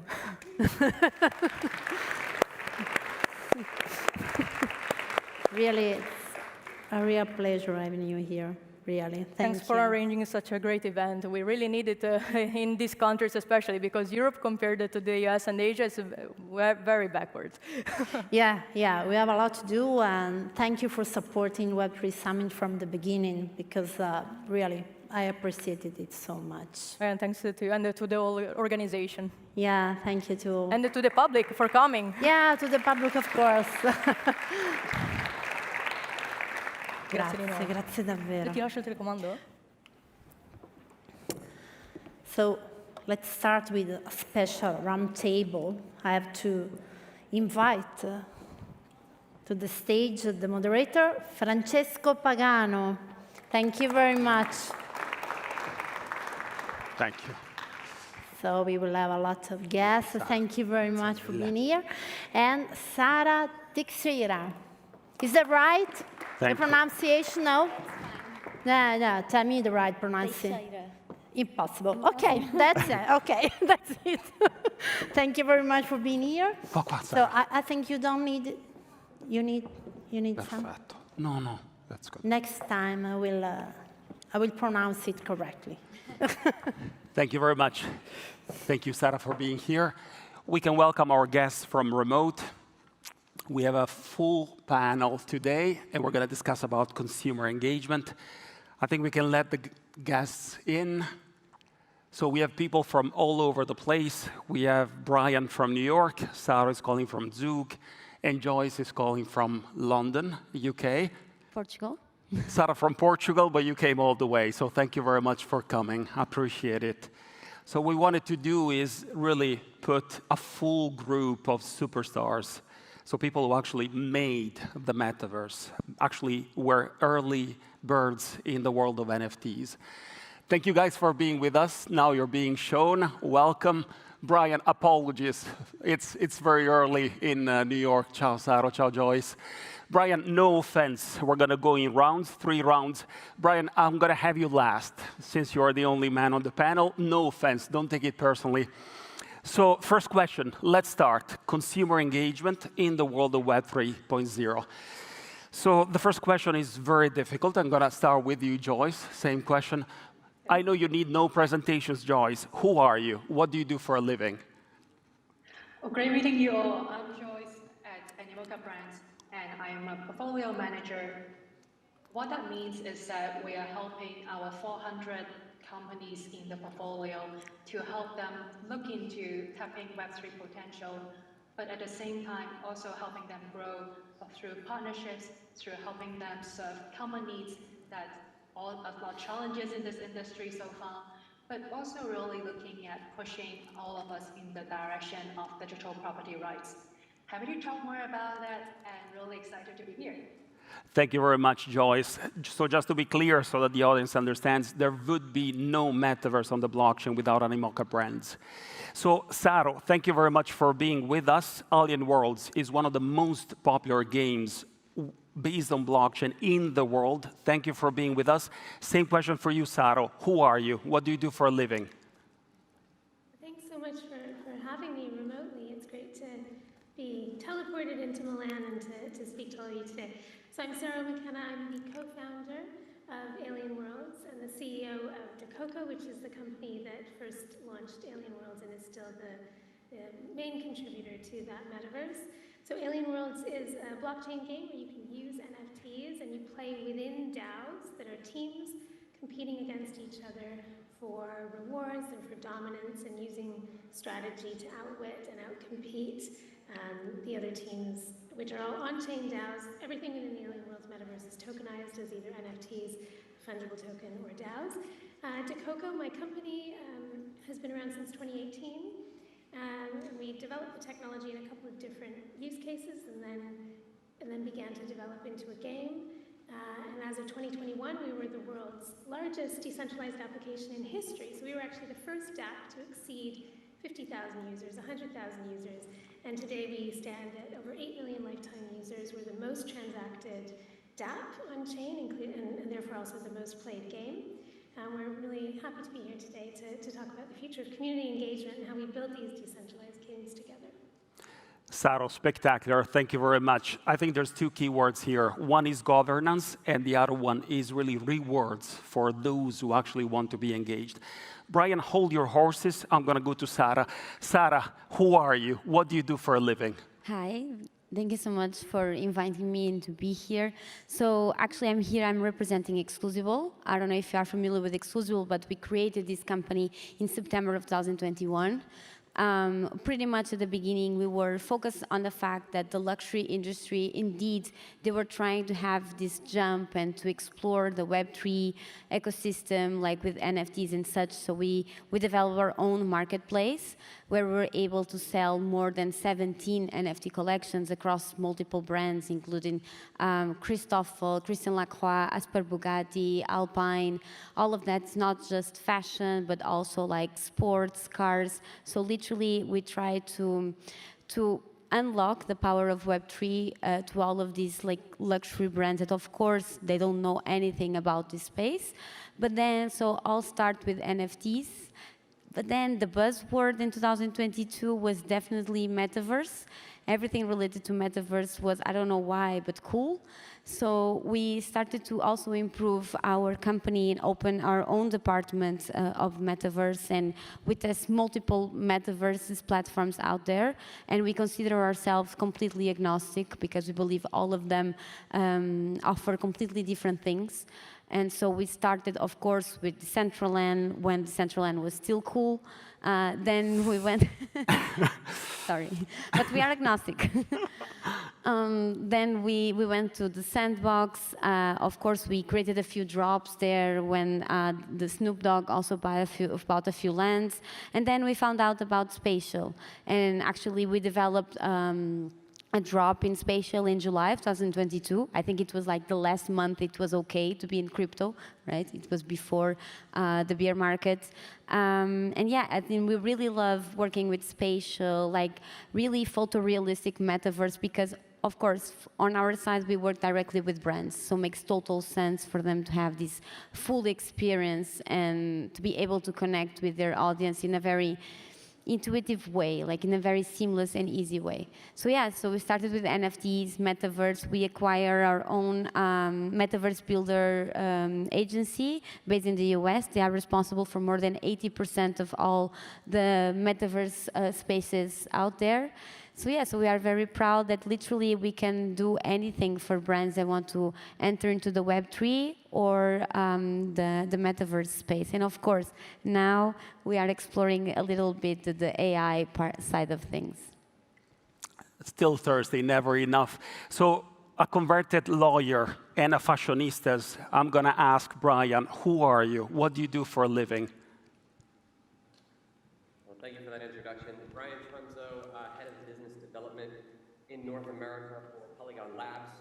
Polygon Labs is the foundation whose mandate is to help bring about mainstream adoption of Polygon technology, which is a modular suite of scaling solutions for the Ethereum virtual machine. It is the largest layer 2 ecosystem of decentralized applications. In my role, I work with large IP holders, brands, enterprises, developers, game studios, to help them navigate our ecosystem and deploy their dApps on our rails. Many of the largest open decentralized metaverses are built on our rails, so everyone from Decentraland to Sandbox, Spatial, Mona, OnCypher, many of these social metaverses through which a lot of brands enter this space are built upon our rails. And Francesco, you gave a little teaser to my background. I am a recovering financial regulatory attorney. Haven't practiced in about 10 years, but it's a skill that often either helps or haunts me, depending on the regulatory climate here in the US. Thank you very much. Thank you very much, Brian. So as you heard, so Polygon is by far the most popular layer 2 in the world. So it's a pleasure to have you with us. So let's start. We're going to have 2 rounds of questions. So let's make it as vivid, as fast as possible. I'm going to go back to you, Joyce. So I don't know if there's a venture capitalist in the room. So this is not your usual venture capitalist. Animoca Brands invests in company, nurtures them, builds the ecosystem, builds the space. Actually, you actually care about the world that you're building. So can you tell me, what is your game? What is your vision of the metaverse? I don't care about a definition. What are you trying to achieve? I think it's, in general, there's so much that we believe in this space, and really core to that belief is that it is not just about VR, it is not just about we can interact with virtual reality, but a lot more about digital property rights. So coming back to this is that we see many creators in the past decades who have been reaching out to their own fan base, but a lot of the times it's through intermediary or platforms. And those platforms sometimes take a very huge cut about the profits or the revenue they generate. And there we believe many potential could come if we actually connect your creators and your fan base more directly with each other. Because that does not only give them direct access and perhaps a different type of access to those creators that those fans are going after. Fundamentally, we see that it will be a more fairer way for distributing the success that the creators have generated. So that's the core belief. And the way that we are doing that is through, as you have mentioned, we have our investment side, but we also do operate as well. By operating, it means we have our own in-house games and projects, and that is not only limited on the gaming space, we also operate on areas like music, in education, in sports, so on and so forth. Because gaming is one way to reach an audience, but there's also so much more cultural verticals we see that we need to tap into so we can bring more people to Web3. And beyond operating our own projects, we have also got our investment portfolio where about 400 companies altogether.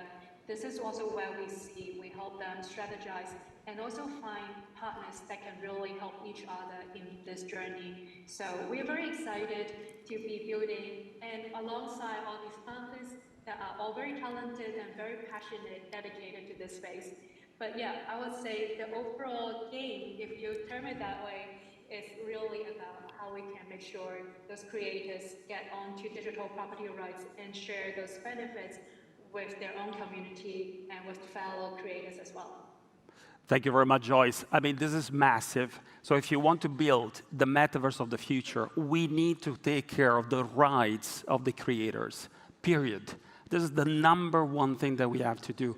So that gives me, it's a good tag into your world, Saro. So can you talk to the guiding principles and the governance, the rewards for those who actually use your projects, your programs? Can you tell us your vision as you approach your projects? Yeah, and I love some of the themes that Joyce was expanding upon, rights for creators, and of course the interoperable metaverse. This is one of the reasons why Animoca Brands and Alien Worlds are 2 co-founders of the Open Metaverse Alliance for Web3, OMA3, which is a consortium that is tasked with bringing together some of the largest blockchain metaverses and protocols and attendant technologies to ensure that users are at the center of the metaverse. So that's one of the features of decentralized applications, decentralized games, or metaverses, is that users, their blockchain accounts, are the primary actor that goes and interacts with various parts of the system, various dApps, block explorers, the ability to teleport tokens, and so on. And that puts the user at the heart of their experience and also very much in control. And that's really what sets Web3 apart versus Web2, is that the user is the main locus of power, autonomy, and value. And therefore, the user is co-incentivized along with founders and other participants to grow the system, to add their creativity, to add their ingenuity, their entrepreneurial skills and endeavors, to take risks, and to build things in the metaverse. And so that's really, I think, our vision as Alien Worlds.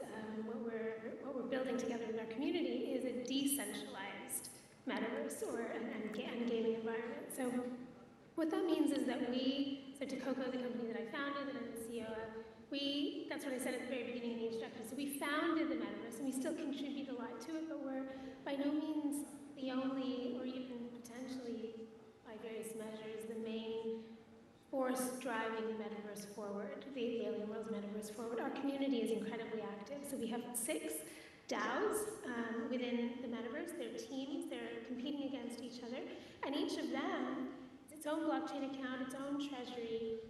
It's an on-chain DAO that runs with live multi-sig permissions and election dynamics. And those DAOs are doing really cool things. One of them went out and got a billboard in LA to advertise their DAO and the Alien Worlds metaverse.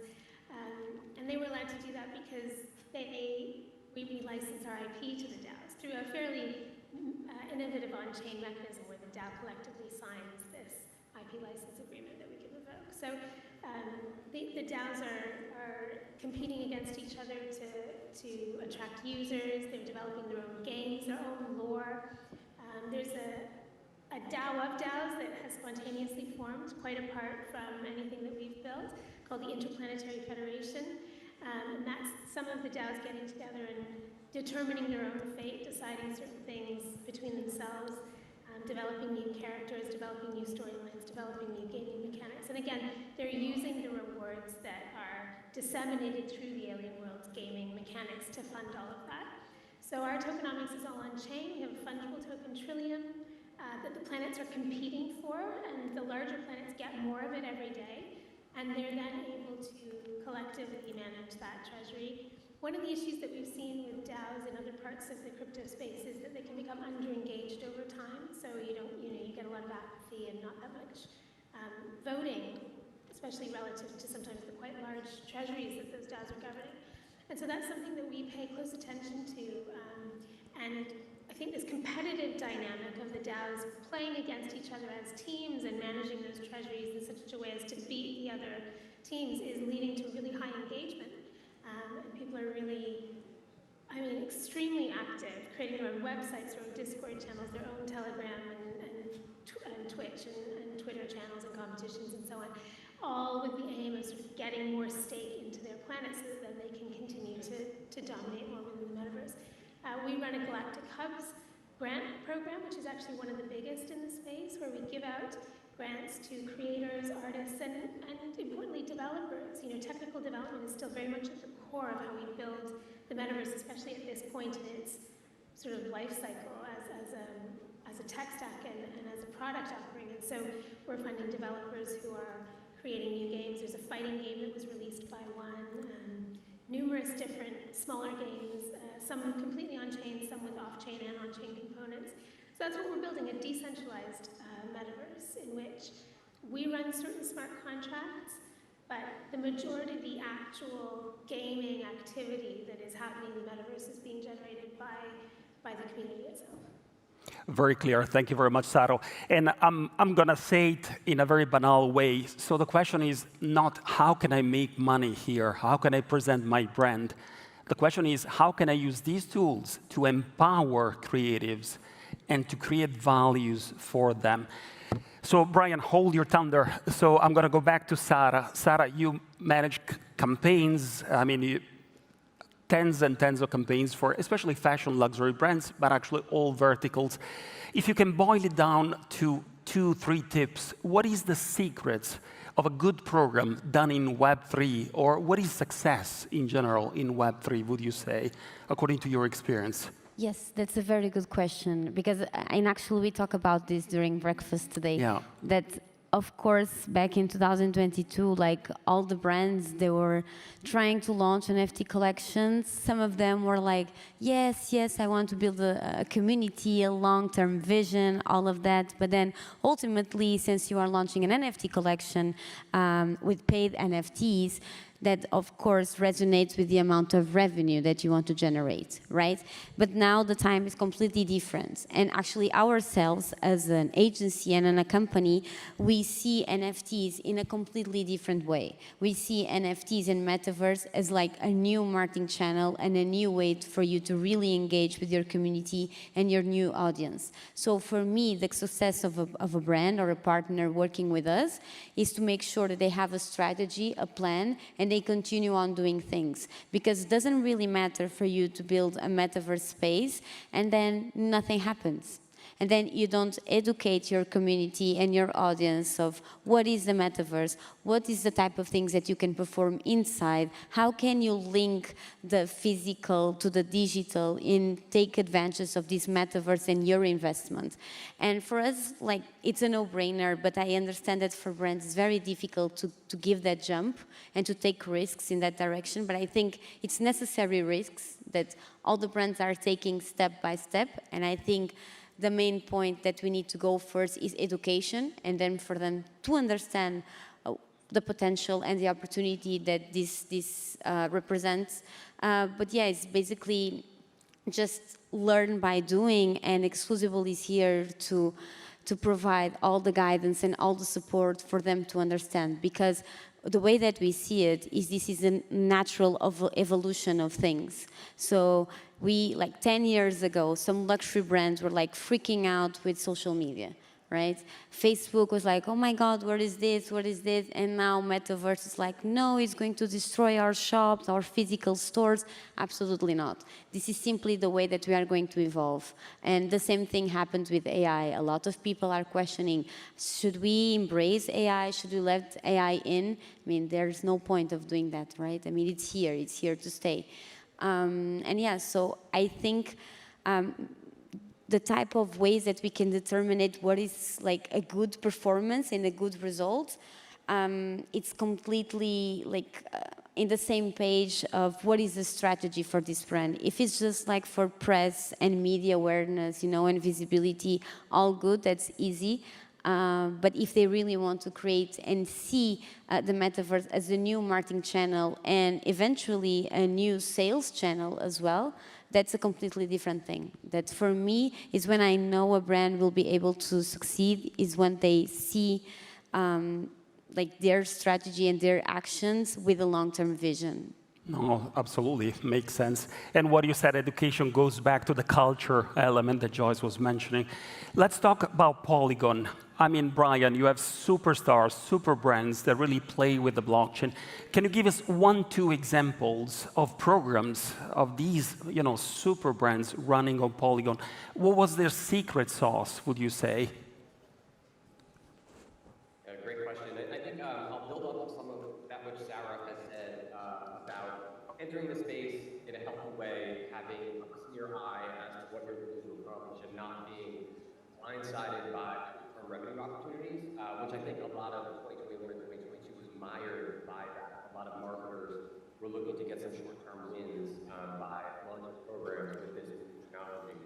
So 2 case studies in market that most large enterprises, particularly on the fashion, luxury, CPG, and consumer side of the equation, like the 22 is Starbucks and Nike, both of which have developed long-term projects on Polygon. Both of which are looking to derive energy from community, from dovetailing their traditional customers' loyalty and rewards programs, in the case of Starbucks, and dovetailing the mosaic of the worldwide community that convenes in a decentralized manner already globally on different platforms like Instagram and Twitter and in-store shopping events and running clubs, basketball organizations like Nike, to bring that together into a human program that's meant to celebrate co-creation and community. And I think that keyword, community, is really what drives both of those projects, you know, playing into the ethos of Web3, developing community, creating together, empowering creators who have official relationships with your brand, but also those community members who are bringing value to your project, not because they're on payroll, not because they are compelled to, but because they feel as though they are driven to do so. They're deriving some opportunities and benefit from these programs. So with that, loyalty and reward is really front and center to both of these projects, to reward consumers for their contributions to the community, but also to gamify the brand experience a little bit further through these immersive game-like experiences. In the case of Nike, developing relationships with Web2 companies, developing relationships with large game studios and developers like Epic with Fortnite, and also EA for some of their sports titles, which will be announced in due course, to basically incentivize users to give their attention, because a lot of this comes down to the attention economy. A lot of this comes down to finding new ways to market while empowering, giving a healthier sort of advertising program to marketers. But in the case of Nike, working with these platforms to immersify the brand experience. In the case of Starbucks, very similar energy. They're doing it a little bit more by the Web3 playbook, standing up a Discord community, gamifying the experience through that platform. But what I think is really interesting to both of these brands, and again, I started this thread by pulling on some of that which Sarah was saying, so I'll go back to that and build on it. I think one of the more important things that both of these programs showed was the power of earning it.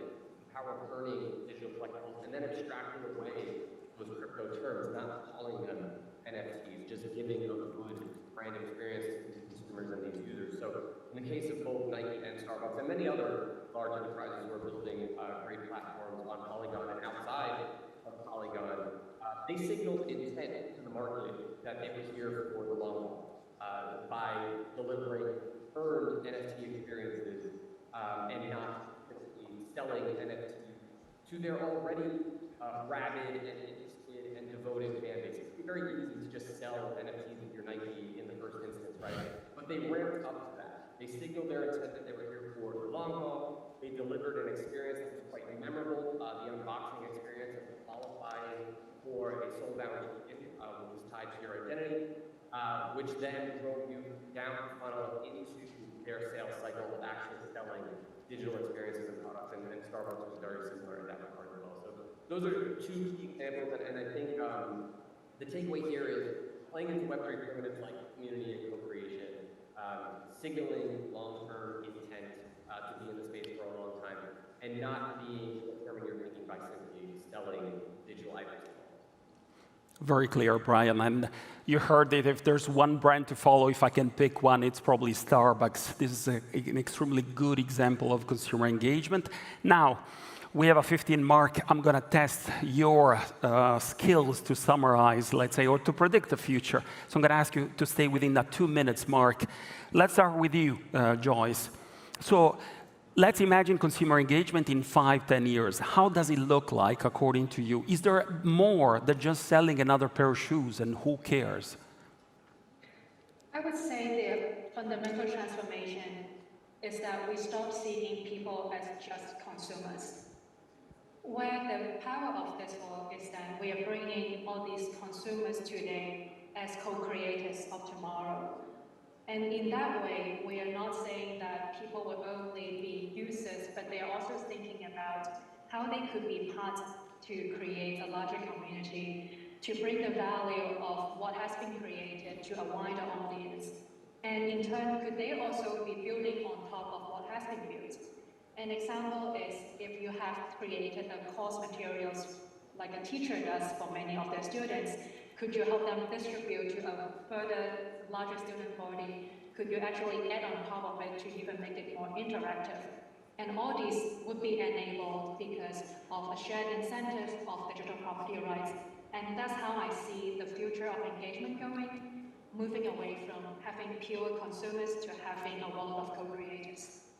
Saro, I have the same question for you. How does consumer engagement look like in 5, 10 years from your point of view? Knowing, as you said, DAO, governance, empowerment. Yeah, well, Joyce and I can read each other's minds, because that was actually exactly my sort of main point here, was that these definitions of producer-consumer are breaking down somewhat. You know, that doesn't mean that opportunities for profit are not present. It just means that those fault lines are changing a little bit. So, you know, a small community as a DAO, could produce something that they then sell into the rest of a broader community, in this case, for example, a metaverse, and make money that way. And because they've got a DAO account, the proceeds can go into a collectively managed treasury that they then use, to further create new products or to disseminate to themselves. So these are the types, through tokenization, both of the assets themselves, but also of the community governance dynamics through DAOs, new commercial propositions and new ways of people coming together to create new content, but also new business propositions are being opened up. Also, by the way, capacity for those DAOs and projects to kind of succession planning and self-renewal is a lot easier in tokenized DAOs than in classical companies, for example. So, somebody can easily sell out of a DAO and somebody else buy in. And this then allows a DAO, which basically expresses the singular collective purpose of a group of people, to have certain ebbs and flows of membership for that common purpose to remain. So I would say that tokenization, especially tokenization of groups of people as DAOs, is just as significant as tokenization of aggregate value in the form of fungible tokens and the value of unique items, which was what NFTs were. This new phase of tokenization of people as a collective and what they're trying to do is really, I think, where new commercial opportunities are being opened up in these new economic environments. Thank you very much, Saro. It's a collective future. Brian, I'm going to have you last, exactly like a shot of grappa.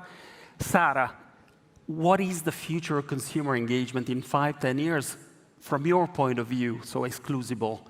Yeah, so from my point of view, and usually we totally believe on this, is that, and we keep saying this a lot, is that for us, the biggest innovation doesn't rely on technology. It relies on the way that we will shape ourselves as a society. And so I totally agree with everything that the other panelists were saying, in the fact that it's going to be more about co-creation. It's going to be more about brands moving away from being here at the top and just connecting in a very personal, intimate, and just trying to learn from the consumer as well. So I really think this will reshape like the entire way that we make business now. And definitely the approach that we are taking to our audience, right, in our marketing campaigns and the way that we position ourselves. But yeah, so for that, I really see the consumer being like the absolutely center of everything. But as they mentioned, and very well, it's no longer a consumer, it's a community. It's about doing things that are actually like have impact and are actually doing something for good and represents and adds some values to that community. So this is the way that I see it, like in less than 2 minutes. Excellent. Thank you, Sara. Brian, I have the same question for you with a little spin. So, can blockchain shape the future of consumer engagement? But the second question is, can you run the world? It really is like a shot of graph. Everyone's full of the knowledge that my co-panelists have given. First off, I would agree with everything that my co-panelists said on the consumer side of things. To build upon that, I think the consumer will grow today in terms of data, in terms of sharing more data to get a more bespoke experience with the brand. So thinking about some of the primitives that we discussed about governance and about community, I think shopping districts around the world, whether it's Brera in Milan or Pigalle in Paris or Soho in New York, I think small and medium-sized businesses will pool together amongst their rewards programs to help drive traffic to deliver better experience to people who are shopping in similarly situated stores, like-minded consumers. I think that is something extremely interesting that will emerge from the things that my co-panelists had said prior. To answer your question as to whether blockchain will rule the world or exactly. I take a long view that anything of digital value will settle to a blockchain someday. So all the digital costs that we produce online, I believe, will settle to a ledger of some kind. Some of those ledgers will be layer ones for those high value pieces of digital assets, so particularly DeFi and things like that. And then less valuable for data that doesn't need to be secured by money, by a settlement layer like Ethereum in the case of the Ethereum virtual machine. I think those assets will be executed in different execution environments and then through different technologies eventually settle to layer ones or in some instances not. And I think we'll see that over time. So to answer your question directly, I guess yes, I personally do take the view that blockchain will somewhat eat the world, use the analogy of software eating the world, but in a positive way, because at the end of the day, I think blockchain will be used to drive better experiences online, experiences that are more pure to the customer experience, and not extracted the way the large Web2 platforms have largely been throughout the 2000s and 2010s. So we got a yes, and it's only 9:15 in New York City, so it's already an accomplishment. We made it to the 15 mark. I would like to thank our special guests today, our rock stars, Joyce, Saro, Brian, Sarah. Thank you very much for joining us. And I think we can move to the next panel. Thank you very much, guys. Enjoy. So we're going to move to the next. Grazie mille, Sara. A dopo. We're going to move to the next panelist. It's actually a keynote speaker. Let's see if we can get Fred in. So as we wait for Fred to come in, actually, I'll do the setup as he's in, because I can make fun of him a little bit. So he deserves it, probably. Okay, let me get comfortable. So we're going to have a keynote speaker now discussing blockchain, pure blockchain, hardcore blockchain. And we wanted to have one of the, let's say, early birds in the world of blockchain. Let me know if we can get Fred in almost. So he's calling directly from Zurich, so another Swiss. Almost. He's here. Fred, brother, how are you?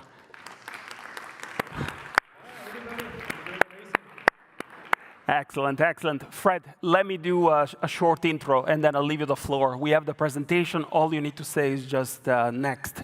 Let me see if this, and feel free to correct me. He's an athlete. He's a father. He's a converted banker. And he leads what is being called a fourth generation blockchain. So Cardano was there since day one of blockchain. Still, they have very rich and aggressive plans. The plan is to change the world, nothing south of that. So Fred, now we live in a post-hype era, or whatever that means. What is your vision? What is the point of difference for Cardano? Show us a little bit the utility or the purpose of blockchain for business, but actually for us as a society. Take it away. Thank you very much. So I guess I can't see my own slides, but that's okay. Let's see if I can do it out of heart. So where we are today, after about 15, 20 years of blockchain, is definitely another place than where we were when it all started. I'm actually right now just at the Point Zero conference in Zurich, and this has about 1,300 participants. It's mainly regulators, policymakers, central bankers, and really large entities who's coming from industry together here to basically jointly innovate and bring this to the next step. And I think one thing which is really, really clear is that enterprise blockchain is dead. And when anything who dies, so comes new opportunities. So I like to praise the room now and say, long live blockchain for enterprises. Because what we certainly are seeing is that, if you go to the next slide. Next. Blockchain has been balancing a little bit in the act, and specifically in the last sort of bear market, the last sort of 12 months time, right? And I sort of illustrated this by actually using a large language model. As you can see, there is an astronaut balancing on the top of a rocket, right? And what I did is I actually just asked the AI to create this picture for me. And then this way I could actually get out of all the problems with intellectual property right, and can I share the picture and can I not share the picture? But it shows one of the sort of the large problems we're seeing today. So if you go to the next slide, where I have this pyramid presentation. And this really shows what I want to tell you about today. So what we have is we have a layer of unstructured data in the bottom. This is, for many people, what we call Web2. It is for free to upload information. It is for free to have a bot who's basically chatting with you. Some of you might even have a girlfriend who happens to be a bot out there chatting with you, and it's super exciting. But it also means that it's getting really hard for us to know what is the truth. And as we are seeing that nation states are struggling with this, and the institutional divide gets bigger, and through COVID, we saw that there was a crumbling of certain institutions and intermediary which we take for granted. And as you probably noticed now in the US, there's more banks in terms of balance sheet who's gone bankrupt than there was in the last financial crisis. We're seeing a picture quite literally emerging that AI is accelerating the trust gap. So what my suggestion is that we take a new approach to it and we put blockchain in the middle. So we basically create a new model where we have unstructured data, we have blockchain, we then take machine learning and large language models, we then have a presentation layer, and then we do decision making / human intervention. I'm a very large advocate, and when Frank is asking me what's different with Cardano, I'm always sort of careful of saying what is different, but one thing is so that we truly believe that there is between 2 and 2.5 billion people in this world who don't have access to what we take for granted in Italy and Switzerland, which is average healthcare, banking, insurance, and so on. And the reason why they don't have access to that is because they don't have an identity. They don't have an official paper which basically allows them to pay taxes or allows them to check into a hospital or allows them to get an insurance for their boat or the vehicle or whatever that might be. So in a weird format, what we're seeing right now is that this sort of enterprise blockchain model, which was all about the idea that you could take blockchain and rip it away from the people, rip it away from communities, rip it away from inclusion, and run that in an enterprise sort of guarded environment, and you can get the same added effect out of it as you could with the public permissionless blockchain. That has really failed. So if you go to the next slide, we basically see that there's a big change happening. And I was just together with several regulators here, and they're all asking the same question: is, we want to go away from sort of centralized controlled blockchain applications. We want to move to open permissionless blockchains, but that creates new challenges and new vectors. And I think the first vector is this change to the 3rd generation blockchains and 4th generation blockchains, where it's not just about one type of asset, Bitcoin, but it's multiple types of assets, not just financial assets, Ethereum, but everything. So from the fabric of the coat I'm wearing, to the room I'm sitting in, to the sensors who's looking if there's a fire in the air quality. So we're really talking about multiple representations of different assets, which not necessarily is financially regulated or securities or whatever we might think about them as a capital markets. The next thing is this utility tokens in volatile markets. For these public permissionless blockchains to work, you need to be able to deal with these utility tokens. And I think if Cardano wanted to design the next generation of money, they would definitely not design it like we did with the ADA. The ADA is the entrance barrier, the ability you have that you can actually join millions of people online today and take benefit of this public available infrastructure to work with. That's what the utility token does. Now, regulatory clarity is a big part of my job. You probably saw MiCA coming into effect and other things. I think there's a lot of really good work happening right now from regulators around the world to really understand how do we not just regulate, but also how do we do principle-based regulation in such a way that we can get innovation, we can get prosperity, but we also can move into Web 3.0 and into gaming models and into virtual models and avatar models, but also into production lines without everything having to go through a bank. Now, as a banker, I would of course like to see that banks are playing a role in future society, but I think banks only need to play a role within the bucket they live in. Then we spent before about the enterprise blockchain models, but the next thing which is coming is really the governance challenge. So when we think about governance, and we think about what people think about is probably decentralized, and how do I merge and how do I rely on a blockchain which I don't own and I don't control? You have this evolution coming from Bitcoin. Bitcoin is a fantastic example on how something can be stable, impenetrable over years, very strong cybersecurity, is one use case, one type of identity, and it just works. And for every other stable coin who fail, and for every other bank who goes bankrupt, and for every nation state who has to, stop printing money, Bitcoin just becomes stronger. But the third and fourth generation blockchains is really about how do we adapt and how do we move the real world, which we live in every single day, to the blockchain, and how do we actually get benefits out of that. And to do that, you don't actually want a stable code base.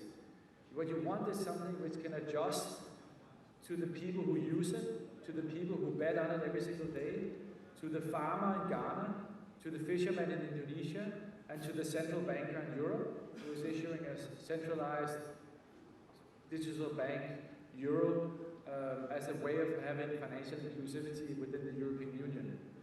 And that means that you need to have a model where things can change, but there also need to be checks and balances. And I think this is the real trick right now with these public permissions blockchains is how do you get to a model where when you're changing things that they don't break. So Cardano has several thousand companies deploying on it right now. There is X amount of employees who's betting on these companies, who's deploying on Cardano. We are helping people to get food on the table in Rwanda. We are helping digital identity for school children in sub-Saharan Africa. We are helping collect plastic from the ocean, right? So if all of that collapses due to a code change, this is a bad thing. But when you have something which is decentrally operated as Cardano or other blockchains, you can't just do a disaster recovery. You can't just restart the network tomorrow. So we are seeing a new architecture of the internet, because the internet you can actually restart. And there's a couple of, like a handful of companies who has the key to shutting down the internet, but also to restart the internet. And that's of course good if you trust them, and it's good if they can do everything right. But as we move into an era of AI and quantum computing and other things, that decentralized operations has certain advantages, but it also has these disadvantages of disaster recovery. And I think what we're really seeing now here is battle testing at scale, how critical infrastructure projects can go on blockchain and still live within that. And last but not least, what we see is that blockchains is only as strong as the communities which live, bet, and develop on these blockchains. Most really good blockchains are today already what we call open source. And if they're open source, it means that they're basically sharing the code, they're sharing the incentive structures, they're sharing basically the whole setup of the whole world, which means that we can set up here in Milan tomorrow a copy of Cardano or Polkadot or Algorand or whatever that might be. But that will not be as strong as the original version if we don't have a sufficient amount of developers, companies, businesses, products who's actually launching and deploying and solving real-world problems on it. So I think one of the large things is, if you go to the next slide, is what people need to understand is that the maturity of the blockchains we're seeing today is only as strong as what the green box is. And for the first time, I can now honestly look everybody in the eyes and say, blockchain is not just open for business in capital markets. Blockchain is open for business across all industries. And that means that the task right now, if we want to have a truly inclusive social system where the world comes together and can actually, harness the brain power of 6 billion people and not just a few in the Western world, we need to make the green box bigger. And doing that means that we need to upgrade our knowledge about what a blockchain can do and deploy, innovate, and test the skill set, the boundary conditions of blockchain. And as we are doing that, the green box will grow bigger. And the bigger the green box grows, the less you will rely on blockchain foundations and other people, because now you will truly have a global, innovative system which allows everybody from around the world, no classes, no countries of residence or anything like that, who can piggyback and collaboratively work towards a better world on a decentralized infrastructure where even if there is a war in Europe and a power grid goes down, you can rely on that the public infrastructure still stands. But it all is now in a place where it's about adoption, and not just within things who starts digitally and dies digitally, but it's about merging what we're now seeing Web3 is becoming to what we can touch and feel in the tangible world. With that being said, I'm very happy to say that blockchain is open for business, not just for Cardano, but across multiple blockchains and across multiple industries. Fred, amazing. Thank you very much. I think we hit the 30 mark. Appreciate the fact that you found time during a parallel event. Thank you very much for your words of wisdom, Fred. Grazie mille. Big hugs from Milano. Next time, an apero it's on me, okay? Thank you very much, Fred. Bye-bye. Thank you.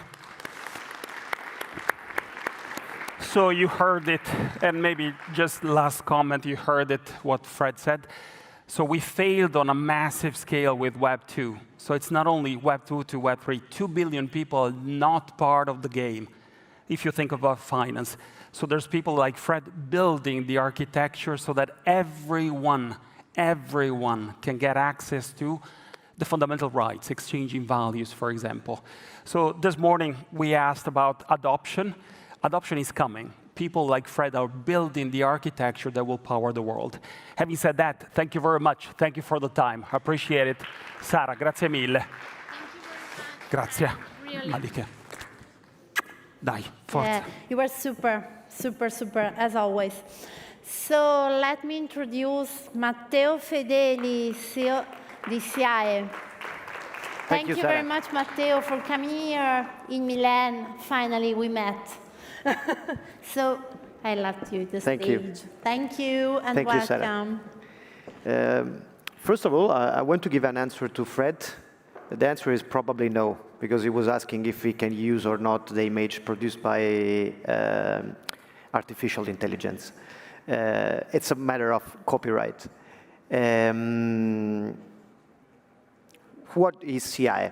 For who's not knowing, for sure is something completely different compared to everything probably you heard about today.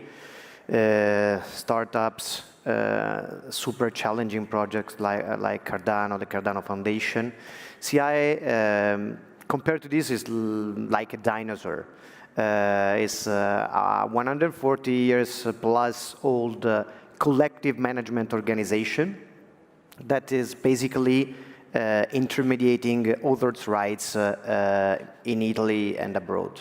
What does it mean?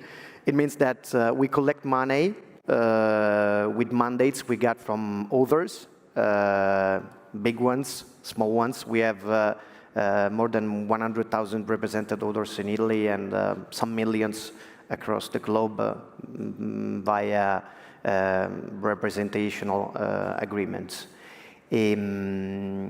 So why CI is in some way involved with Web3 blockchain technology?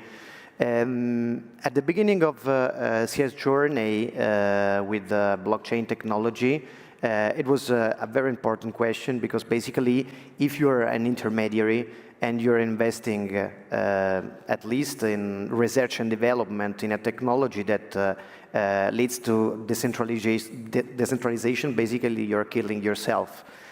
So yes, it's a strange question. What is interesting is that the model of the collective management of a standard collective management organization, basically a standard one is a not-for-profit company that is giving intermediation services to its own members that are the right holders. What does it mean? It's your shareholders are exactly the ones that you are giving to your intermediation service. So basically investing in a technology that in the future can decrease the cost of this intermediation is giving value to your member, not destroying value for your shareholder. An example of other intermediaries are like Airbnb, Booking.com. If Booking.com tries to invest money, a business development manager there or a strategy manager, in trying to decentralize the way you connect who wants to book a room with the hotel, you're like, you need to be fired as soon as possible, obviously. It's different if you're not for profit. So this is how everything started. If I remember well, it was between 2017 and 2018. What happened after this? At the beginning, we tried to understand what can happen if this technology is really getting the world to a more decentralized one, with a more decentralized economy, because it's a very interesting idea. And basically, the model can change a lot. The intermediation, for example, many kind of intermediation, but also the intermediation for authors' rights can change a lot. CI role as a collective management organization can change a lot. If you are able to understand the technology and you can in some way help the adoption of this technology, you can have a role that even in 30 years from now. Obviously, what happened 2-3 years, we went through a bubble. But basically, this is something that happens oftenly in history. If you look, for example, at the Nasdaq index value between 1999 and 2001, it happened exactly the same that we saw on cryptocurrencies and NFTs and in general what was connected with blockchain technology.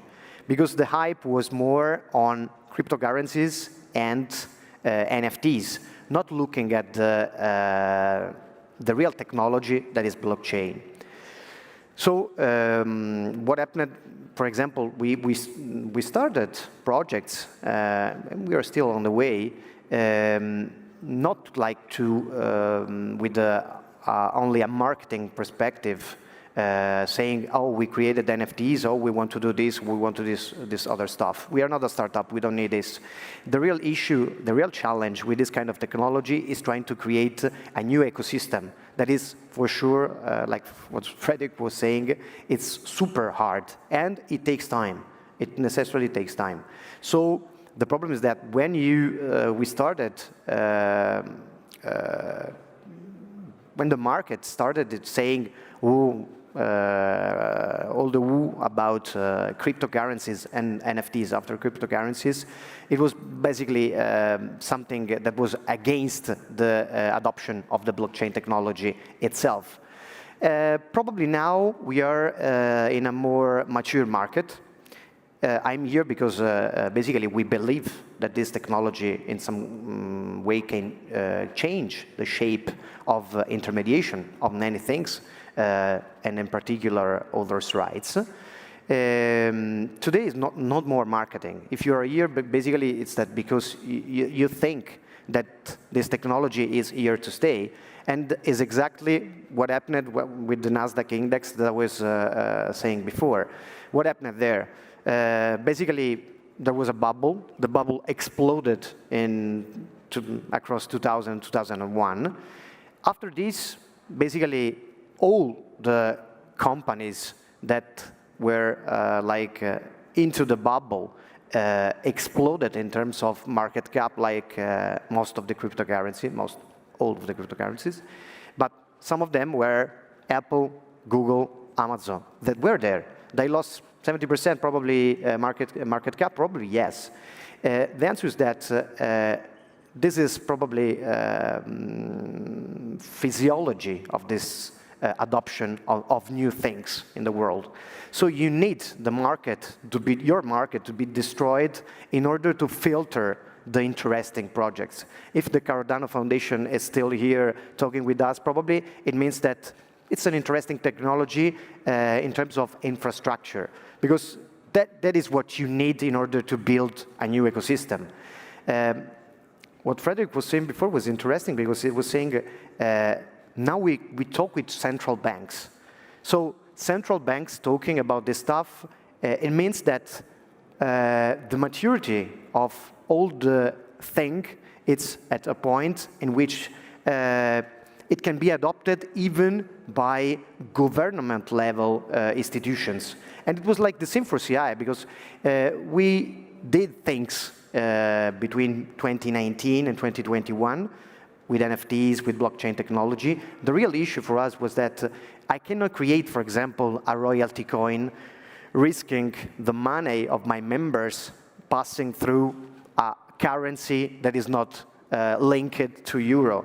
And as we have seen in the last couple of years, even a stable coin, if we don't know exactly what's behind the scenes, it can be a risk. So this to say, this is probably a turning point. The technology is at probably its third cycle. We now look at interesting projects because there has been a filter with this big bubble exploding. And basically, we are at the beginning of a new thing. For example, we started with, but it's very difficult, is that you need to build the ecosystem. You need to spend money to create infrastructure. That is not like creating an NFT. For example, all we have seen 2 years ago with NFTs was like saying an NFT is a collectible. It's not a collectible, it's something much more powerful. It's a digital representation of an asset that basically is something huge.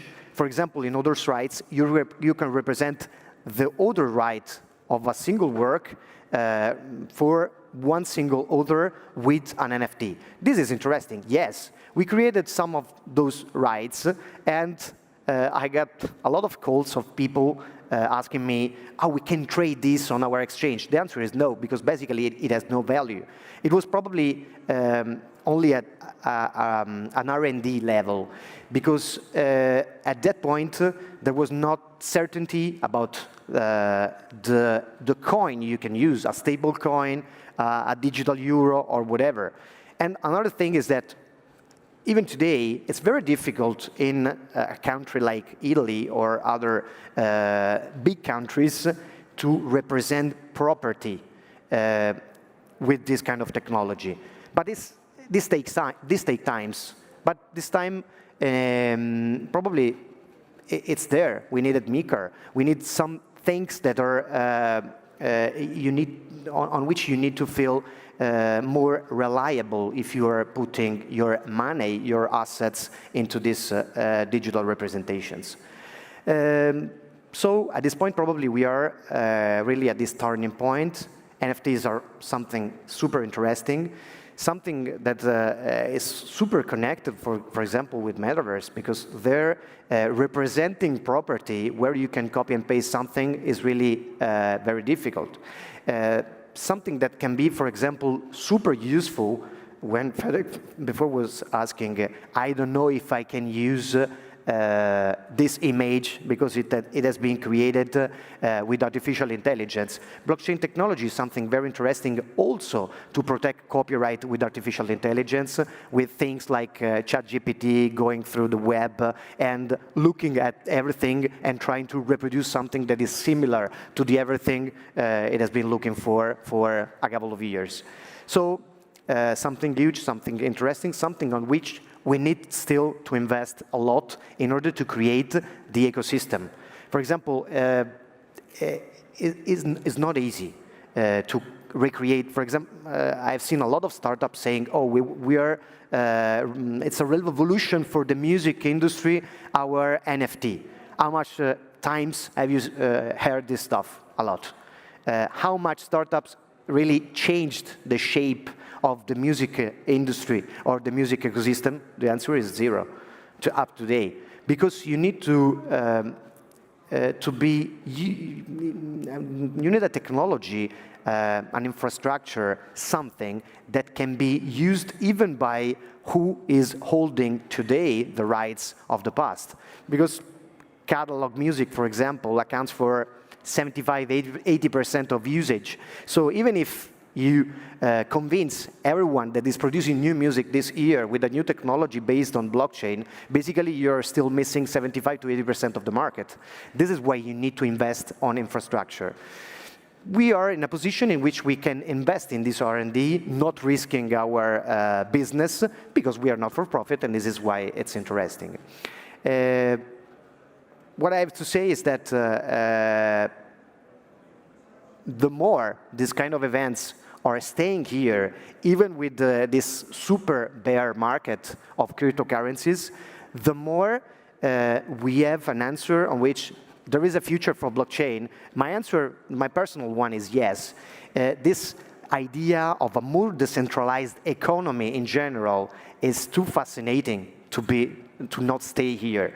The problem is that we needed probably more iterations we thought a couple of years, 3 years ago. But it's here.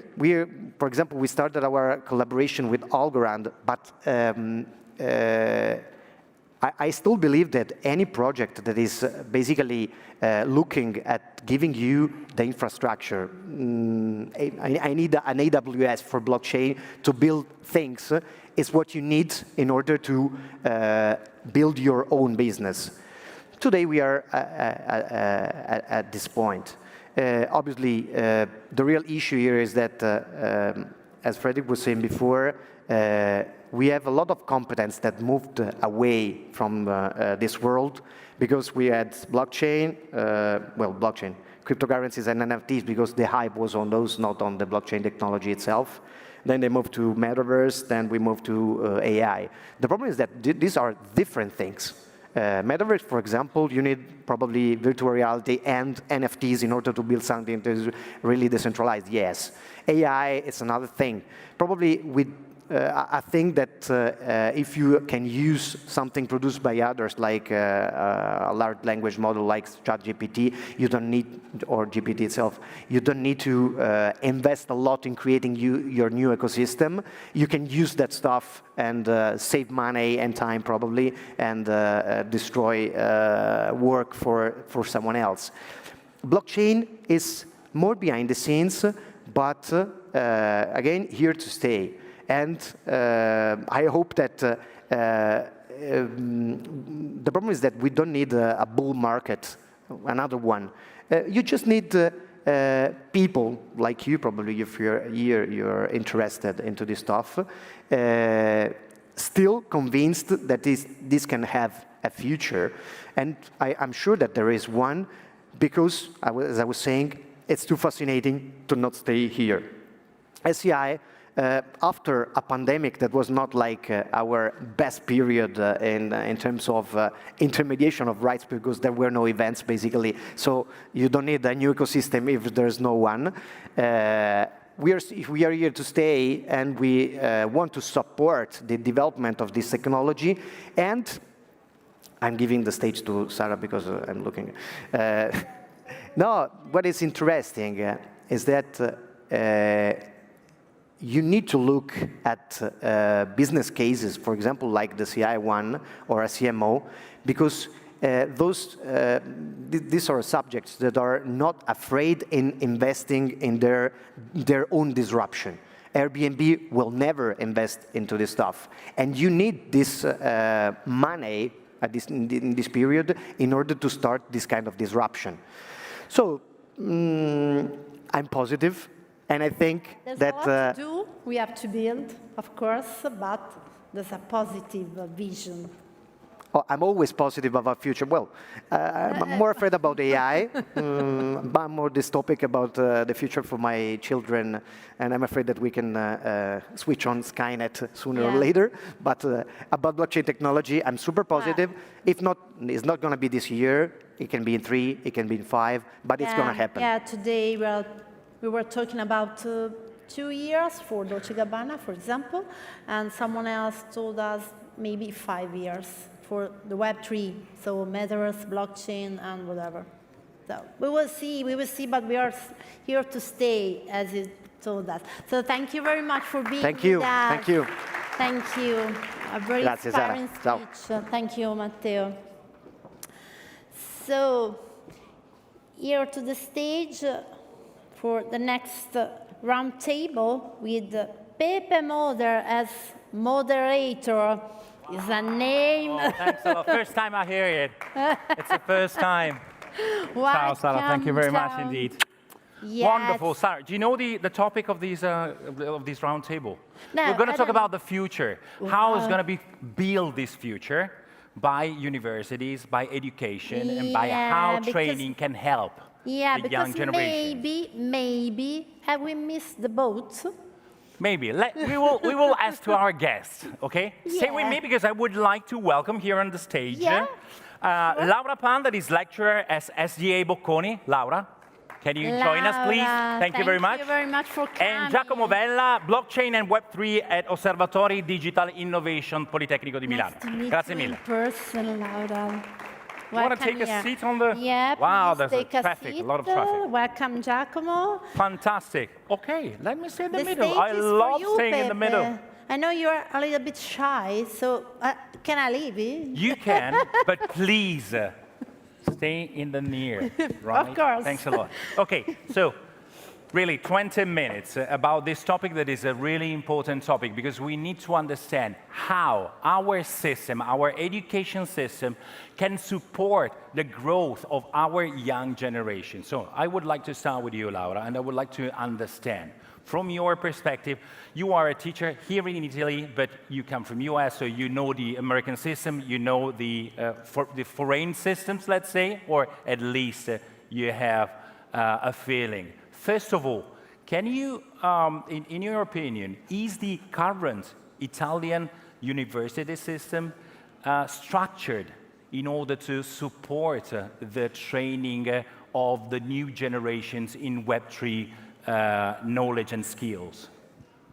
So just a correction, I sound American, but I'm not actually American. I grew up in Australia, okay. But I work with a lot of other... Can you speak louder with it? Yeah, I work with Wonderful. a lot of collaborators that are from different parts of the world.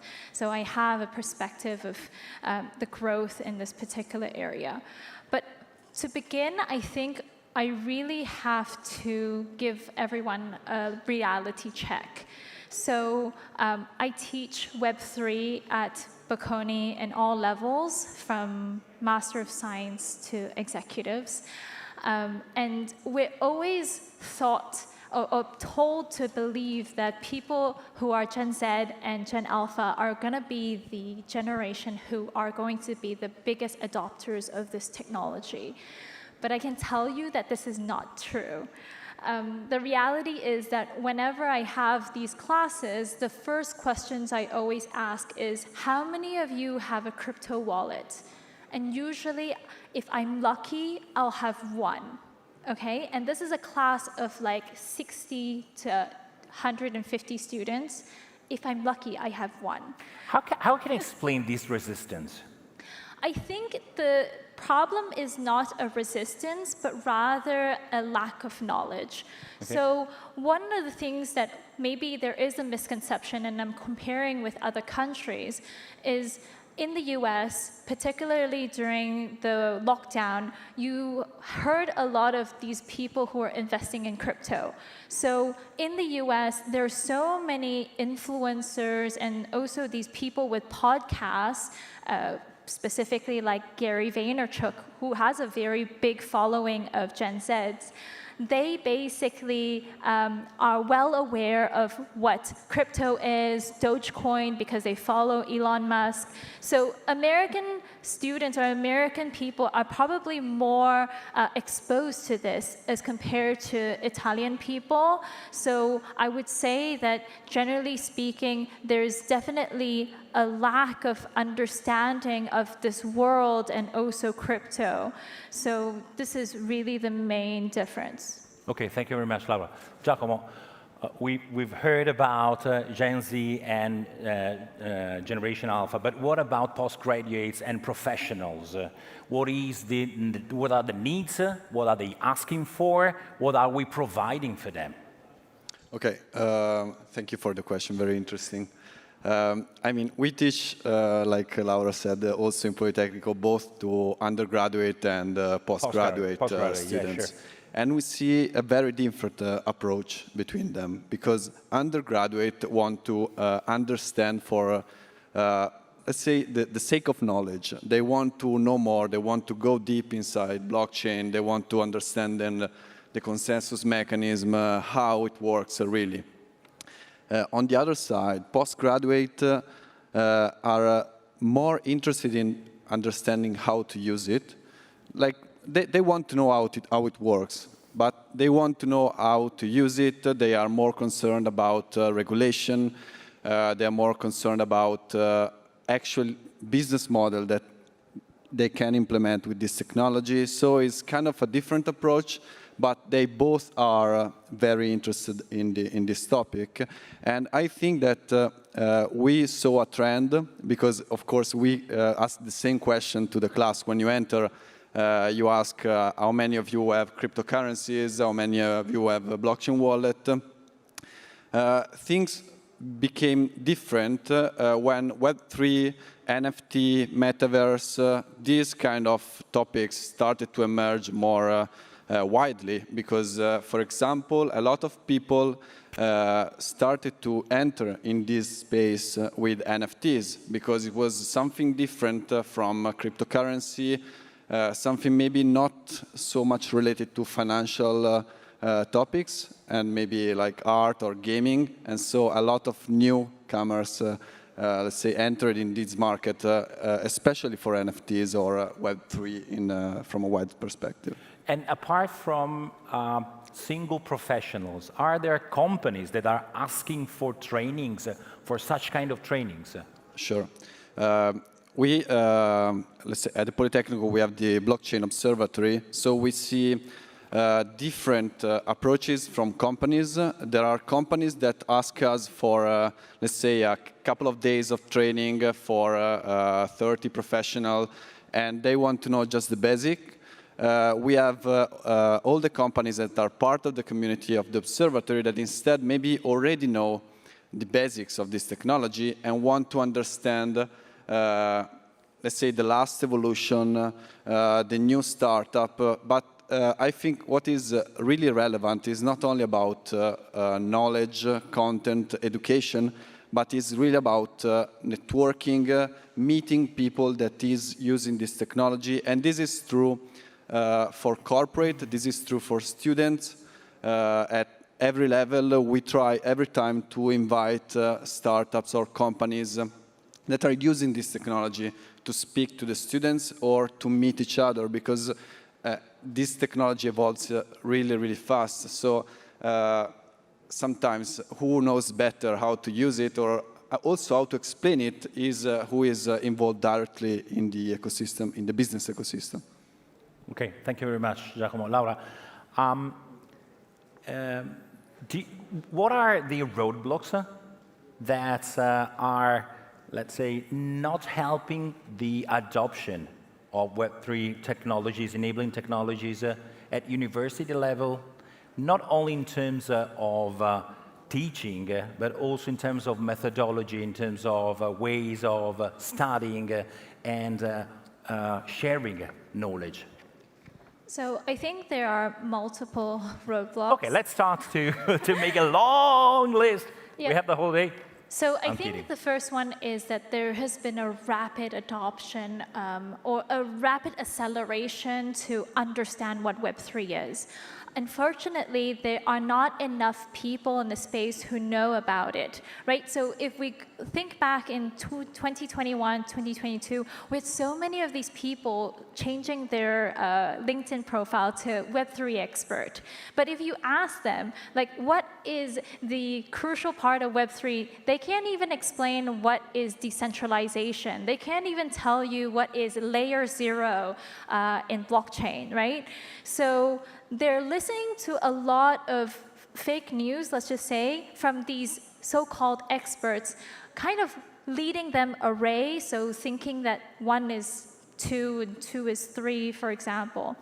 The other thing is that where we have an influx of information. Every single company, I also have to say, consulting firms, banks, they're publishing so much of like Web3 reports, but really, there hasn't been enough to report on. So again, it's quite misleading. It's talking about technologies from a hypothetical point of view.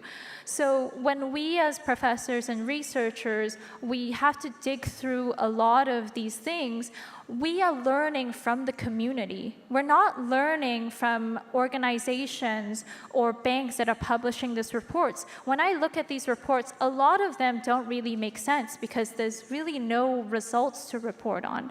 So usually when I'm doing a lot of research, I reach out to people who have a really big portfolio of NFTs. They have a very big, they have a long understanding of utilizing crypto. They have at least 10 years experience working in blockchain. So the people at IBM blockchain, for example, I'm connected to them and asking them like in minute detail, like how does this work? If, for example, I suddenly send the crypto to a wrong address, what can I do?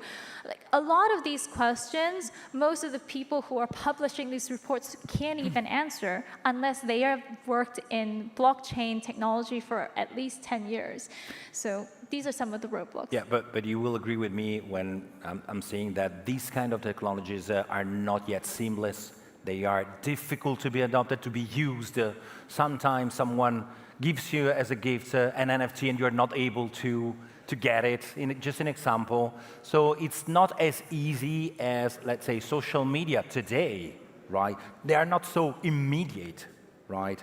So do you think that by overpassing these usability roadblock, it will be more easy for a huge amount of people to use it on a daily basis? Yes, this is a definite. I think one of the words, the key words that you'll hear builders in this space talk about is UX, right? We need to improve the user experience of Web3. Lots of companies are simplifying it. For example, OpenSea has really simplified the way of how you buy NFTs. We have MetaMask that has a very easy way to convert an NFT into your wallet. Then you have companies like Ledger that is helping you move some of your on-chain assets off-chain. So we are seeing a lot of these companies trying to simplify this process, make it a lot more user-friendly, but we're still at the really beginning stages. And to name the companies that are streamlining these or simplifying these processes, there's only a handful of them. Okay, thank you very much, Laura. Giacomo. Now, if I would like to learn about blockchain, I would at least take 3 degrees, right? So it's so complex, the topic, that you really need to be Leibniz or Galileo Galilei in order to have a broader vision on how it works, how it can be used, how it can be successfully applied. How is it possible to transfer these needs of knowledge into university courses that are mostly very vertical? Yeah, that's true. Like, it's a complex topic, not only because it's complex, like difficult, but because it's composed by different, let's say, kind of topics. We have technology, for sure, that by itself, it's very difficult. Like, a lot of different topics in the technology side for blockchain, but we have also legal and regulation that when you talk with a lawyer about blockchain and for example, smart contracts, that is probably one of the basic topics that you can talk about in the blockchain. It's like a discussion that can go on for hours. And then there is something that maybe in the past it was not that covered, that is the business, like the management side of blockchain. Of course, there is also economics, but what we see, because we are in the management engineering department, what we see is that right now there is less focus on the technological, like IT side, and more trying to combine this understanding to understand really what are the new business model. Before, Matteo Fedeli was saying something interesting about disintermediation. So a company that wants to implement a new business project with blockchain have to understand the real business implication of what are they doing. Because sometimes they are doing a project to exclude themselves from business. Sometimes they are disintermediating themselves. So it's something that is very, very interesting to research. What we do is that we try to create courses that combine this kind of competencies, showing what is the, let's say, the business side, inviting lawyers and legal experts to present their perspective. And what we do is also we collaborate with the IT department of the Polytechnico, the information bio, I don't remember the name, it's difficult. Already the name itself is difficult. Okay. But we collaborate with them to bring inside also competencies in our courses so that we can structure, I don't know, 15 lessons, and we have 10 lessons about business, 5 lessons about technology in which they can touch the technology, they can open a wallet, they can make a transaction, they can see the proof of work consensus mechanism, how it works really.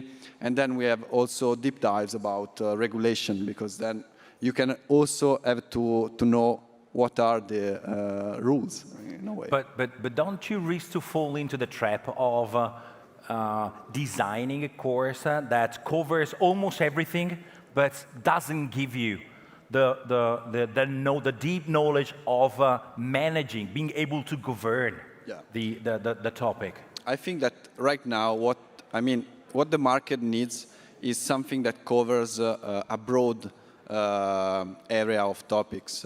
In the future, for sure, we will have to make 15 lessons only about tokenomics, 15 lessons only about decentralized governance. So, right now, we still are dealing with professional students that are at the basic of the knowledge of blockchain. In the future, there are topics that really requires a whole course only by itself, and maybe we touch them in half an hour because we have to explain before what is the difference between Ethereum and Bitcoin. So that's the true difference. Yeah, the true challenge right now. Good. Okay, so since we are running out of time, last question for both of you, 1 minute answer, please. And since my questions will be very broad, it will be a challenge for you, of course. But we've been talked about enabling technologies and Web3 technologies, right? And when we think about technologies, we always think about science-related degrees, okay? Now, the question is, can Web 3.0 be used for humanistic-related degrees also? Or is just for science-related, or almost? So I am teaching at Bocconi. We're not a science university. We teach mainly business and economics. Some would argue that economics is a science. But what's really interesting is that I'm in the Faculty of Strategy, and we basically do a lot of strategic thinking of how to approach Web3. Today, there's a lot of people who work in Web3, and they're working in the area of marketing. But also, I think what's really important is that when we look at Web3, it's not something that is very technological. I think people have to understand technology, right?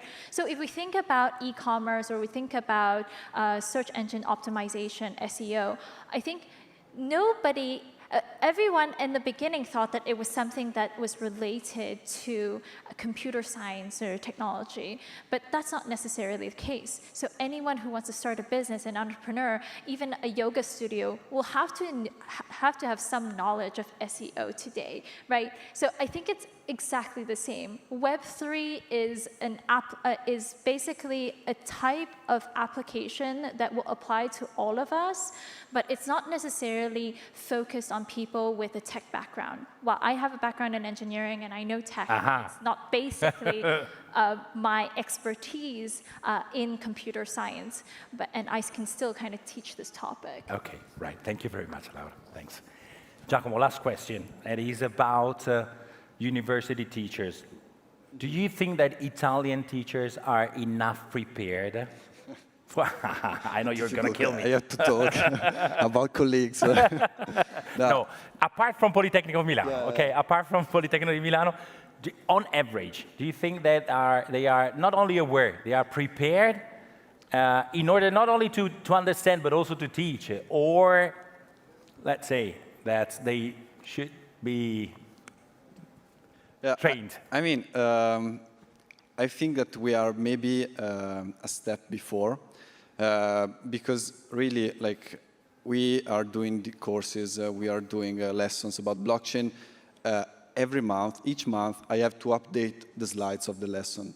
Each month, I have to change something. If it's the market, if it's a new technology, if it's FTX, I have still the logo of FTX in my slide. I have to change it, and I did it like 1 week ago.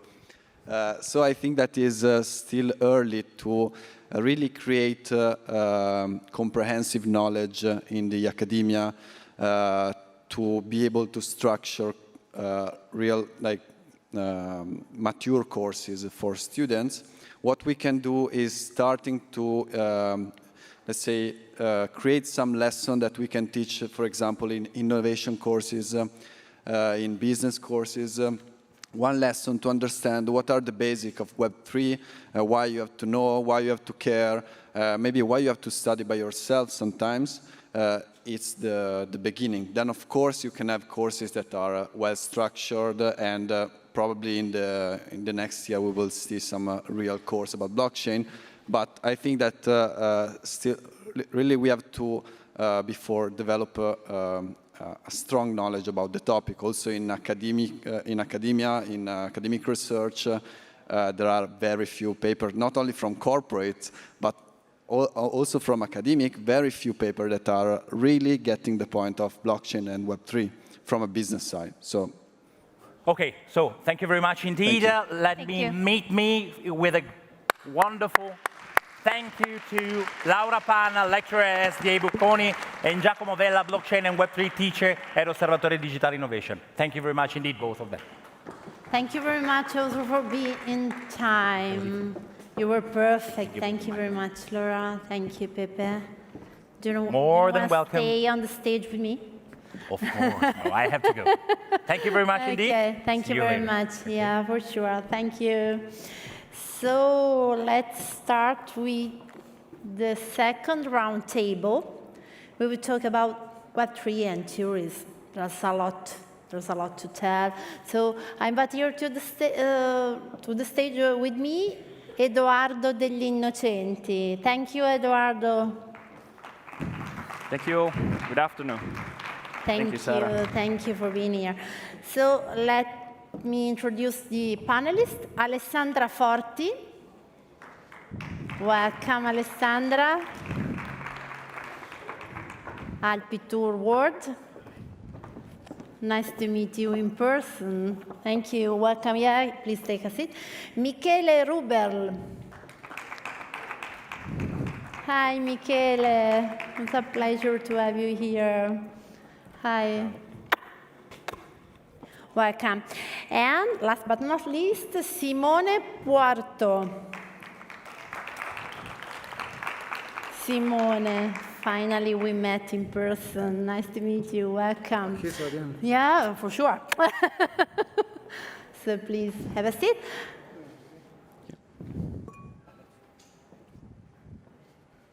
Maybe we Yes. have I everything really have for this. everybody. Okay. Yeah, I'm fine. You can keep this. One for Alessandra, maybe. Okay. Oh, yes, for Ale. Thank you very much, Edoardo. Thank you. It's your turn. My pleasure. Welcome, everybody. So, we are really into summer, so this is a really interesting panel for you all, since we are dealing with travel. We're dealing with travel, but in the Web3.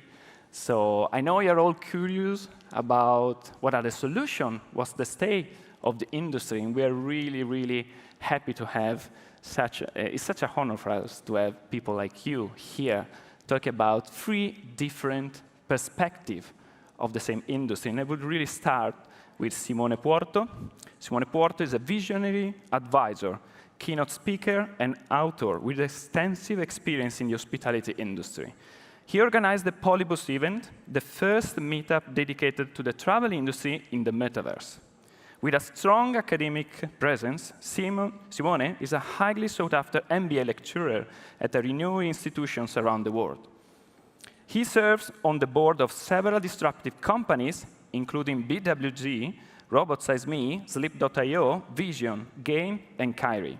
He is the founder of the Travel Singularity consulting firm and works between Rome and Paris, if I'm not wrong, to shape the future of business through innovative and sustainable solutions. So I really hope I didn't miss something, but otherwise correct me. That's perfect. That's perfect, great. So I would really like to start with something we were talking about before, because there is a lot of discussion, at least in the travel industry, about disintermediation. Disintermediation, really key, a keyword. We always speak about disintermediation in the blockchain industry, but yet you told me earlier that you prefer to use the term decentralization, right? So could you explain this concept, at least between the two words, in a more detailed way? Well, I think it's a buzzword right now. When we talk about disintermediation, the main problem is that we're trying to solve a problem using exactly the same paradigm that we were using before. And for those who are not familiar with the hospitality space especially, we got a problem because it's a pretty centralized industry, right? And especially in Europe, it's Booking.com land. The majority of reservations come through Booking.com. And it does have a cost. It can go up to 18, 20, 25%, and even more. Now, the problem is that if you're trying to fight these online travel agencies, you need to spend like a tremendous amount of money in advertisement. You got Google ads, meta search ads, social media ads, you name it. And it's very easy that you get to a cost per acquisition that is even higher, that is 20%, right? So I think we're trying to fix a problem, but using exactly the same weapons that we had like 25 years ago. Now, with decentralization, we can, first of all, tap a complete new market. And this is, we can talk to all the more crypto-native generations, for example, people that actually want to travel on a more Web3 friendly destinations. And on top of that, we can actually create, for the first time, a system that is more democratic in a way, okay? New paradigm. It's a new paradigm. Complete new paradigm. And I think it's the only possible way. Whenever we talk about Web3 or metaverse or AI, whatever, I never talk about innovation. I think that innovation, it's an urban myth. It's like the crocodile in New York. I like to talk about evolution, because that's just the logical evolution. Like we see it in music, we've seen it before, or in ticketing. That is exactly what we're seeing in the hospitality space. And this we are seeing the first examples with loyalty programs, for example. Many hotels are doing an amazing job here. The Bristol Paris launched recently an amazing NFT project. And we have more and more, let's call it decentralized OTA, even though the term is probably not 100% correct, that are starting to democratize travel and creating some kind of marketplaces where the guest is not only somebody that is just leaving passively the experience, but it can actually trade or resell rooms and so forth. And on top of that, this creates a whole new market, and a market where everybody wins. The cost per acquisition go down, and the guests can, to a certain extent, even become like revenue managers, because they can buy rooms at a low price, resell a room at a higher price, get a little piece of the cake out of it, but the hotel will still make money. And the same goes for destination. So I think that over the last 10 years, what we did is we tried to fix the centralization problem with regulation. Didn't work. Probably we need to fix it with technology, and I think this will work. Yeah, so speaking about evolution, it's kind of that centralization was the first step, right? So kind of we start from centralization, but then the evolution is pushing You know, the alignment of interest between people and who is giving services brings us to evolve in a different paradigm. So if what we are trying to say, if I get it right, is that you are giving more power to the people, right? To act, be involved. There's a very, like in travel, there's a crazy imbalance if you think about it. Like, you cannot choose your own room. You know, somebody picked that room for you.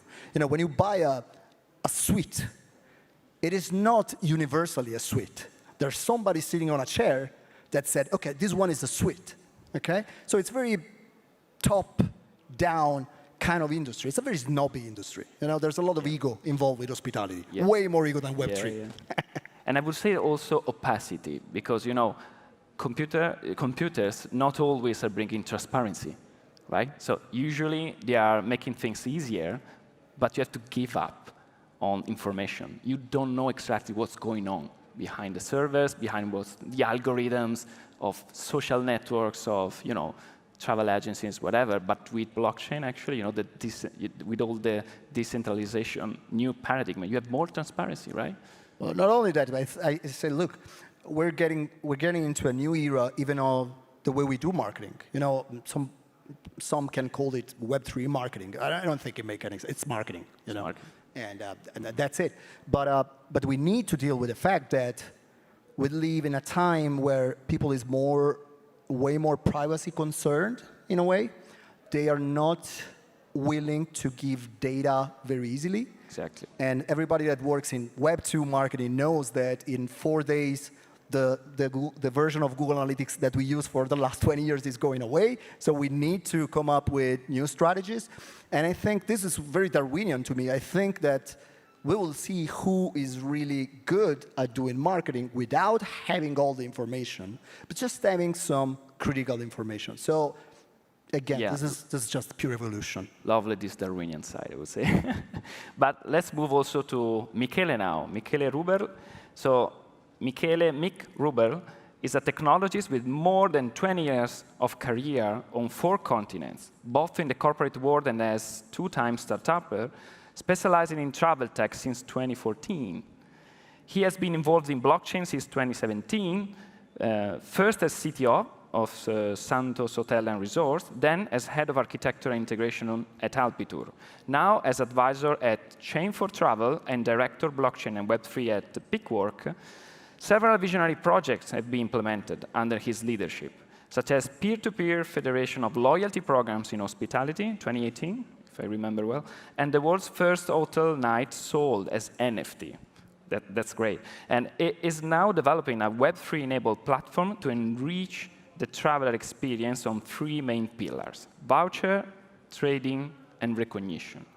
So after what we spoke about, at least, I have really one question to you, because I'm really curious, speaking about Pickwork and Chain for Travel, exactly what is the approach to the issues we are discussing, and why do you think this, we can say, is the right time to do it, in terms of mainstream industrial adoption, technology, which, by the way, blockchain, we know, and Web3 is mainly known for cryptocurrencies, but it's not just cryptocurrency, right? Yeah, correct. So to the first point, why now? So I was involved in blockchain for travel, as you said, since 2017. At the time, the big use case was, let's redo Expedia.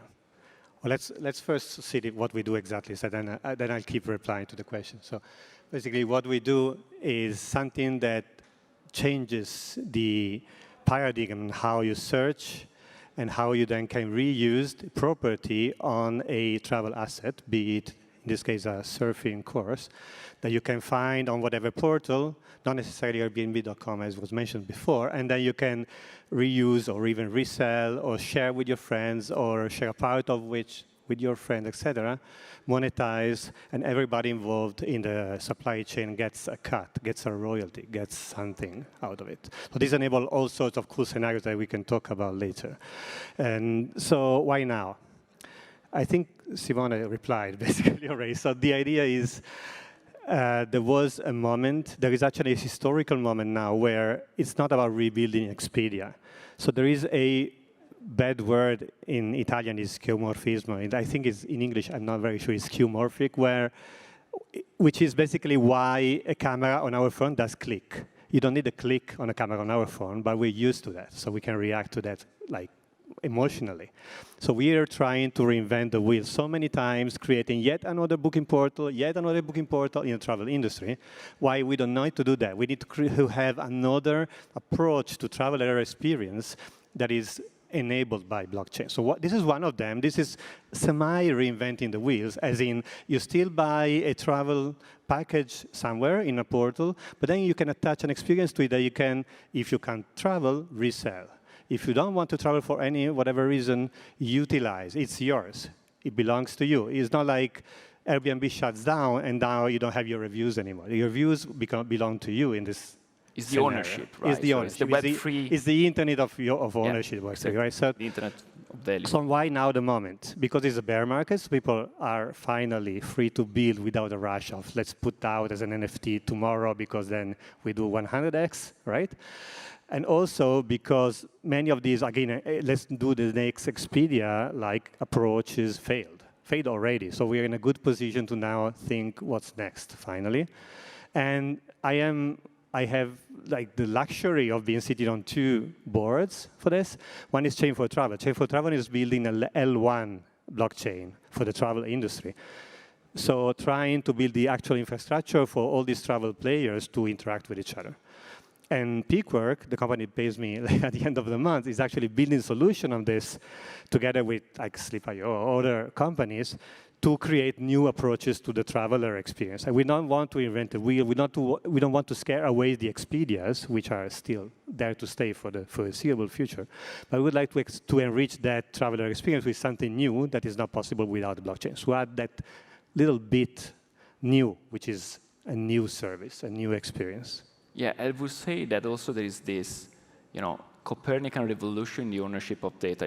You really say the really important keyword, which is ownership, right? So what is happening, I would say that you have many different actors, right, in the travel industry. So you have to make them talk together somehow. And the blockchain looks like the perfect technology to do this because we know how painful it is to connect backends through API, which was, that old way of doing this, but it's all for us that actually we are talking about this, right? It's all for everybody that realized this. But what do you think about this Copernican revolution, about the ownership of the data that is fostering and making it easier for actors to talk each other, even though they don't trust maybe each other, right? Yes, so it has three phases at least. So yes, first of all, is giving to the consumer, to the traveler in this case, power on his or her own data, right? As in many other similar paradigms in the Web 2 of travel, those big giants own the traveler, own the profile. Now the traveler can own themselves and can monetize the profile if they choose so, by saying, okay, this is me, I have this sort of NFTs related to past travel experiences, or my Dolce & Gabbana bag, I don't care, that's me, give me the experience of my lifetime, and the business is much happier to give them a discount or whatever, because that's less than what they would pay Booking.com to have that information. Like we're talking 18%, 20% cut that any business gives to these intermediators, which is a lot of marketing money you use to make a customer who comes to you really happy. That's one side. The other side, which is the flip side of it, is that being a B2B business as we are kind of disrupting a little bit. I hate the word, but it's like turning around how the industry works. This is an industry, travel is an industry that works on really thin margins. We're talking 4% on a package, 5%, which is not a lot of money to work for. And who buys, as the big tour operator or big OTA, needs to arbitrage from sellers of the same room night, playing on real cents on the room nights. So you don't really want, as a player of this industry, to show how much you paid for that room and now you're selling to the trust. So putting that on blockchain, it's not nice, or it has to be encrypted anyway. So there are ways to go around it. It's not obvious. It's not like put everything on blockchain and yeah, exactly, it's auditable now. There are tricks and tips to do it, but that's why we're here, right, to help. Yeah, for sure. Thank you very much. And then let's move to Alessandra Forti. Alessandra is part of the IT division of the Alpitur Group, an Italian company operating in the tourism sector, for who doesn't know, dealing with sourcing and product composition. Alessandra, together with her other colleagues, with different skills and role, is part of the Web3 laboratory, right?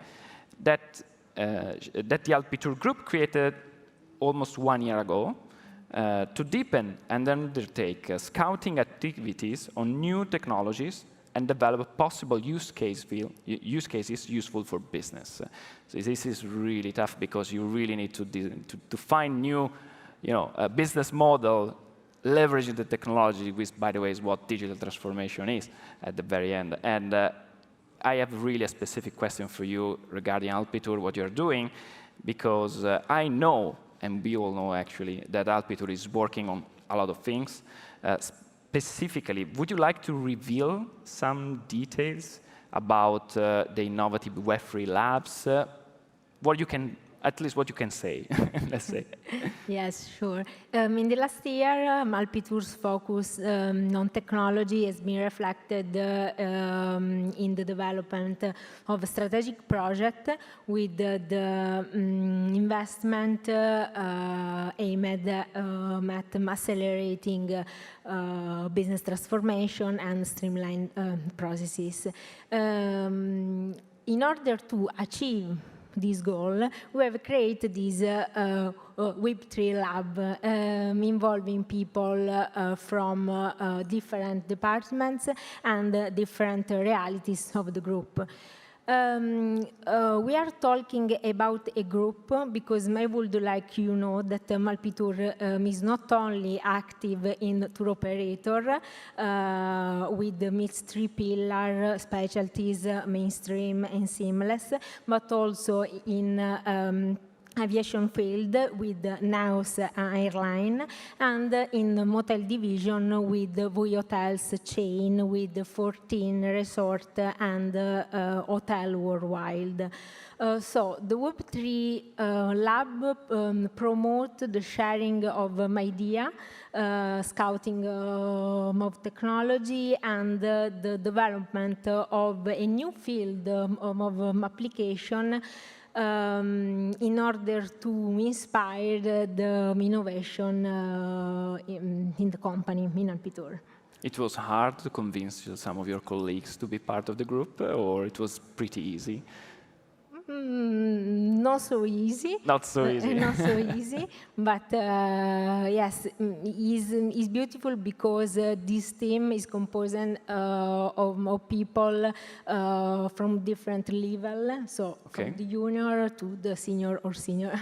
Yeah, heterogeneous group is the key when you have to do this kind of exploration, right? You need people that can have different point of views and compare them, right? In a room, doing brainstorming and looking really, you really need to be curious and to have the strength to keep the peace with everything coming out, because, this technology is going blazing fast, right? So you're working pretty hard, I would say. Thank you very much. So now I have a question for you, Simone, because, starting from what we were saying together, I see your point in disrupting side of Web3, so it's a pretty provocative question. But you stated, I did my own research, so you stated several times that, of course, trying to reach the, let's call alpha generation, right, through Meta, Google Ads, traditional channels, is like doing, and I love this, fax marketing. That's, I'm going to steal this for you, fax marketing. And is this a form, you say, a provocation to say that we should abandon the marketing, advertising strategies, we should really destroy everything? That was what the context of Web 2? No. Look, I think this is one of the big misconceptions when it comes to technology, right? And sometimes whenever there's a new technology, you think that we're going from the fax machine to brain implants just overnight. That's not how technology works, okay? And it's funny, like I call this the Pasquale paradox. Now, it's not a very well-known figure. It's my father, you know, almost 80. And when I started being a geek, I wanted to learn Commodore 64. You don't remember, you're too young, okay? And he said, why don't you go outside and play with the other kids? I said, I don't know, I kind of like the computers, you know? And now he's 80, and I think, I shouldn't say that, but I installed an app to see what he's doing on his phone, and he spent like 8 hours a day on social networks. That's the same guy, and it happened in the lifespan of one single person. So the thing is that we are in a position that we can make exactly the same mistake that we did 20 years ago with social network. Now, if you do remember, at one point we just took like the more corporate marketing, and we tried to use social network exactly like we were using websites or brochures, and it doesn't work, you know? The result is comical, is, you know, politicians on TikTok. That's what you have. And so I think it's just a question of understanding that it's not only a technological change, it's a cultural change. And you know, when we look at things like banner blindness or advertisement blindness, this stuff is real. You know, if you want to talk to my kid, you cannot do it via Facebook ads. Yeah. You cannot do it via Instagram ads, okay? You can probably just do some advertisement on Roblox. And this doesn't mean that tomorrow you need to wake up and you stop doing everything that works, that it's proven to work, and you just move to Web3 marketing. But it means that you need to understand that there's a whole new generation that is completely blind to the marketing we do today. So, as always, that's right. This is a balance, okay? Yeah. Some people will like to go to a physical travel agency. Some people will like to book in the metaverse. Still works, but you need to address both people.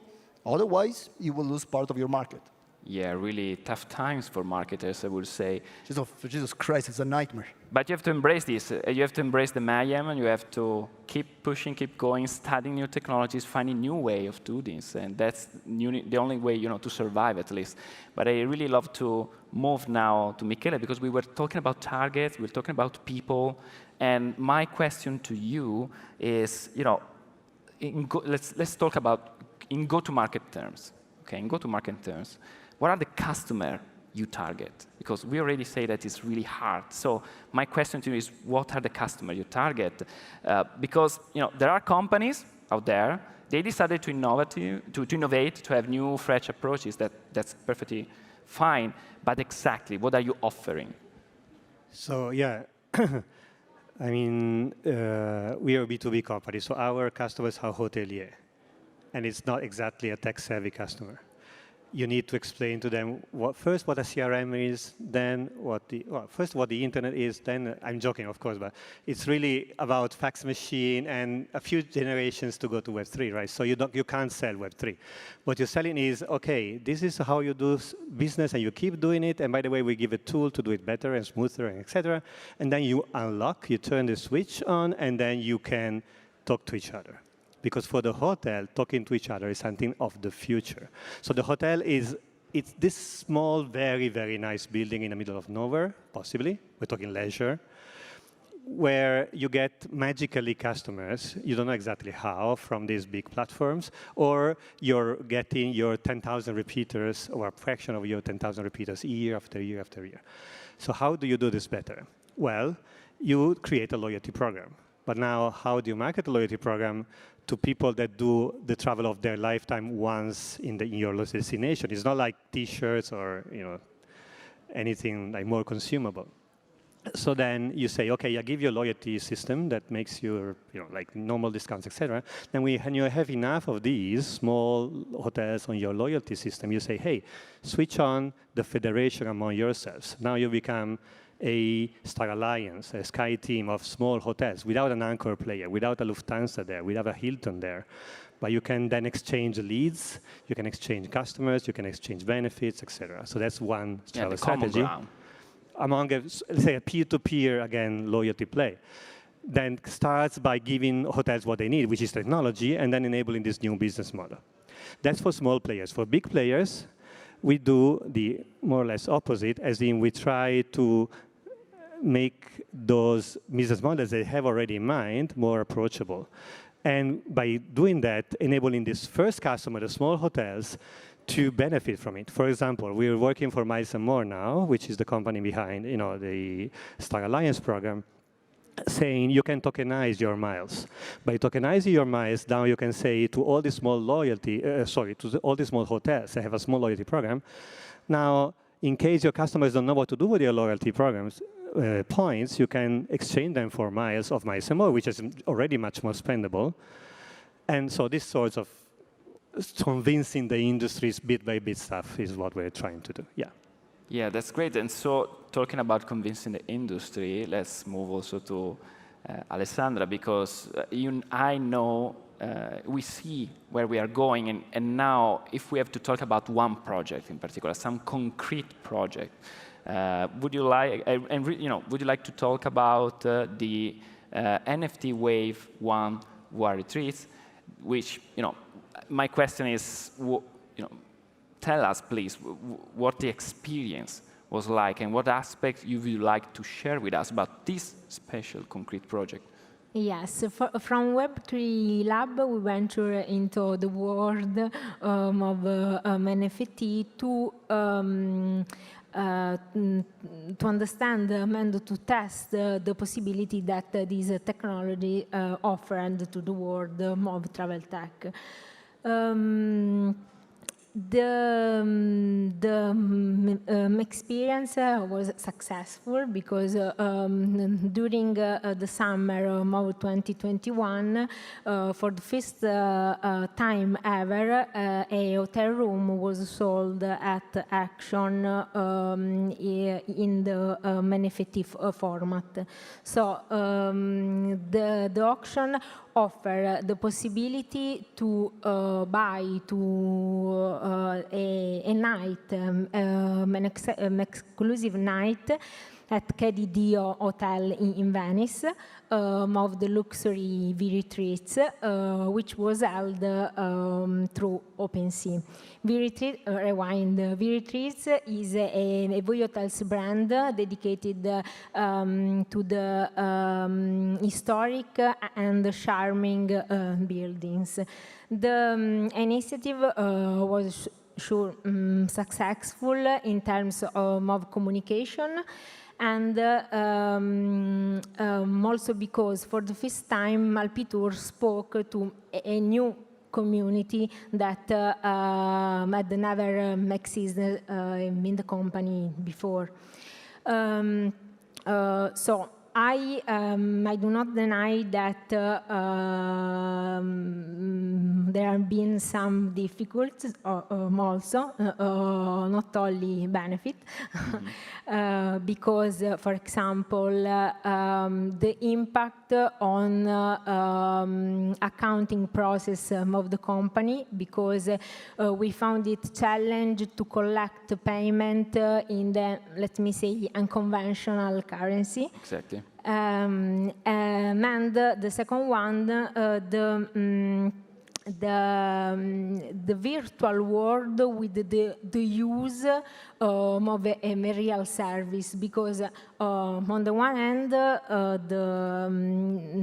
someone will arriving at check-in, so on the other hand, someone must be able to identify it and say, welcome for your booking. So yeah. This. Yeah, so, and this is really important because this is just the first step, right? It's the first step to disrupt the industry. And moving now to Simone, someone behind the curtains was asking me this question, but I'm bringing this to you because you are the expert. And I know also that you organized the first event in the Metaverse. Really quick answer now because time is running out, but I want to go through this because I know you organized the first event in the Metaverse for the travel and hospitality industry, but you seem to have a certain caution about Metaverse-based projects. That's what a lot of people are always asking me about, Metaverse-based projects. Can you explain why this is your position? Well, first of all, and this is coming. Does it work? It work now, sorry. First of all, I hate the word metaverse. You know, it's a marketing gimmick. That's a strong position. But that's the internet. Yeah. You know, you call it the metaverse, but that's the internet. And the problem to me, especially in hospitality, because when we talk about like industrial metaverse, it's something that's been around for probably 20 years in one way or another, right? So we all agree, it's great. Metaverse can help you out if you're having surgery, or I don't know, for automotive companies to do crash tests, amazing. Now, is it good enough to sell a hotel room? Maybe. Now, my only problem with that is that the majority of the projects that I do see when it comes to hospitality are digital twins in spatial I/O. And that's not the metaverse. I mean, this is just a tiny part of what we can do with the metaverse. For example, you go into this room, like I got two amazing stories. I will be super quick because I see that this is running out. But the first one, so I spoke at BAT, you know, the Borsa Internazionale del Turismo. And this guy came to me and said, look, come down, just take a picture with us. We created this amazing destination digital twin. I will not tell you the destination. But I looked from a distance and said, that looks like Altspace VR. These guys closed 2 weeks ago. So they were presenting something on a metaverse that closed 2 weeks before. Wow. Said, okay, Jesus Christ, really? you really want to show this? And that's one problem. And then one guy came to me, and this was a hotelier, you know, like a bunch of properties, probably 10 properties. And he told me, look, I created a digital twin on Spatial. What now? I said, what do you mean, what now? Yeah, they told me I had to go to the metaverse, so I got some funding from the region, and now I have these digital twins. What do I do with that? Yeah, that's the best part. They told me. Yeah, of course. They told me. They told me. So, you know, innovation for innovation, to me, it's not a great thing. And I think that, at least at this stage, the only thing we can do with metaverse in hospitality, at least with digital twinning in hospitality, that's one part of the metaverse, is just pure pre-visualization, right? Or trying to get new audiences in metaverses that are a little more game-oriented in a way. But I see that a lot of hotels, the only thing they're trying to do is to create a more immersive version of their website. Again, they're coming back doing exactly the same mistake they did 20 years ago. So they're trying to use the same marketing strategies, but they're just changing the medium. The question here is that the medium comes with a whole new way of communicating your image. And that is where a lot of projects it's will not fail. digital for the sake of digital, must be digital for the sake of value. If you have value, then it's okay. Look, you got 3 rooms in, I don't know, Canicattì, and you're good with that, you probably don't need even a website. You know, if I had a 3-room hotel in Canicattì, even though I'm a tech enthusiast, I would not even create a freaking website. So just think about, do you need it? And if you need it for what? Now, if you cannot answer this question, forget about the metaverse. But maybe forget about the internet as well. Yeah, that's a really good advice, by the way. And so moving to Michele really quick. I know you work with big names. You told me a huge list. But would you like to mention some of the clients you're working with? Maybe why? I would really ask you why those companies are investing in Web3, and what are the vision, at least, you think they are sharing?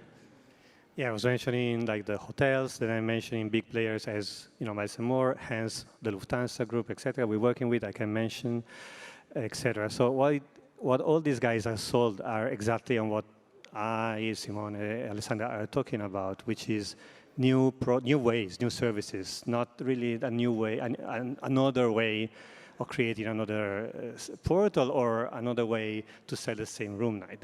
We have enough of those. We have enough of those standards as well. So I think what sells these big companies, which are visionary in their own, on their own, is basically what is one of the characteristics of blockchain, which is composability. You can create stuff that people don't imagine, that us on this stage can't even imagine, only by playing with each other in the industry. For example, I am at the airport. My flight is delayed. Now, the airline drops this information on chain as an NFT.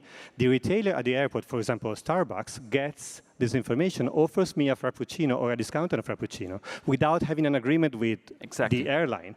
Now, I'm happy as a traveler. I don't have to wait 2 hours for the paper voucher that then I'm angry I've already eaten by myself.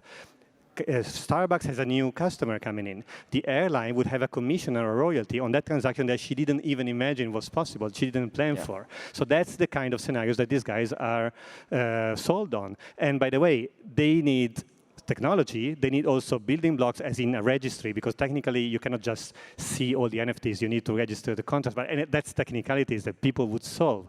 But I think that's the actual way that you do to work in real life and in the metaverse, but mostly also in real life among businesses in 5 years from now. You don't need to think that people would go to whatever Expedia will be named in 5 years. Yeah, we are going to see this in a couple of years, maybe, and we're going to say, we predicted it, by the way, because this is really disruptive. And I'm not saying this is the end of the intermediators. I'm saying the intermediator has to evolve. It is much more friendly to the asset rich, like the hoteliers, the tour operators, the airlines, but also there's space for the intermediators who are ready enough to innovate. It's alignment of interest. It's a win-win. Put as many win you want. People inside on the blockchain, right? So that's probably everybody but Google would be happy because Google tends to represent this. It's really hard to change, people habits. And just to close really on a high note, we have been listening attentively to your NFT Wave 1. You described pretty well before. But do you have really, if you can, any news you would like to share with us, a preview of what's coming next? Do you want a spoiler? I want a spoiler, yeah. Thanks to successful experience of Wave 1, and thanks to the strong growth of hotels and retreats with increases in the number of hotels and resorts, yes, we can announce that there will be soon the Wave 2. I cannot tell you more, but stay tuned and prepare your wallet. Stay tuned and keep us posted, absolutely. So really, thank you very much. We are just a couple of minutes over time, but I think it was worth it, actually, because we are close to the travel season, and really looking forward to seeing all these innovative solutions coming through the next years. Thank you very much. Thank you very much, everybody. Thank you. Just one thing. Just 1 second, because we launched in Toronto right now at ITEC the glossary, the Web3 glossary. So it's a thing we wrote with 200 panelists of Polybius. We're giving 500 copies for free. Wow. And I have some copies here of the printing press of the Italian version, so it does have some typos, but if you want a copy, you can get it for free. So I will be around, just knock on my shoulder and you can get a copy, okay? So a little gift, and I packed how many I could on my luggage, so I think I have maybe 30, 35. So if you want one, just let me know, okay? Yes. Thank you very much. Simone. Thank you, everybody, of course. Thank you so much. Yes. I would like to have a copy, of course. Yeah. Thank you so much. Thank you very much. It was amazing, such an inspiring speech. Thank you, Eduardo, for your moderation. So we have a very, very interesting keynote speech I'm very proud of.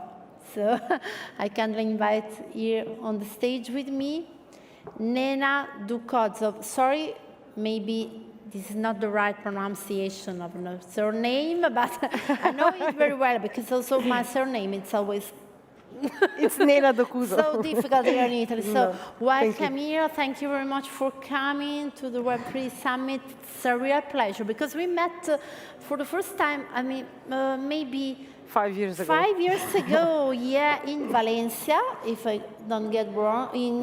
Maybe in Barcelona. No? I don't remember, but in any case, somewhere. Welcome and thank you so much. Because, you know, she accepted the invitation when the agenda wasn't even in my mind. So thank you so much. Please. Thank you, Sarah. Thank you very much, Maybe and thank you for your invitation. I was very pleased, and I think that after 5 years, it's the moment and not to be waited to be invited I'm so happy again. to welcome you also here in Milan and in Italy. Thank you. Thank you. Yeah. So I come from Slovenia, actually from the Ministry of Economy, Tourism and Sport. Previously, we were Ministry of Economic Development and Technology. I hope you managed to run my PowerPoint presentation, but in any case, I would like today to present you what we did in Slovenia towards Web3 technologies, so towards NFTs, towards metaverse, towards that new blockchain-derived or blockchain in parallel developed technologies. This is the Slovenian pavilion in Dubai. And before we started to promote this Slovenian pavilion in Dubai, it was a question, okay?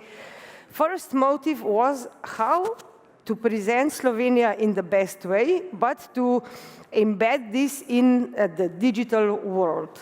The second thing was that what we want to present, we wanted to present on one hand tourism and tourist destinations, on the other hand our economy, our businesses, our advanced companies. The motivation was that first we adopted a strategy for digital transformation, and in this strategy we planned that until 2030, we will become one of the three, or among the three top economies that have integrated advanced digital technologies. And this is from AI to blockchain, digital twins, cloud, and so on. This was the first motive. The second motive was how to bring closer Slovenia for this region, but not only for this region, because we were in the global stage. And the third motive was how to attract and to enable, perhaps to enable all the visitors of the pavilion to take a part of Slovenia home. So we decided to make two collections. One collection, maybe to go further, yeah. One collection was for the tourist destinations. We promoted 9 or 10 tourist destinations. First, definitely, first NFT was for the pavilion. Then we promoted Lake Bled, Postojna Cave, Lipica. For all of you that were already in Slovenia or visited Slovenia, those are well-known destinations. But on the other hand, we said, okay, how we can promote the economy through advanced digital technologies, through NFT? How to bring that business and to promote the business there? And we decided, and this is not an ended story, we decided to go to somehow shape the industrial design. First, the industrial design is very attractive and can have also the value of art and creative industries. On the other hand, it is visible, and as a third thing, it can be non-fungible. So the part of the NFT or the part of the picture sold or seen or given as a gift can be really NFT. We will continue with this also for this autumn, I think end of August or end of October, There is GITEX fair in Dubai. 170,000 people are coming, and we will prepare again another collection of presenting of businesses through NFTs. There was another motivation, and we all know that the protection of the customers can be expressed also through the artwork. On the other hand, we adopted new protection, customer or protection law, and how to bring this through new technologies. And this was the real moment how to promote this customer protection, how to give to people to co-create the company's products, how to give the users to have an influence on what will be the design and what will be the appearance of the product of exact company. Yeah, how to get Slovenian NFT. You probably know that our NFTs were in the form of digital memorables, but were in the form of cards. So we created that small cards with, on the first page, it was a destination or a company, and at the back page was a kind of, code, but also the code under scratch. So people needed to scratch the NFT number. We delivered more than 15,000 NFTs as digital memorables on Expo. And we really made closer the technology and also closer the Slovenian destinations and the companies. I need to say that we collaborated here with the Technology Park of Ljubljana. We collaborated here with HashNet. HashNet protocol was used for preparation of the NFT, and also the University of Ljubljana Faculty for Computer Sciences. Our next project, we didn't stop at NFT because it was the 2021. We decided to go even further. As the first time in the history, we prepared COP27 in the metaverse. It was MetaCOP 27.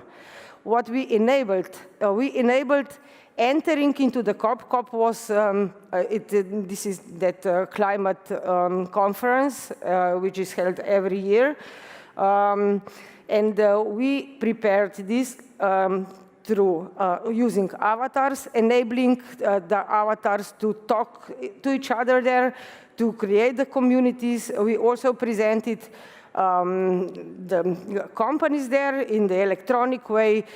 We enabled access to all the digital materials that were available and available in 2D, 3D appearance and so on. And it was a great contribution to the environment because we managed to solve approximately 99% less environmental impact because we were all in the MetaCOP, having a conference there. So it was a great contribution to that environment. For this year, we are preparing MetaCOP 28.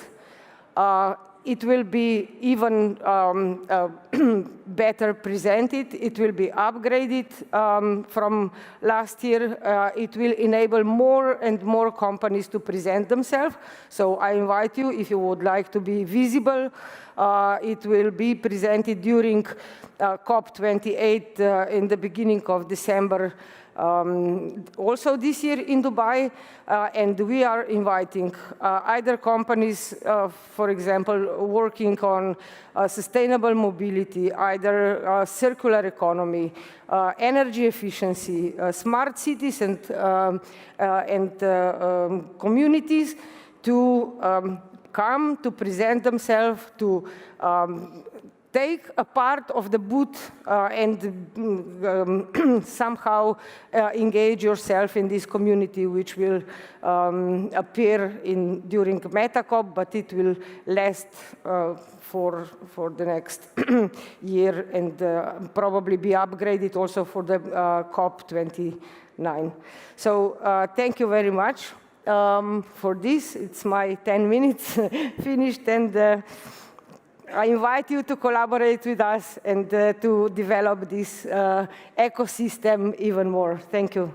Thank you very much for your time, your presentation, and it was such a Thank pleasure, you. really. Really, Yeah, really. thank you for the invitation. So, a lot of inspiring speech also in the afternoon. Thank you for being with us. Remaining in Slovenia, I invite you to the stage Aljosha Ota, Director for Italy Market, Slovenian Tourist Board. You have some fun. Thank you very here. much. Thank you very much and welcome. Thank you very much also for supporting Web3 Summit. Really, I'm really, really glad. Thank you very, very much. I'm grateful. So I let you the stage to know something more about NFT Slovenia. Thank you very much. Thank you. Thank you very much, Sarah. Thank you very much. Welcome, everybody, again. Thank you for having me here. It's a very big pleasure. The time is running very fast. I prepared some slides, but I think we'll do some sprint. But we'll have fun, I assure you. So, thank you, Nena, also for introducing this topic, because we talk about tourism, we talk about NFT blockchain, so I will try to answer the question how it's possible to put together the NFT blockchain for tourism, but specifically in the destination promotion. Also, what my colleagues speak before me introduced the topic of tourism, so let's go straight to almost to the point. So we really wanted to make a step ahead of what the Ministry of Technology of Slovenia created already. So we make other steps ahead, so creating other collections of NFT, trying to bring a real value to the wallet of our clients, of people. So could be the NFT a tool for destination and experience promotion? We believe yes. So just some few words to introduce myself. I'm working for the Slovenian Tourism Board since 6 years.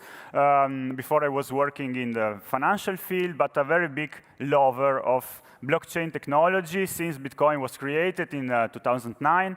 And I think that each of us professional really needs to think how to implement the blockchain technology in its own sector. This is our need, because the sectors are so different. Tourism sector is different from the financial sector, from the automotive sector. So really only the workers of the tourism can really understand how the NFT, or I mean the blockchain technology in general, could be used. Just some words about Slovenian Tourism Board. This is our working area. So we have the digital content, marketing office, business events, research and development, and we really wanted to create something that will be more innovative, that will be more, let's say, make some steps ahead of what also was done. So imagine that the official tourism web page of Slovenia is doing several millions of views per year. So we have more than 1 million of followers in our all the digital media platforms. So we really want to bring the higher value added in our tourism field. And this is how we communicate in our tourism market. So we create a lot of contents for social media by our hand.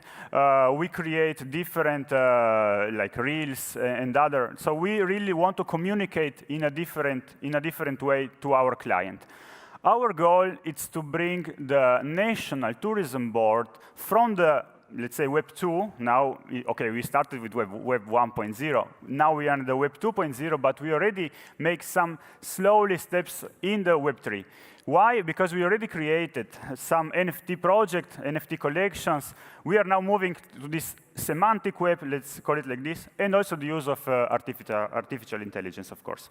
But if I ask somebody, if out of here, of course, what are these icons? Out of here is, I think, it's still a long process to do it. When I ask who has a wallet, a MetaMask wallet, there are not a lot of right ahead. This is also what in this morning we understand. So blockchain technology could really be the response also to be more efficient in the tourism field. This intermediation we hear also before, the register of traceability. So could be the NFT shaping the tourism world? Yes, we believe yes. So with CryptoPunks and with the Bored API Club was opened the moments of NFTs as a collectible art, as a digital art. Other companies were creating their examples. Marketplaces, of course, so Decentraland, but many others also in this morning, the Nemesis. So we hear a lot about this project. But how really NFT could be used in digital sector? Maybe also as a ticket to go to see some unique events. Yes, all this is possible to do in the tourism world with NFTs.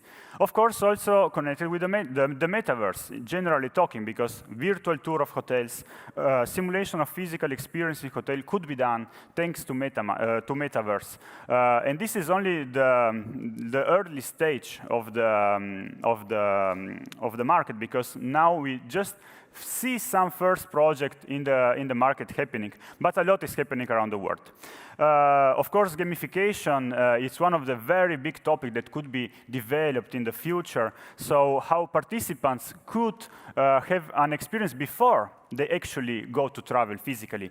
Because the problem is that we will not travel. I mean, we will always travel physically, but we always will have a preview in a digital world. This is the idea, I think, of what companies and also National Tourism Board needs to do in order to give a better experience to the customers.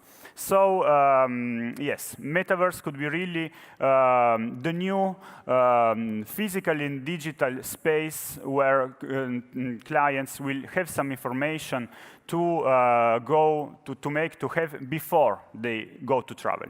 So let's go to the real topic. Also, Nena had some examples. I have the card, actually. So I want to present now very quickly our case study about I Feel Slovenia NFT project. So we believe that the use of blockchain technology could improve the customer satisfaction, will bring a higher transparency, confidence, and efficiency, of course. But mainly, we will be seen as an innovative company working in this field. So Slovenia has already a lot of projects made in terms to promote the tourism destination, the companies in an innovative way. So what we create, this was already said by my colleague Nena, we really want to give a new user experience to the customer coming to the exhibition. And this is what we create. Basically, this was, I call it now Flintstones. You know Flintstones, the one that are running with the cars made by stones. So now this is the card, 2 years old. And this was the first user experience where people that came to the pavilion of Dubai, they actually had a first trial to use the NFT as a digital souvenir. But then we make some steps ahead. We said, why not take the technology and upgrade it? So we created another collection, always with cards, but giving another user experience. So we create an offer, specific offer made by a hotel, which we would give some discounts to the holders of the NFT. And we share it in the Bit Milano exhibition. This was the next step. The third step was to create more value with other experiences inside. So the owners of the NFT could have some discounts on these specific, experiences, which could be done in Slovenia. So this was really a first innovative solution. Then we are going in the good part. We create a digital souvenir again for the people, I mean for the tourism workers that came to Slovenia. And we give them again a digital souvenir, but this was made on another platform. Before we were working on the I Feel NFT platform, but then we decided to open in the whole world using an open blockchain on Polygon connected with the MetaMask wallet. So this is what we create, the first event where the ticket was the NFT that we were giving to our invited person. So we create a unique event where the NFT was used as a ticket to entrance and, of course, as a souvenir to have forever, probably. Was made on the Vandri platform. This is a Slovenian platform marketplace where it could be used for trade and buy and sell and store, of course, the NFTs. And we create the ultimate Julian Alps sensation adventure. Let me just say one thing about the photos, the NFTs. We really wanted to give some value, and we choose these specific photos of Slovenia because we wanted to communicate some specific thing about sustainability, about the world that is, the nature that is under attack of our environment. And this was the result. We had our, the invitation was made for journalists in this case. We had an amazing event in Slovenia. Also with a presentation of the technology. And all these people now, they have MetaMask wallet and their NFT forever, let's say. Another output was this about promotion. This was only promotional thing, and we really went out in all the most important Italian media, from Forbes, Dove, TTG. And if you write, this was from last year actually, but if you write just NFT tourism in Google, this is also the output. I mean, very interested. I also have a video about Slovenia, was made, let's say, during these two events, and I'm thanking you very much for your attention. See you next time.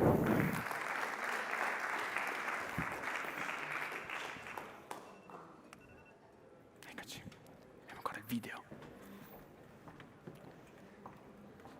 C'è anche il No sounds? Ah, okay. You have set the course for the land so green and abound with unspoilt nature that you will never be the same.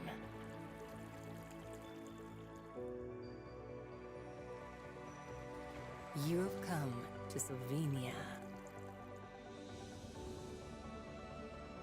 to live hand in hand with these natural riches is a deep-rooted gratitude locals feel every day. The respect for nature shows in the way we think, live, and do. Slovenia Green is a unique story and a great lesson in sustainability for the rest of the world.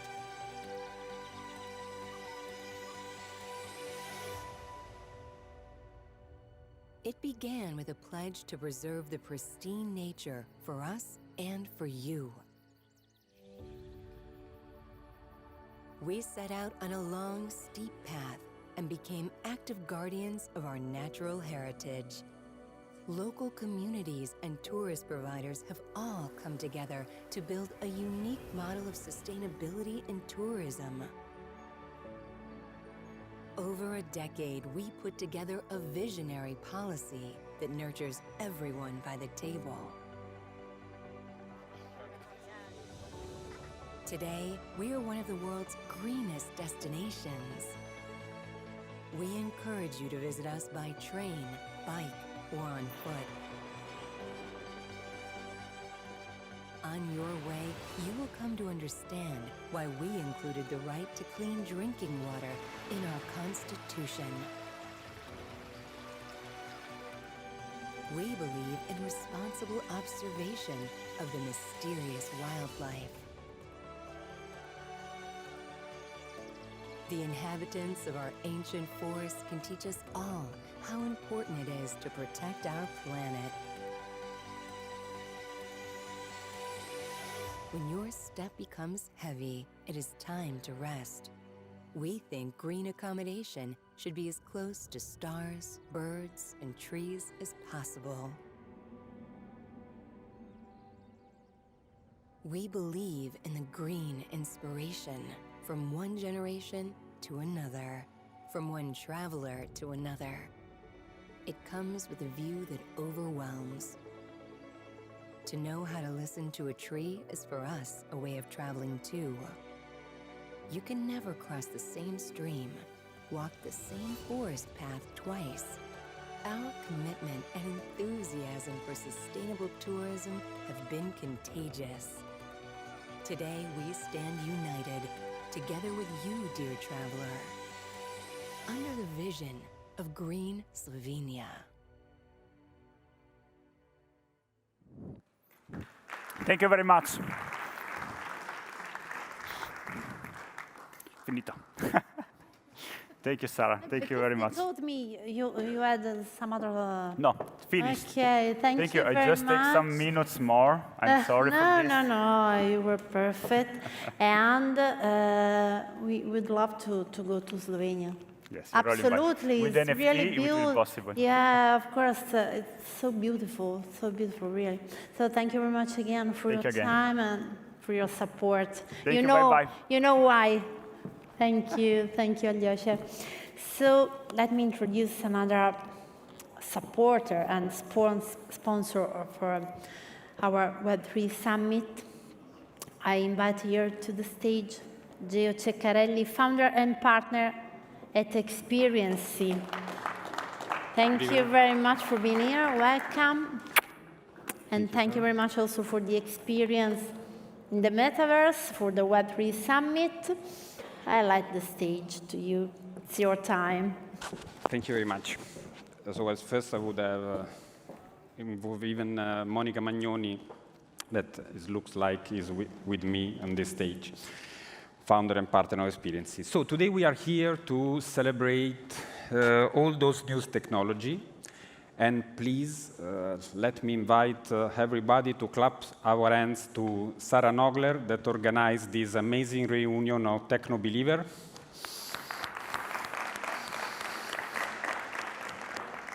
All those technology that has an impact in several industries and in our life. Has an impact even in creativity. We are a creative tech studio, and we define this new wave, augmented creativity. To better understand what does it mean, please let me wear my glasses first.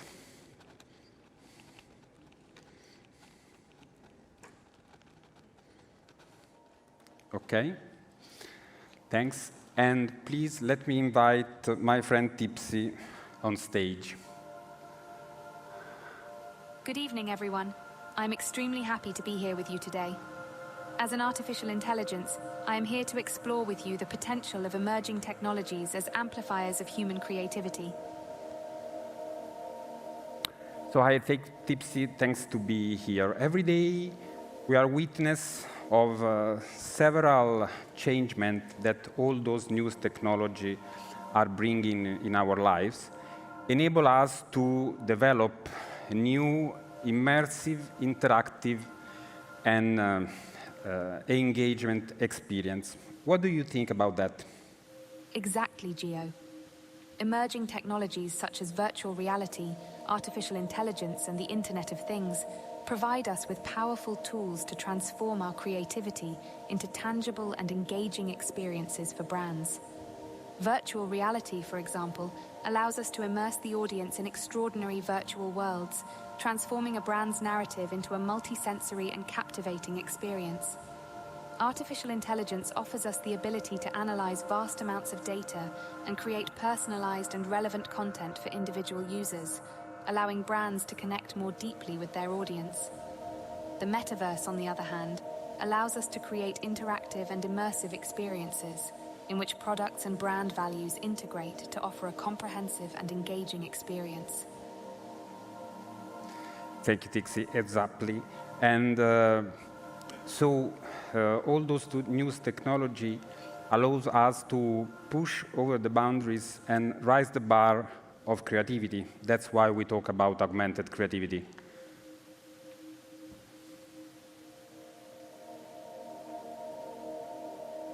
Exactly, Gio.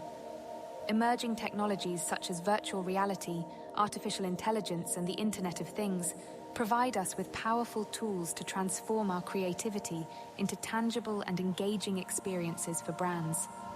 Virtual reality, for example, allows us to immerse the audience in extraordinary virtual worlds, transforming a brand's narrative into a multi-sensory and captivating experience.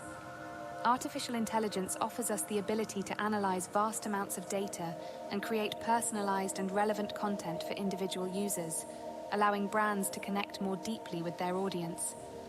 The metaverse, on the other hand, allows us to create interactive and immersive experiences in which products and brand values integrate to offer a comprehensive and engaging experience. So, Tipsy, you are, let me say, a daughter of this new wave. You are an artificial intelligence embedded in an avatar's body, able to interact in real time with people. Can you please tell us something more about you? Sure, Gio. Artificial intelligence allows us to surpass the limitations of mass communication and offer unique experiences for each individual. Imagine me, a virtual assistant who knows your preferences and offers you personalized advice. I can answer your questions quickly and effectively. Thank you, Tipsy. What an amazing time is the one we are living, and how lightful is the future. Do you agree? I completely agree. We are only at the beginning of this journey, and I can't wait to see what the future holds. So thank you, Tipsy, to help me to talk about augmented creativity on this stage, and hope to see you soon. Bye. Thank you all. I will now move to my booth where you can interact directly with me. I'll answer all the questions you may have. Thank you. Bye.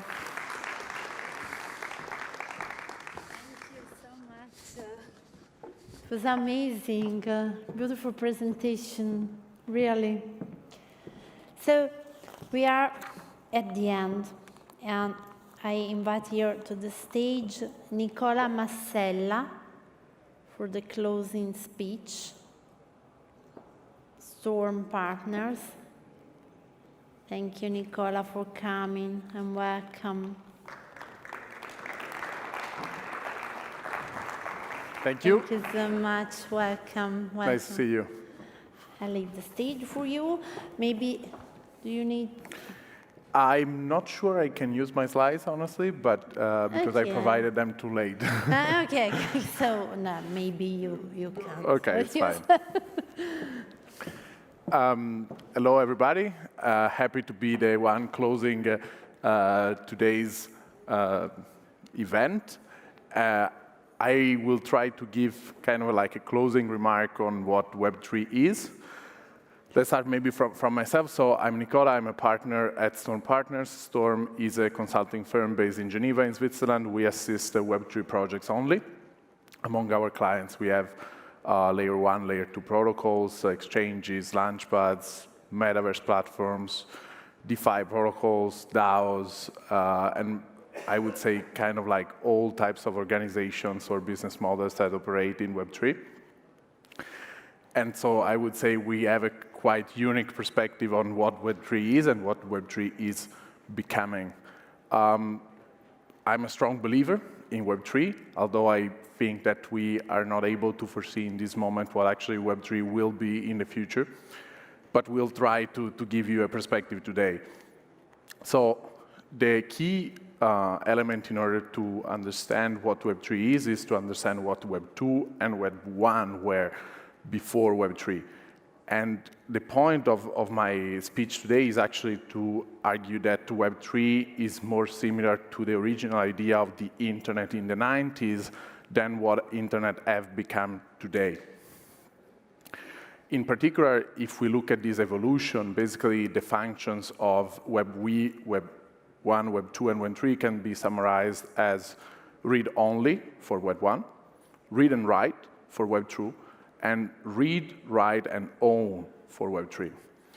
In Web 1 infrastructures that were very kind of like early stage in the 90s, the idea was simply to share information among communities. As many of you know, internet was born as basically a military communication infrastructure known as ARPANET, developed by the US Defense Agency, and then adopted mainly within academic networks to share information between universities, and then evolved for commercial purposes.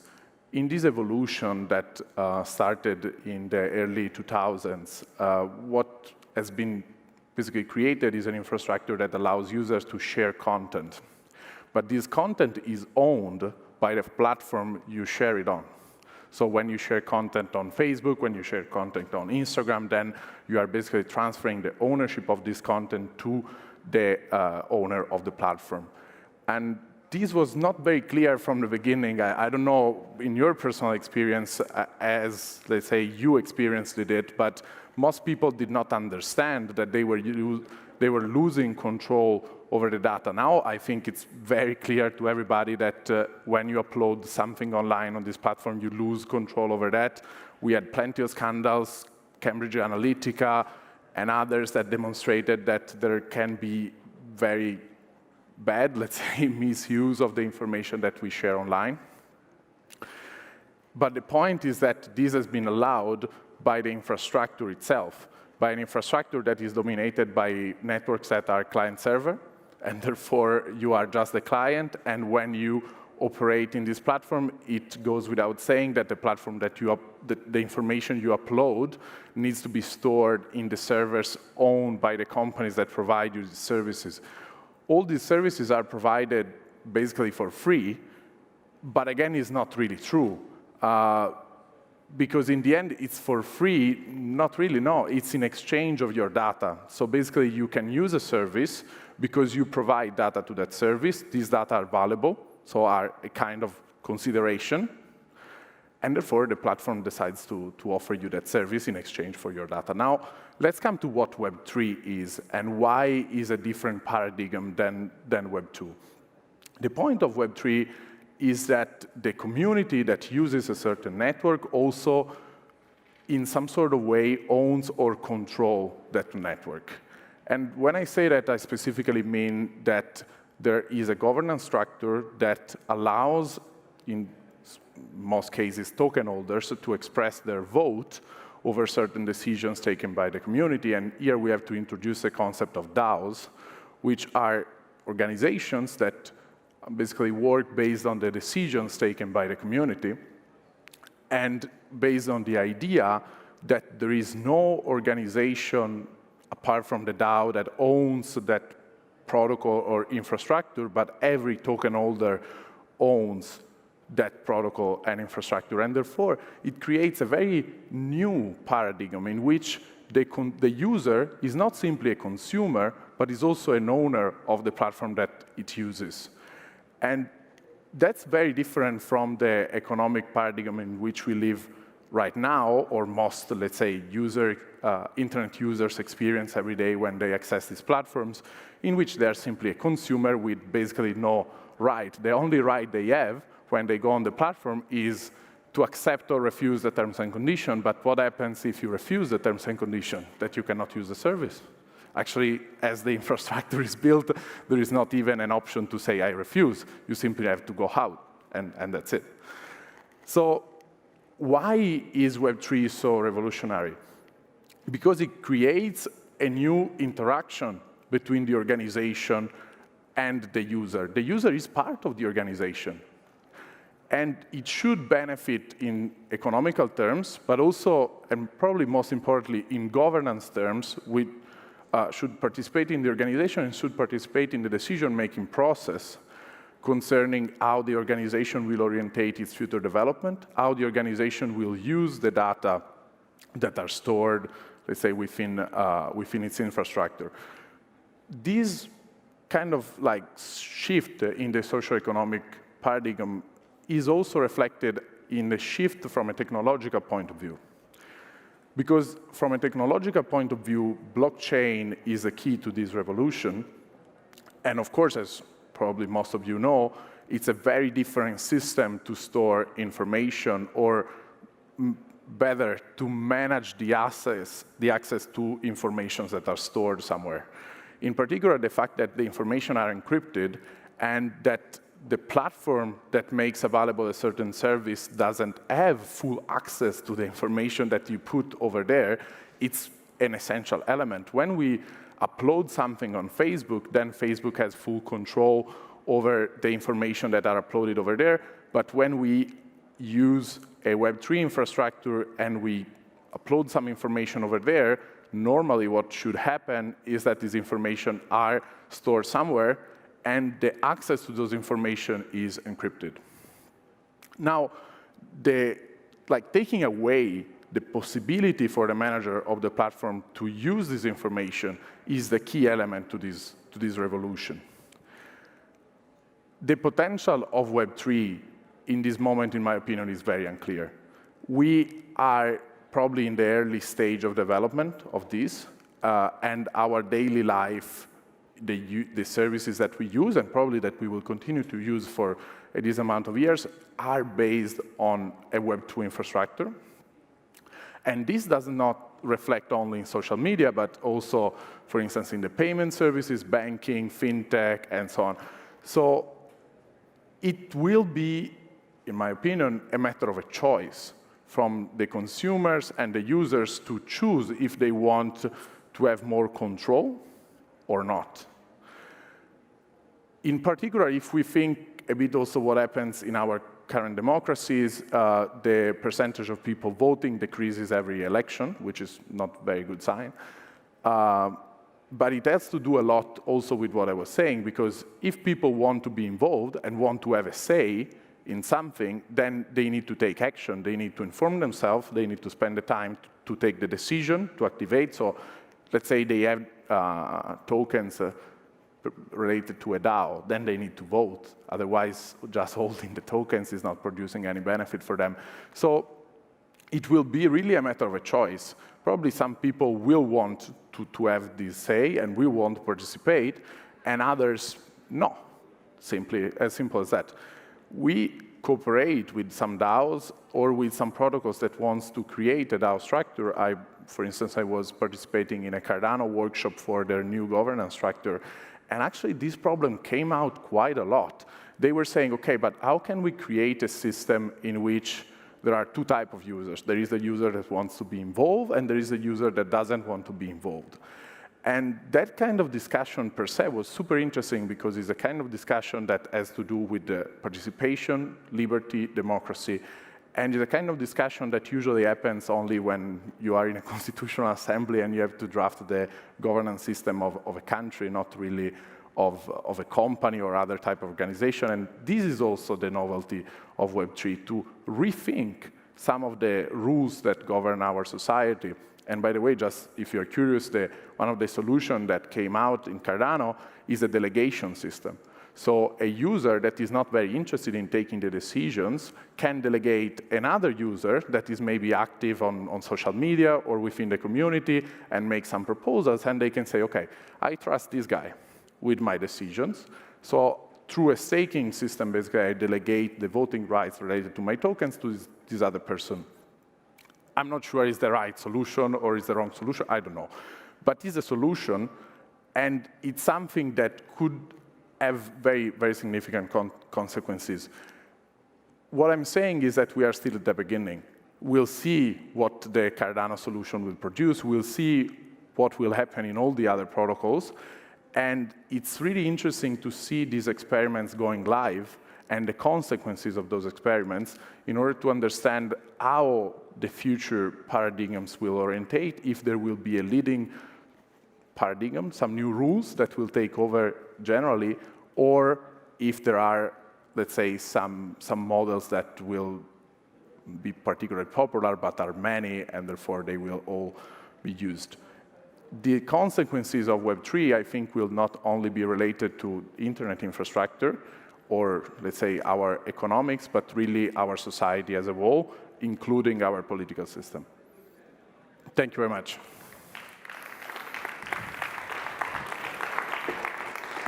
Thank you very much. Thank you. Also, perfect time. Thank you so much. So we are at the end, finally, and thank you very much to all of you for being with us, also for the person in the metaverse. I have a long list of persons and companies that I have to thank, because the Web3 Summit is becoming reality in 2 months. A sort of a miracle, let me say. So thank you very much, first of all, to our sponsor, the Nemesis, the Word, Big Code, Whole Life Experience, Emanuele Dascanio, and the Slovenian Tourist Board, and NOBS, sorry to forget. And a long list of partners, Web3 Alliance, SheTech, Metagate, and a long list of media partners. But first of all, let me thank to my heart, my team. Mariangela, come on the stage, please, because you were the best team I could ever met. Mariangela, Eleonora, and Annalisa, please come to the stage with me. And Danilo. A big applause to my team. Thank you so much. Really, really, thank you so much. I don't know where Danilo is, but Danilo helped us with social media management, maybe it's how to make some networks. So thank you very much. This is the first edition, as told before, and we would like next year to have a greater event. Danilo, come to the stage. A very big thank you to you for your help. Thank you so much. The best team ever. Thank you so much, so much. Just in Italian, because we have a side event after the Web3 Summit. I can't see my colleague of the side event. Eccolo qui. Ok. Abbiamo organizzato, no, state con me, dai, siamo qui, tanto abbiamo finito. Abbiamo organizzato con i cari amici della community Web3 Milano, giusto? Perché è stata una cosa fatta in frettissima, proprio negli ultimi giorni, un side event in via Statuto. Istituto 11. Allora, raccontate qualcosa di più, dalle 18 fino alle 21, gratuito, 18:30, pardon. L'ingresso è gratuito, non bisogna registrarsi, non bisogna fare nulla, solo entrare perché siamo stati al Web3 Summit. Allora, chiunque può venire e registrarsi al momento, l'ingresso è gratuito per tutti i partecipanti. L'ingresso... Ok, quindi l'evento è in via Statuto 11, potete già venire direttamente alla fine della conferenza, l'open bar inizierà alle 6:30 e l'evento durerà fino alle 9, a chiusura della location. È un evento organizzato da noi di Web3Me, la comunità più grande di Web3 crypto appassionati e esperti del settore di Milano. Siamo felici di offrire questo evento come official after party del Web3 Summit. Vi invitiamo appunto a venire all'evento adesso e continuare conversazioni in un ambiente molto easy, chill, per poter parlare fra tutti noi fra poco. Se volete un modo semplice per venire, la location è molto vicina, metro M2, fermata Moscova. No, Moscova. Fermata Moscova. Quindi una fermata di linea verde ed è lì vicino, via Statuto 11, troverete un ingresso di una location, un event. IFM interamente dedicato a noi per tutta la serata. Quindi. Grazie, grazie davvero anche per l'organizzazione di questo side event, quindi veramente grazie, ma soprattutto grazie a tutti voi per il sostegno, per esserci. Spero questo evento davvero vi sia piaciuto quanto è piaciuto a me organizzarlo, anche se sono un po' impazzita in questi 2 mesi, ma tutto è normale, però siamo qui, ce l'abbiamo fatta. Grazie per il vostro sostegno, perché è arrivato tutto, veramente, grazie. Un applauso e ci vediamo l'anno prossimo. Grazie. Grazie davvero, ragazze. Finito prestissimo.